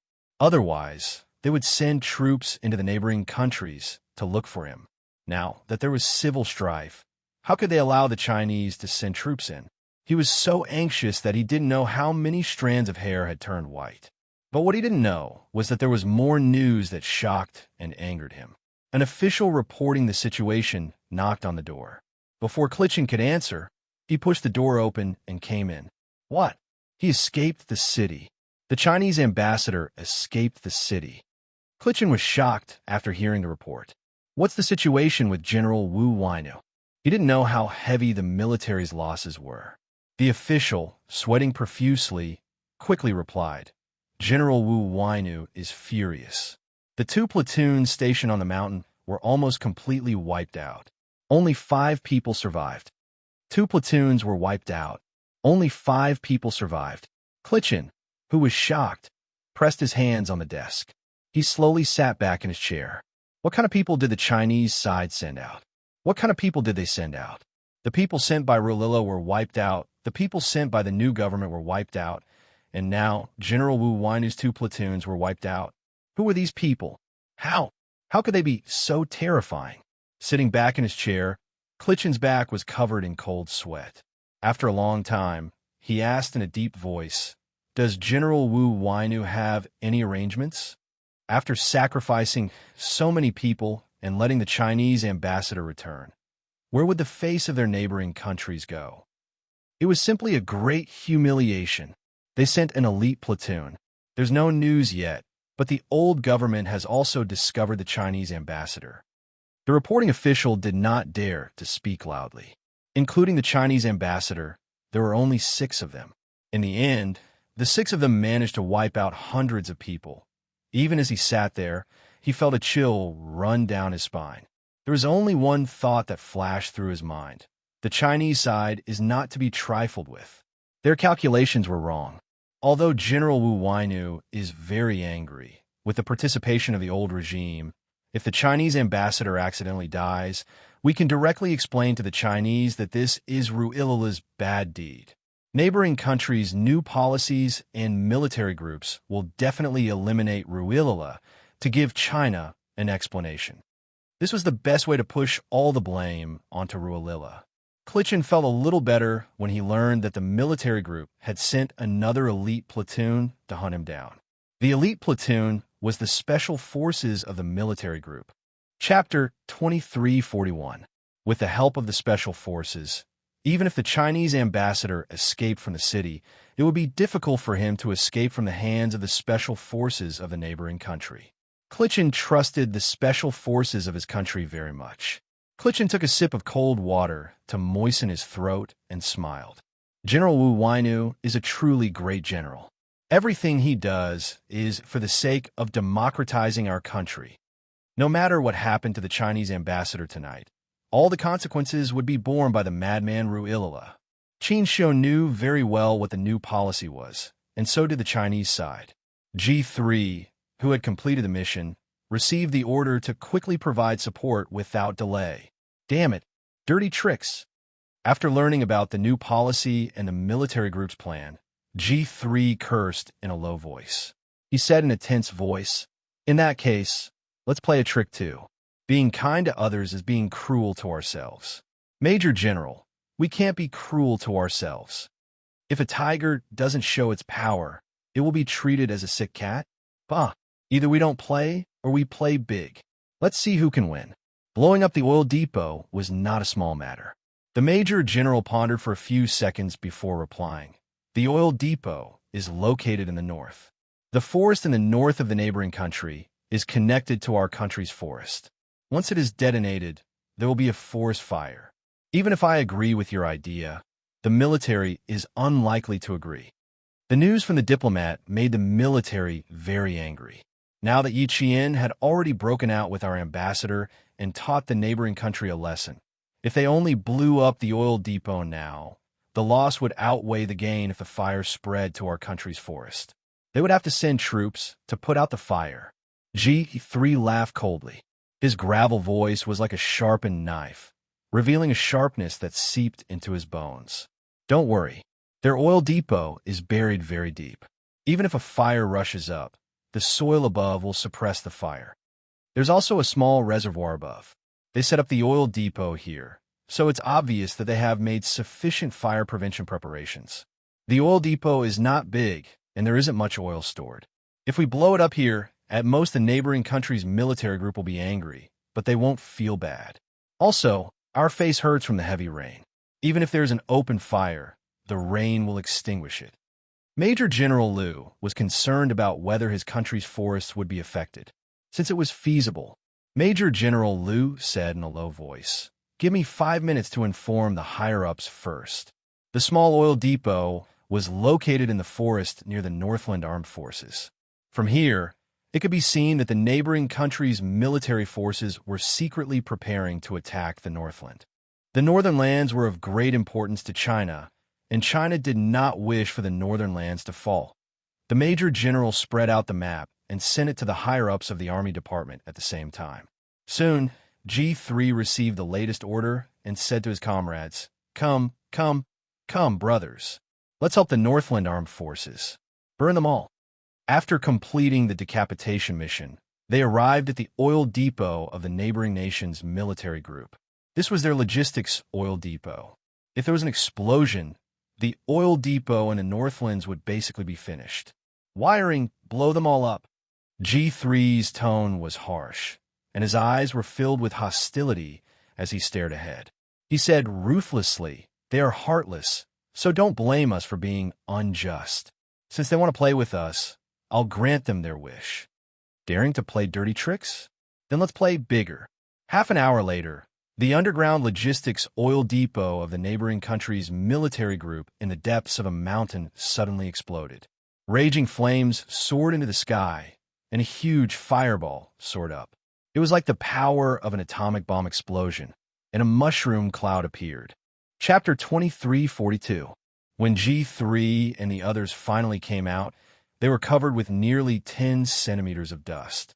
"You're all a bunch of useless trash." Useless trash. Even the logistics oil depot was found by Ruilala. How did you all stand guard? General Wu Wainu, who was part of the neighboring country's military group, was furious. This was a general who was quite unfriendly to China. His thoughts were completely inclined to the hegemonic countries. He believed that only by following the hegemonic countries could the neighboring country become the largest country in South Asia. Now that there was a fire in his backyard, he, who wanted to sit firmly on the hook, was furious. A small hidden logistics oil depot in the military was found and detonated in the most violent way. If the logistics were not guaranteed, how could they take down the North? Tonight, hit hard and chop off Ruilala's head. Chop his body into pieces. Wu Weinu thought it was Ruilala's fault and gave the final order. Concentrate all the artillery fire to annihilate. Looking at the furious General Wu Weinu, someone asked nervously, "Then, the elite platoon you sent out, are they still chasing the Chinese ambassador?" "Chase my ass. The rear was in chaos. What was there to chase?" General Wu Weinu, who took back the order, was obviously unwilling. From day to night, the new government and the military group, plus the people sent by Ruilala, still let the Chinese ambassador escape. It was really infuriating. However, it was not appropriate to continue chasing. They needed to put all their energy on Ruilala and wipe out all his forces in one fell swoop. There was a sudden explosion in a mountainous area of the neighboring country. Even China felt the tremors. Ruilala, who was in a mountain village near the north, heard the news and laughed like a trapped beast. Good. Well done. This was the last voice Ruilala left for his subordinates. Wu Weinu and the allies concentrated all their firepower and launched the biggest fire attack. Soon, both sides received the latest report. The two commissioners sent by the Western hegemonic country were strangled with a shower curtain in the bathroom. Both sides were shocked. Both of them were killed in the same way. This was a warning to the neighboring country. It was not a personal warning to the neighboring country, but a country using this method to warn the neighboring country. Which country was it?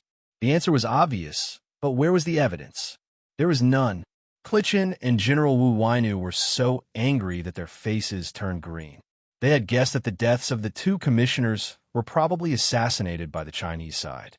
But what was the use of guessing? "General, do you think the explosion of the oil depot..."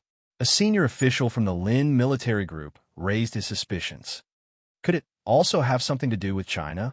As soon as he raised his suspicions, he was immediately rejected. That's impossible. China has always been neutral and has never taken the initiative to do anything that would harm other countries. I don't think China would be involved.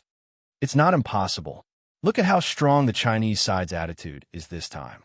They swept away their previous concessions and suddenly launched an attack, making our side situation much more difficult in an instant. The sudden launch of the drill caught them off guard. Although the Chinese side is suddenly strong this time, there's a reason for it. Now that their exercise has begun and our flames of war are no longer concentrated in the north, the Chinese side will not bomb our oil depot again. The way I see it, the Northland Armed Forces and Ruilala are both possible candidates. Outside, the sound of the heavy downpour made people feel inexplicably annoyed. Chapter 2343. General Wu Weinu's face darkened as he listened to their words. In the end, he slammed the table impatiently and shouted, "No matter who it is, we must shoot down Ruilala tonight. Pass down the order, fire fiercely. Don't let Ruilala live past tonight." A logistics oil depot was gone just like that, and they didn't even know who blew it up. Would they be embarrassed if word got out? No matter who it was, they would only think that it was Ruilala's doing. The battle started at 7 at night and lasted until 2 in the morning. The gunshots at various crossfire points suddenly became louder. Yiqian, who had shaken off their pursuers, had already abandoned their vehicles. They arrived at Nanyang within 2 hours in the heavy rain and sent the latest location back to China. It was 3:40 in the morning, and the rain showed no signs of stopping. The sky was still as dark as ink. G3, who received the latest location from J5, sped up. 20 kilometers away from us, quick. Keep up.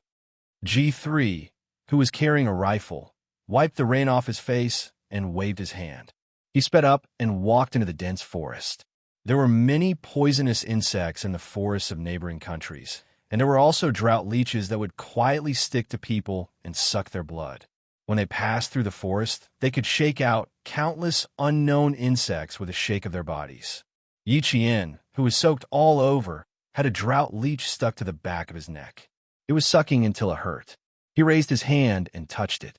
He didn't know when, but the leech had already sucked until it was round. Yi Jian, who had just walked out of a hail of bullets, couldn't help but shudder. Yi Jian, who had just walked out of the rain of bullets, couldn't help but feel goosebumps. Drought leeches were longer and bigger than water leeches, and the suction cups were tighter. It might not be possible to pull it off by hand. She said to K7 beside her, "Help me, dry leech." "You got hit." "Where?" K7 stopped and turned on the flashlight in his hand. In the rainy night, he saw a black thing stuck to the back of Yi Qian's neck. Yi Qian pulled out the dagger, and the sharp blade touched his skin. He could feel the cold touch. He could feel K7 using the blade to pry open the suction cup at the front of the leech, and then the suction cup at the other end. It sucked blood until the bloated thing fell off. K7 raised its leg and stomped on the ground. Then, it raised its leg and stomped on the ground to bury the black leech and the crimson blood. The rain washed away the leech, and there was not a single trace left behind. Yi Qian was not the only one who was stained. Along the way, almost everyone was stained.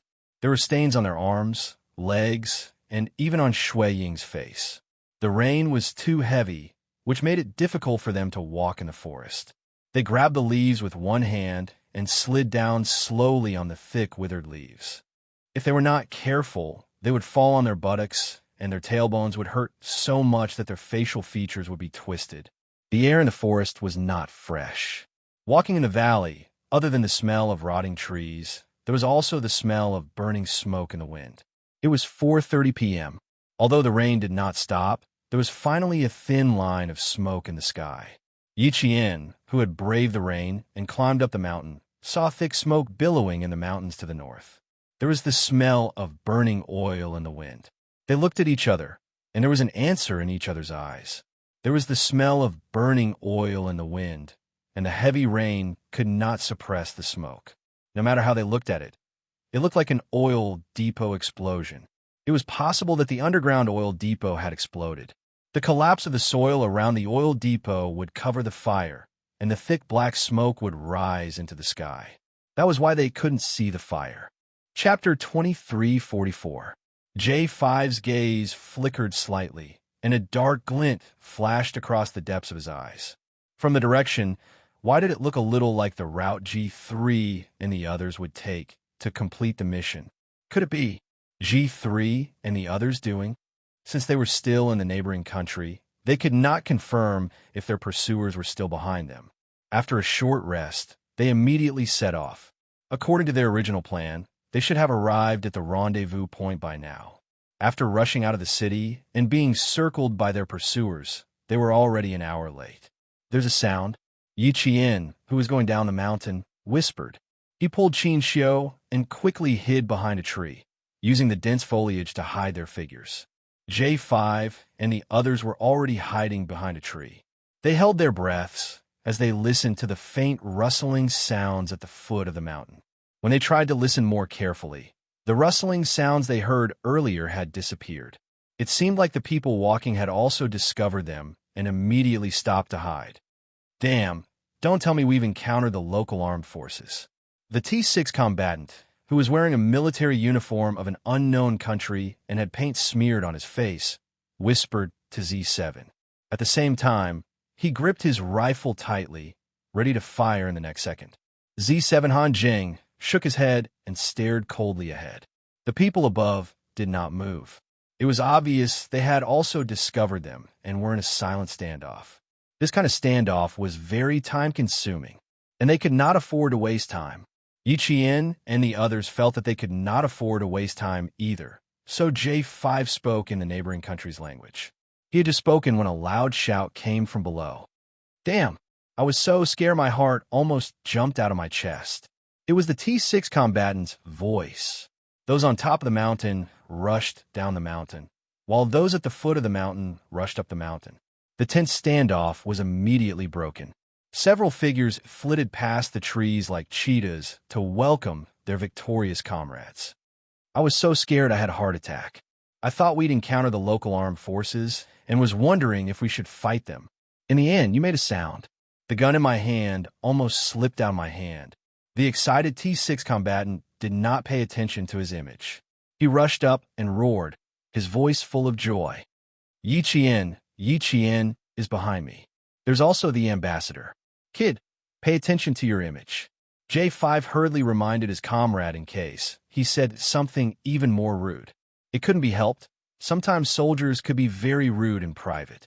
Even their team leader, Q King, who was an elegant man, would swear in front of her. Yi Qian was there too. The T6 combatant immediately said, whoosh.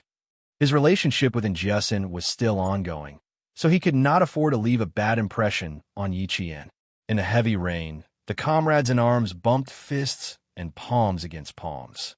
Yi Qian, who had a smile that was brighter than the rising sun, greeted the 7 members of G3 one by one.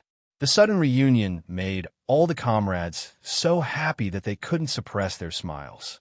After greeting each other, the 2 groups of people stood in their respective positions and gave their comrades a military salute for their triumphant return. Once again, we've met again, and once again, we've completed our mission. You will always be the comrades that I trust the most in my heart, the comrades that I'm most proud of. News of the meeting between the 2 parties quickly spread back to the country. The higher-ups in the military who knew about it all heaved a long sigh of relief. Finally, everything was safe and sound. Then the next thing to do was to condemn the neighboring country.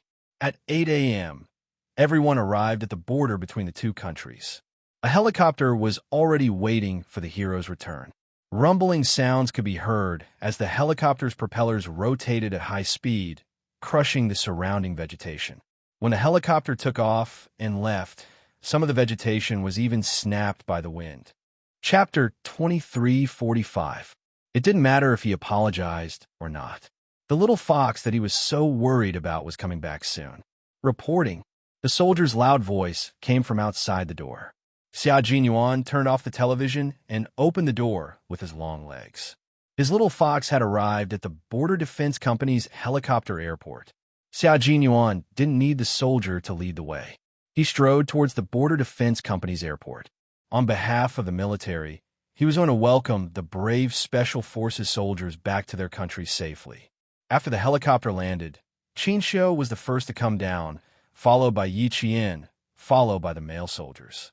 And the ones who welcomed them back were the soldiers who would always be their strong backing. The deputy commander of the Yun province military region who sent them off stood at the front of the rows of pine trees. When all the heroes came down, he shouted in a deep voice, "Salute!" Swoosh! In a heavy rain, hundreds of soldiers in combat uniforms raised their hands and saluted at the same time. They saluted quickly and fiercely. Their standard salutes brushed against the wind and rain, bringing with them the fierce and unyielding military might of the soldiers who would never give up. Yi Qian, J5, G3, and more than 10 other Special Forces soldiers faced the grand welcome. They stood at attention and saluted. They used their return to tell the country that they had completed their mission. The whole scene was grand and passionate, making people's eyes turn red. Xianxia stood not far away and looked at his beloved girl. He looked at his lover who fought side by side with him. He looked at her towering figure standing in the sun. His tightly pressed lips finally lifted into a smile. That was his pride, a pride that he would protect with his life. His girl had grown up. She was no longer a delicate little girl, no longer a little girl who trembled and was afraid of her first target. His girl had become an indomitable and fearless soldier.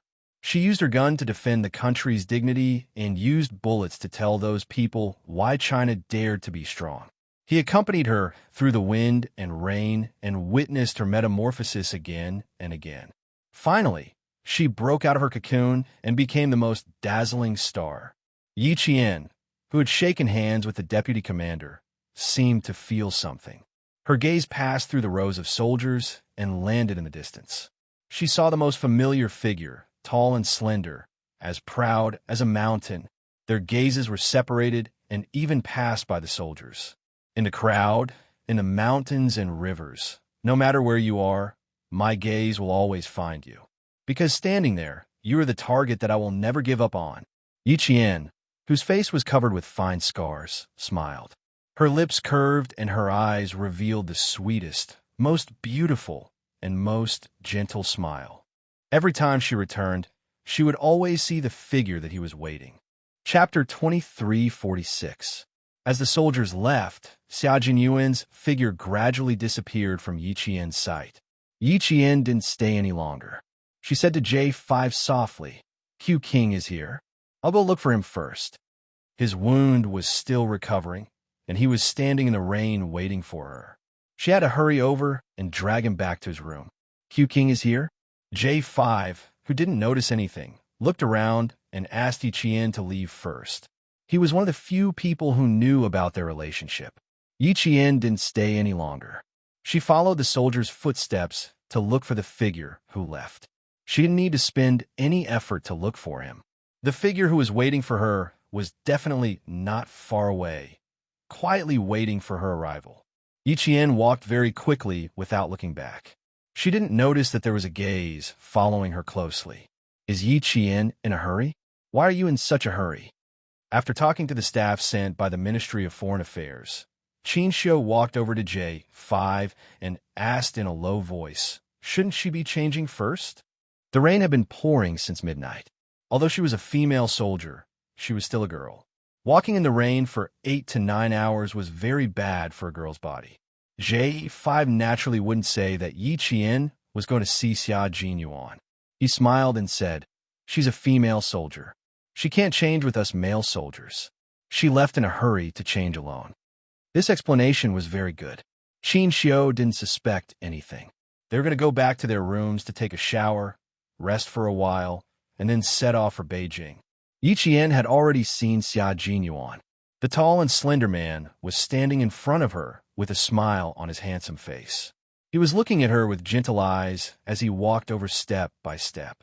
He stood still and waited for Yi Qian to come to his side. Yi Qian, whose clothes were completely soaked, walked very quickly.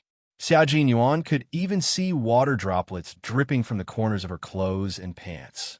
Her shiny black hair was completely soaked, and it stuck softly to her body, accentuating her fair skin and exquisite facial features. The high-intensity battle did not tire her out at all. Her eyes were bright and shiny like gems. Xia Jinyuan suddenly did not want to stand there anymore. He wanted to go over and hug his lover. He was no longer standing in the corner. He moved his long legs and strode towards her like a shooting star. Yi Qian's smile deepened. He was standing in a blind spot and would not be easily discovered. Now that he had walked out, any soldiers passing by would be able to see him. So what if she saw him? A hug at such a time was not just a hug of lovers reuniting, but a hug of a comrade returning safely.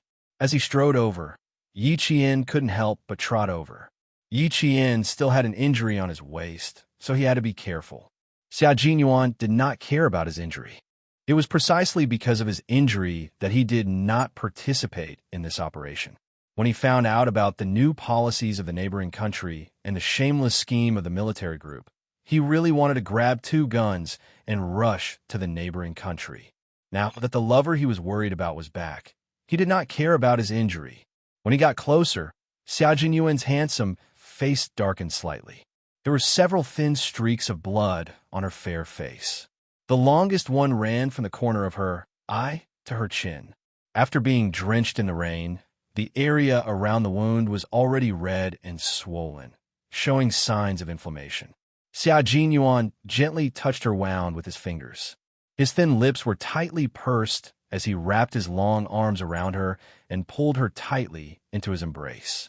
His tall and straight body arched slightly and hugged Yi Qian like a harbor. Yi Qian could not help but gently close her eyes. His warm embrace made her tense body and mind completely relax. Chapter 2347. His embrace was her harbor. She felt more at ease now that she had returned to her harbor. "Congratulations, Qing Miao." He hugged her tightly and called out her code name in a low voice. This was a hug between comrades in arms, not a hug between lovers. Yi Qian took a deep breath of his refreshing scent and opened her eyes.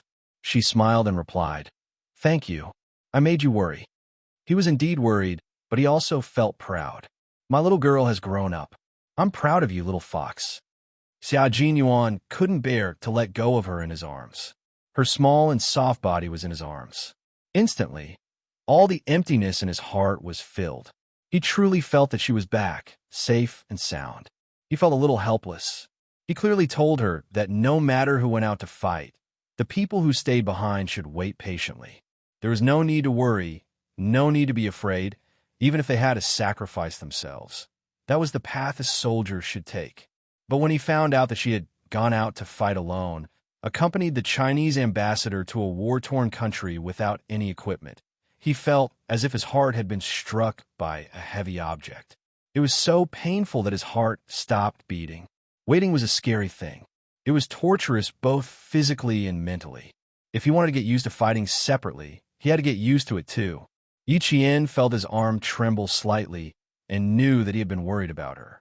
She patted his broad back gently and said softly, "Because you are my goal. I have to work hard to catch up to you. I can't let you wait too long." This little fox, sometimes she was so silly that it made his heart ache. Just because she knew that he had suppressed his promotion, she felt sorry for herself. She didn't feel sorry for herself either. She felt sorry for herself and how tired she would be if she worked so hard. Those cuts on her face, didn't she hurt? She still had the mind to catch up to him. He couldn't bear to see her tired, but sometimes he could only stand by and watch her tire. He lowered his head and kissed her temple. "Go back to your room and change first. Rest for the night, and I'll send you back to school tomorrow. Your school leaders have called the military and hope that you can go back as soon as possible to prepare for the drill in May." Compared to a cadet, Yiqian had taken too many days off. The academy leaders were worried that if he kept taking days off like this, Yiqian's results would be unstable. Xianxia, who was holding an umbrella in his hand, looked at the leaving figure quietly. Through the curtain of rain, he looked a little dignified. He wanted to give her an umbrella, but what he saw was she was jogging impatiently, like a swallow returning to the forest, into the arms of a man in military uniform. Between heaven and earth, it was as if only that pair of figures hugging each other existed, and he was an intruder who saw a scene that he shouldn't have seen. Lover? Comrade? He suddenly felt a little uncertain, but in his heart, he hoped that it was her comrade and not her lover. J5 walked over and saw Xianxia's hand holding the umbrella's rib a bit tightened. Looking at the two figures leaving, J5 felt his eyelids suddenly twitch as an incredible thought flashed across his mind. It can't be. Impossible. Did he make a mistake? Was he thinking too much? The ambassador? Like Xianxia? Happy Xianxia? J5 felt his eyelids twitch even harder. Things can't develop like this, Xianxia. Q King had his eyes on her a long time ago. He had been waiting for her for several years. But he couldn't explain anything now. J5 pretended not to see and smiled. "Ambassador, let's go back to our room and change as soon as possible. It's not easy to come back home. We don't want to catch a cold." Chapter 23:48. Xianxia, whose chest felt heavy, lowered his eyes slightly and quickly concealed the undercurrent in his eyes. He smiled faintly and said, "Okay." He wanted to ask who the man who hugged Yiqian was, but when the words came out of his mouth, he found it difficult to say them. He had to admit that he was a little timid. He was afraid that he would ask the answer he didn't want to hear the most. J5 didn't want to say anything. He held the umbrella and walked with a natural expression, as if what he saw just now was nothing out of the ordinary. Fortunately, the two of them knew their limits and separated after hugging. If the ambassador really wanted to ask, he could explain that it was a comrade in the military. Otherwise, it would be really hard to explain. He had to remind the two of them later that they had to exercise more restraint. They were in a secret relationship. Even a simple hug would reveal a different kind of sweetness. It would be best if they didn't hug each other so that others wouldn't be able to tell that something was going on. All of a sudden, J5 felt that he was very worried. Previously, because Yiqian was still underage, he was worried that Xia Jinyuan would break the rules and date an underage girl. Now that Yiqian was an adult, he was still worried. Yiqian was a military school student. How could he date? If that was the case, he would have to continue worrying until Yiqian graduated. In the meantime, he would probably have to cover for the two of them. It was tiring. He was a worrisome person. Even when his comrades were in a relationship, he had to be on tenterhooks about it. When they reached the second floor of the Border Defense Company, J5 breathed a sigh of relief.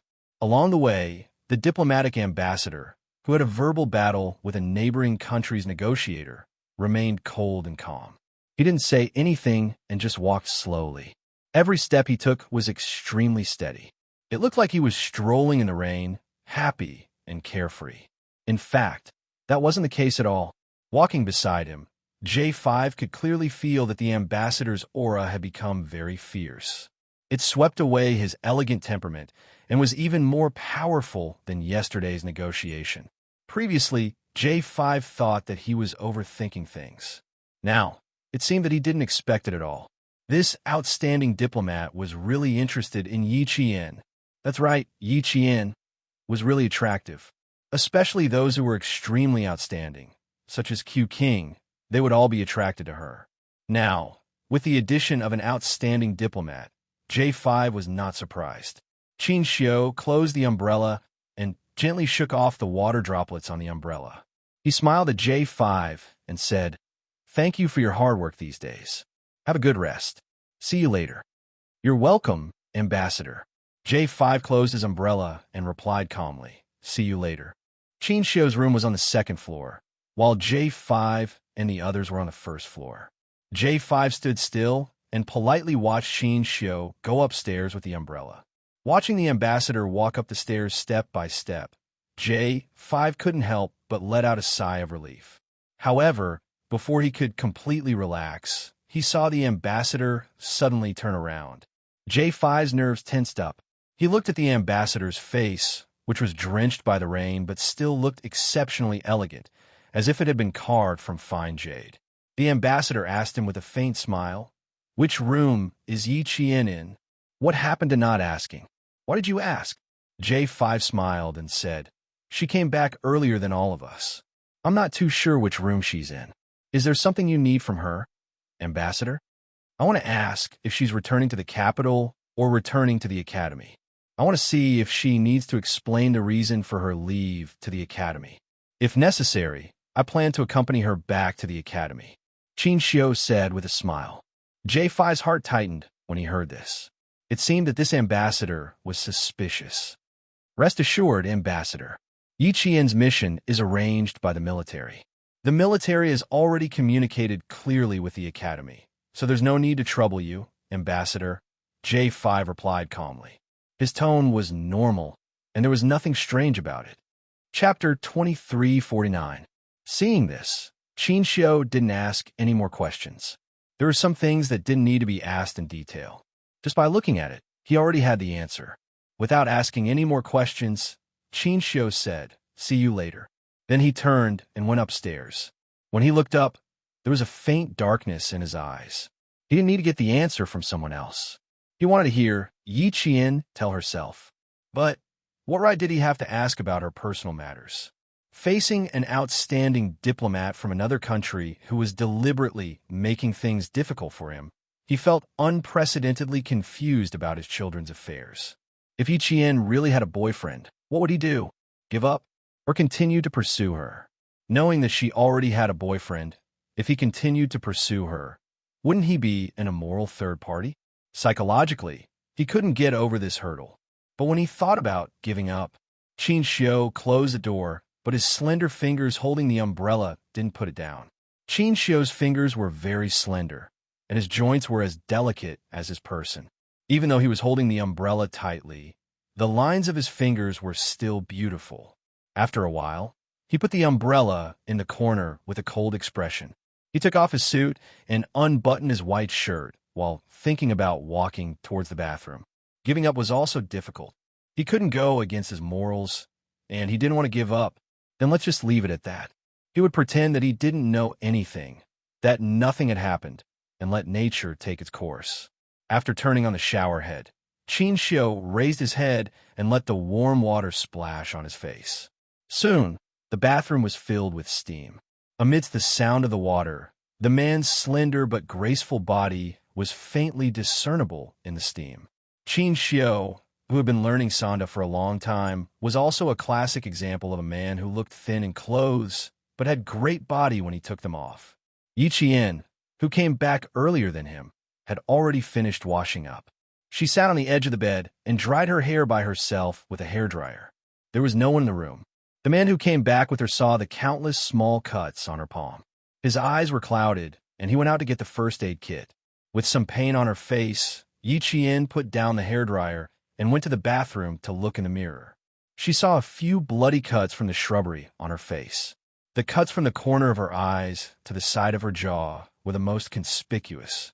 Her skin was the kind of skin that wouldn't get tan no matter how much it was in the sun in her previous and current life.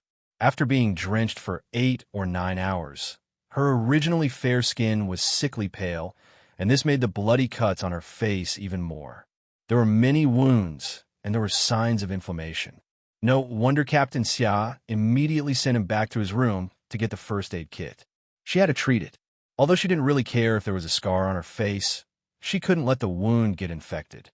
Yiqian's in the bathrooms to see Xia carrying the first aid medicine's doctor is a doctor. Yiqian nodded her head in satisfaction when she saw that he had changed into his military uniform and was now dry. S2, S2's, have they been taken care be treated? To treat to have it be treated to be treated, T-test to be taken care of those wounds, S treated, S is treated, A's. Xia Jinyuan couldn't help but sigh when he saw how worried she was about the wound on her waist. His gaze fell on the wound on her face, and he reached out to hold her wrist. Mine's fine. It's already scabbed over. You're the one who's in trouble. Come here and treat the wound on your face first. There's still 2 broken shards stuck into your flesh at the corner of your eye. Don't you feel it? 2 more shards stuck in her flesh? She really didn't feel it. Chapter 2350. She subconsciously wanted to touch it, but she suddenly stumbled into his arms. As she fell into his arms, she heard his low voice say helplessly, "You still want to touch it? Do you want to pierce it deeper and leave a memento?" Seeing her injured, whether it was a big injury or a small one, his heart ached. He knew that was inevitable, but his heart still ached. He wanted to put her in the palm of his hand to dote on and pamper her, but he had to let go because of his profession. He wanted to see her get hurt, see her suffer, and see her suffer. It was said that one could not see the rainbow without going through the rain. As Special Forces soldiers, they might not be able to see the rainbow, even if they went through the rain. The next second, it might be eternal darkness, and they might not be able to see the sun tomorrow. He and she were Special Forces soldiers who had gone through storms and walked on the edge of the blade. They were calm when facing their own injuries, but in the eyes of the other party, they were heartbroken. He also knew how much her heart ached when she saw the injury on his waist. He also knew how worried she was when he went missing. Yiqian did not touch again. She threw herself into his arms and said with a smile, "Don't leave such a small injury as a memento. The injuries on your body are the real memento." Hearing her indifferent tone, Xia Jinyuan felt bitter in his heart. He also wanted to protect her well and make sure that she did not get hurt at all. He also wanted to face all the dangers in the war, and she only needed to stand behind him. He also wanted to, but he only wanted to. He lowered his head and kissed the girl who did not want to get up from his arms. His warm lips kissed her softly on her forehead. "Brave little fox, let's pick out the thorns first. I'll let you hug me when we're on the bed." Let her hug me when we're on the bed. Yiqian glanced at the 5-meter double bed from the corner of her eye. With his height of 8 meters, he would have to curl up to lie on it. The curtains were drawn in the room, and Xia Jinyuan turned on the bedside lamp. He carefully looked at the 2 thorns that pierced the corners of her eyes. They were a little too deep. The needle used to stitch up the wound was disinfected with alcohol. His fingers gently pressed against the corner of her eyes. His deep and dark eyes stared at the few deep thorns. He said softly, "The thorns are a little deep. It will hurt to take them out. Bear with it." The thorns pierced into the flesh instantly, so there wouldn't be much pain. Especially when she was fully focused on the battle.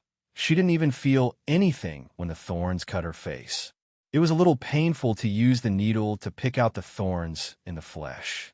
When the tip of the needle touched the hard thorns gently, Xia Jinyuan saw Yiqian's long and black eyelashes flutter. He subconsciously blew on the thorns as if to coax a child that it wouldn't hurt. He even coaxed gently. It doesn't hurt, it doesn't hurt. Be good, it won't hurt in a while. Yiqian couldn't help but laugh out loud at the way she was trying to coax a 3-year-old. When she laughed, the corners of her eyes twitched, scaring Xia Jinyuan so much that she quickly moved the needle away from her hand so as not to stab her. Be serious. You're not allowed to laugh. He pretended to be angry and spoke with a threatening face, but in less than 2 seconds he broke his facade. His handsome face was gentle as he continued to coax her. It'll be fine soon. It's not 2 thorns, but 3. It's been stuck in your flesh for so long, and you've been drenched in water for a few hours. The wound is too close to the corner of your eyes. Don't let it fester and hurt your eyes. He usually didn't have time to take care of her. Now that he was by her side, as her boyfriend, he naturally had to take good care of her. Yiqian didn't move again. The sharp needle had touched the edge of her eyelashes just now, so she wasn't afraid that it would fester and hurt her eyes. She was afraid that if she laughed again, the tip of the needle would accidentally poke her eyes. Chapter 2351. Every Special Forces soldier knew how to perform simple suturing operations.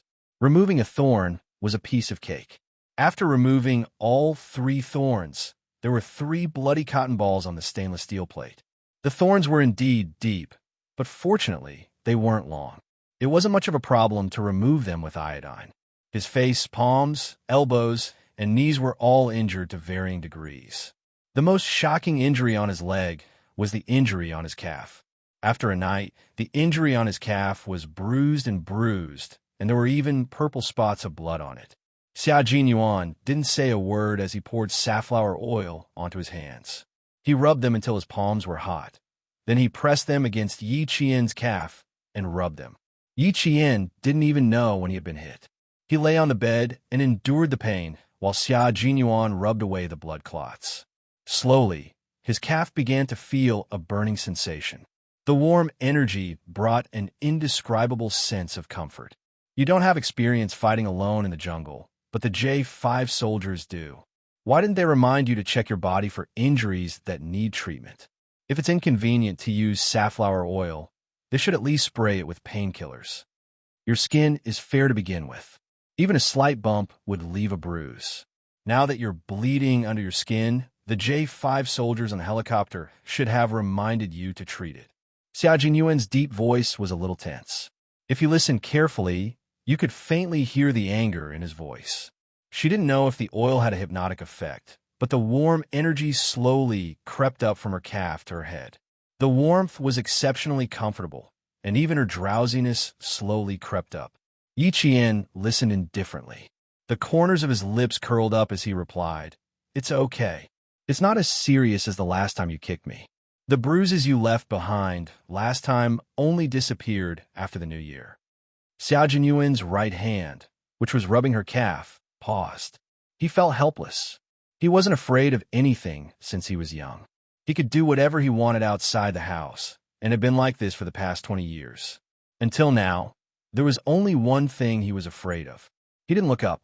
He poured the safflower oil and rubbed the bruises on her calf. He smiled helplessly and said, "Little fox, are you remembering? What should I do? What do I have to do for you to forget?" She was talking about last year's training with the Marine Storm team. In order to teach her how to play tricks on the battlefield, he taught her a lesson. His purpose was to let her remember that there was no such thing as playing tricks on the battlefield. Only true abilities were needed. Who would have thought that she would still remember it after more than 2 months? Now, he was afraid that she would mention it. Your boyfriend is really ruthless. It's hard to forget him. Yiqian answered in a muffled voice. Lying on the bed, Yiqian's breathing gradually became longer. By the time Xia Jinyuan raised his head to ask what he should do, Yiqian had already fallen asleep. She was too tired after 2 consecutive nights of high-intensity combat. Now that she had returned to the safe harbor, she couldn't stop herself from falling asleep. Xia Jinyuan's hands didn't stop moving. Looking at her sleepy face, he realized that she didn't really want to argue with him when she mentioned it. At the same time, he reminded himself that it was normal for him to have bumps and bruises during training and combat. It had nothing to do with his comrades. On the other hand, he was a little scared. Although he was a little scared, if he had to choose again, his choice would still be the same and wouldn't change. The room was very quiet. It was a peaceful time to enjoy. Xia Jinyuan's hands moved until he pushed the purple blood away. Chapter 2352. She was wearing a short-sleeved shirt and shorts, and the room was slightly cold. In order to prevent Yi Qian from catching a cold, Xia Jinyuan carefully placed her legs on the bed and gently covered her with the quilt. He carefully twisted the corners of the quilt before getting up. He put away the medicine and opened the curtains to let in the fresh, moist air to disperse the smell of medicine in the room so that she could sleep better. After he was done, Xia Jinyuan did not go to bed to rest. Instead, he sat quietly in the lounge chair alone. His handsome face was slightly cold, and he seemed to be thinking about something. If J5 did not knock on the door, he would probably sit there until Yi Qian woke up. Is Yi Qian asleep? J5 heard Xia Jinyuan open the door very softly, so he knew that Yi Qian was asleep. He pointed to his room and said with a slightly serious expression, "Come to my room to talk about something." J5's room was next door. Because he had just taken a shower, there was a faint smell of soap in the room. After pouring tea, J5 sat down and frowned. He said in a deep voice, "The ambassador might have noticed the relationship between you and Yi Qian." Before he went back to his room, he asked me if Yi Qian would return to Beijing. If not, he planned to send Yi Qian back to school. Q King, not only did he discover something, but he also seems to be interested in Yi Qian. Xianxia and Yi Qian seem to be interested in each other? Xia Jinyuan focused on this sentence. How can you tell that he is interested in Yi Qian? The two of you hugged each other in the rain. TSK, TSK, TSK. It shocked the world and made the gods cry. Anyone with eyes can see that there is something going on between the two of you. What's more, he seems to be interested in Yi Qian. J5 glared at him, but in the blink of an eye, he gloated, "Q King, your competitor this time isn't just ordinarily strong. V8 told me that the ambassador had a verbal battle with two negotiators from a neighboring country. His aura was fierce, and he didn't give in to the country's dignity. When he was offended, he pressed on and made the other party speechless."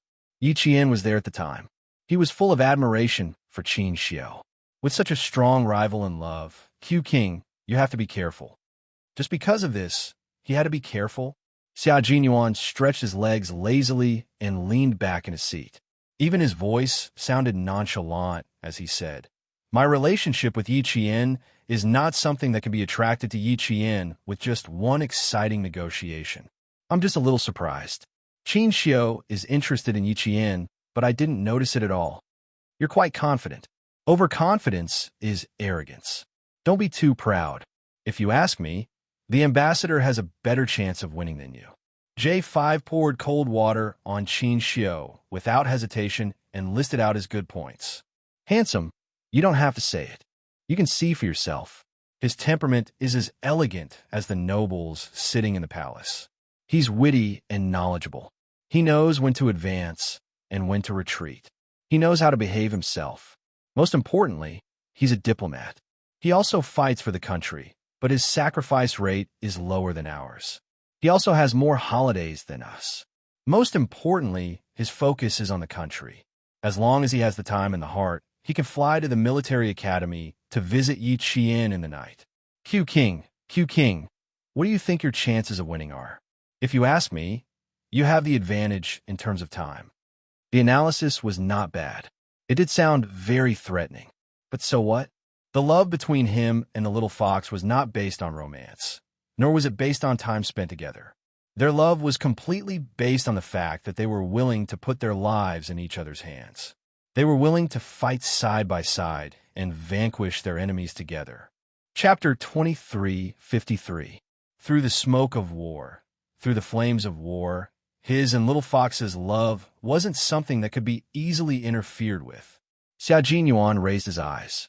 His disdainful gaze was filled with the unruffled, domineering aura of a powerhouse. He spoke cheerfully and wittily with an irresistible force. So what? He likes Yiqian. I can only say that he has good taste. But that's his own business. What does it have to do with me and Yiqian? Such confidence, with a hint of arrogance, made J5 click his tongue. Q King, I couldn't tell. Back then, you were so afraid that Yiqian would be pursued by others, but now you're so confident. You're actually not worried about Yiqian being pursued by other men at all.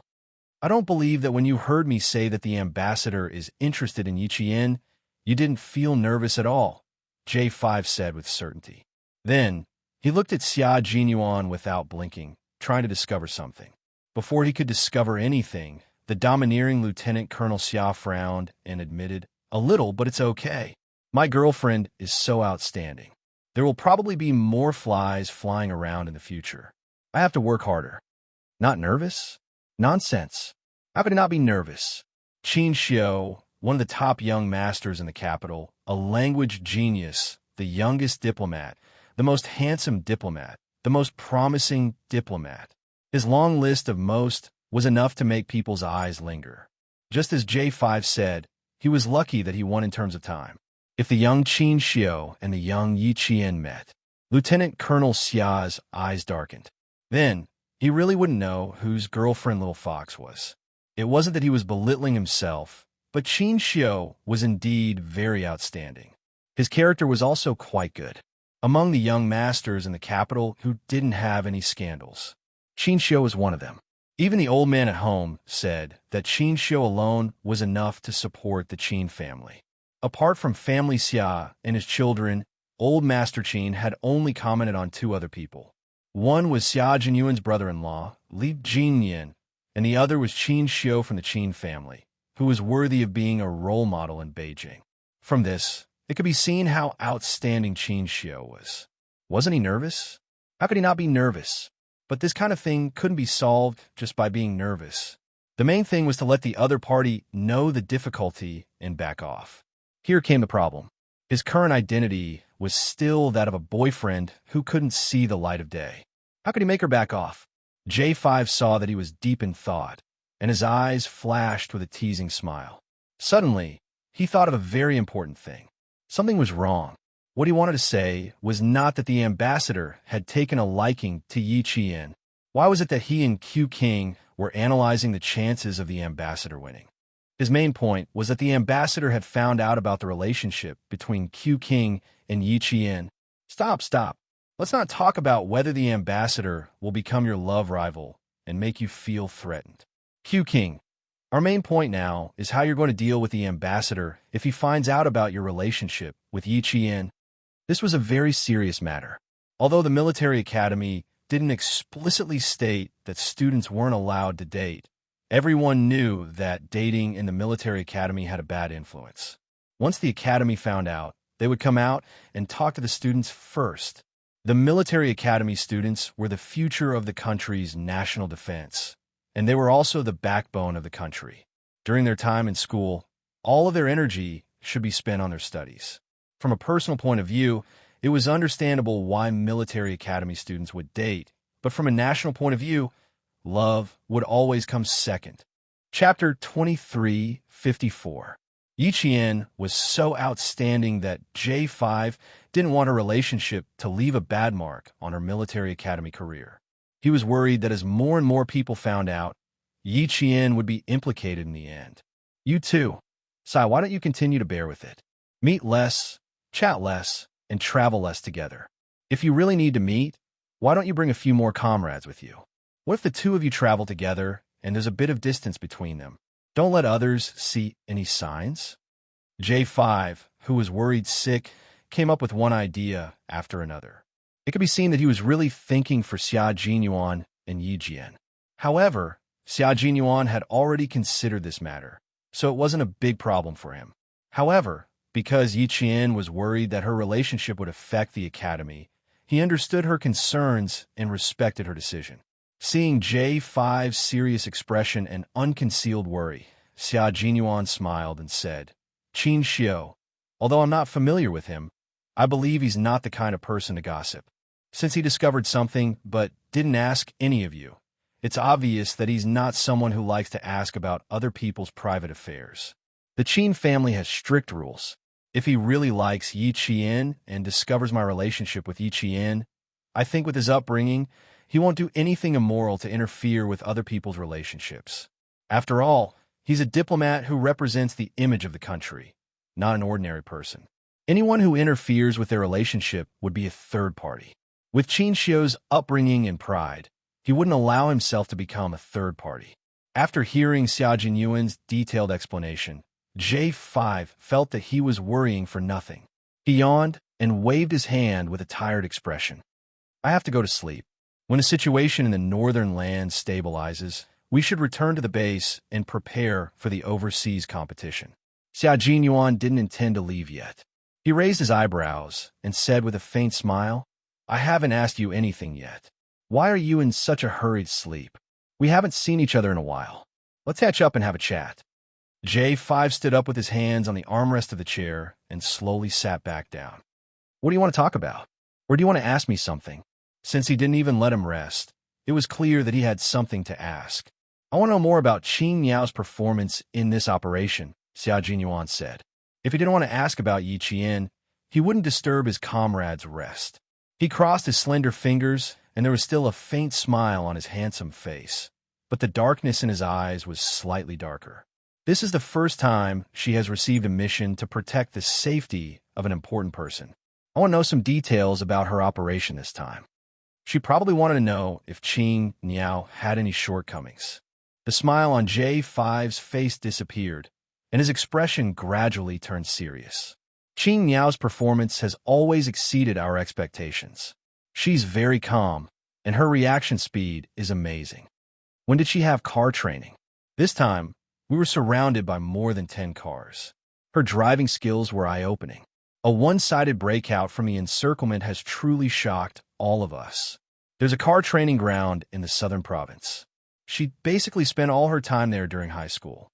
Xia Jinyuan saw the unconcealed admiration in his comrade's eyes when he mentioned Yi Qian, so he knew that his little fox had performed well in this operation. His thin lips curved slightly, and there was a faint smile in his dark eyes. She seems to have an extraordinary talent for combat training. As long as there's a start to any training, the follow-up will always surprise us again and again. Chapter 2355. Then we were right. When she broke out of the encirclement, old V, old K, and I also guessed that Qin Yao must have undergone professional special operations vehicle training in the southern province. Talent. J5 let out a long sigh. Her talent isn't just focused on one type, it's all round. Take a look at her shooting skills. No one in our team has reached her level of shooting so far. When she gets a gun, there's a three-dimensional image of the gun in her mind. It's even a living one. She can clearly feel where the bullet passes and where it goes. She can complete the shot without deliberately aiming. Q King, Qin Yao's talent, is amazing. Even a veteran like him was envious. Xia Jinyuan raised his eyebrows. This was natural. Otherwise, how could little Fox have carried out so many important missions before reaching the age of puberty and still be remembered by the Navy commander? His little Fox was an all-rounder talent. Judging from your expression, Qin Yao's mission this time was not bad. What about her shortcomings? From the perspective of a veteran Special Forces soldier like you, what does she need to improve? Or does she need to improve? Xia Jinyuan had heard a lot of praises for Yi Qian. He wanted to know if she had any shortcomings. Only by constantly discovering her shortcomings could she continue to improve. J5, I need to know if she has any shortcomings. Please tell me carefully and seriously. Xia Jinyuan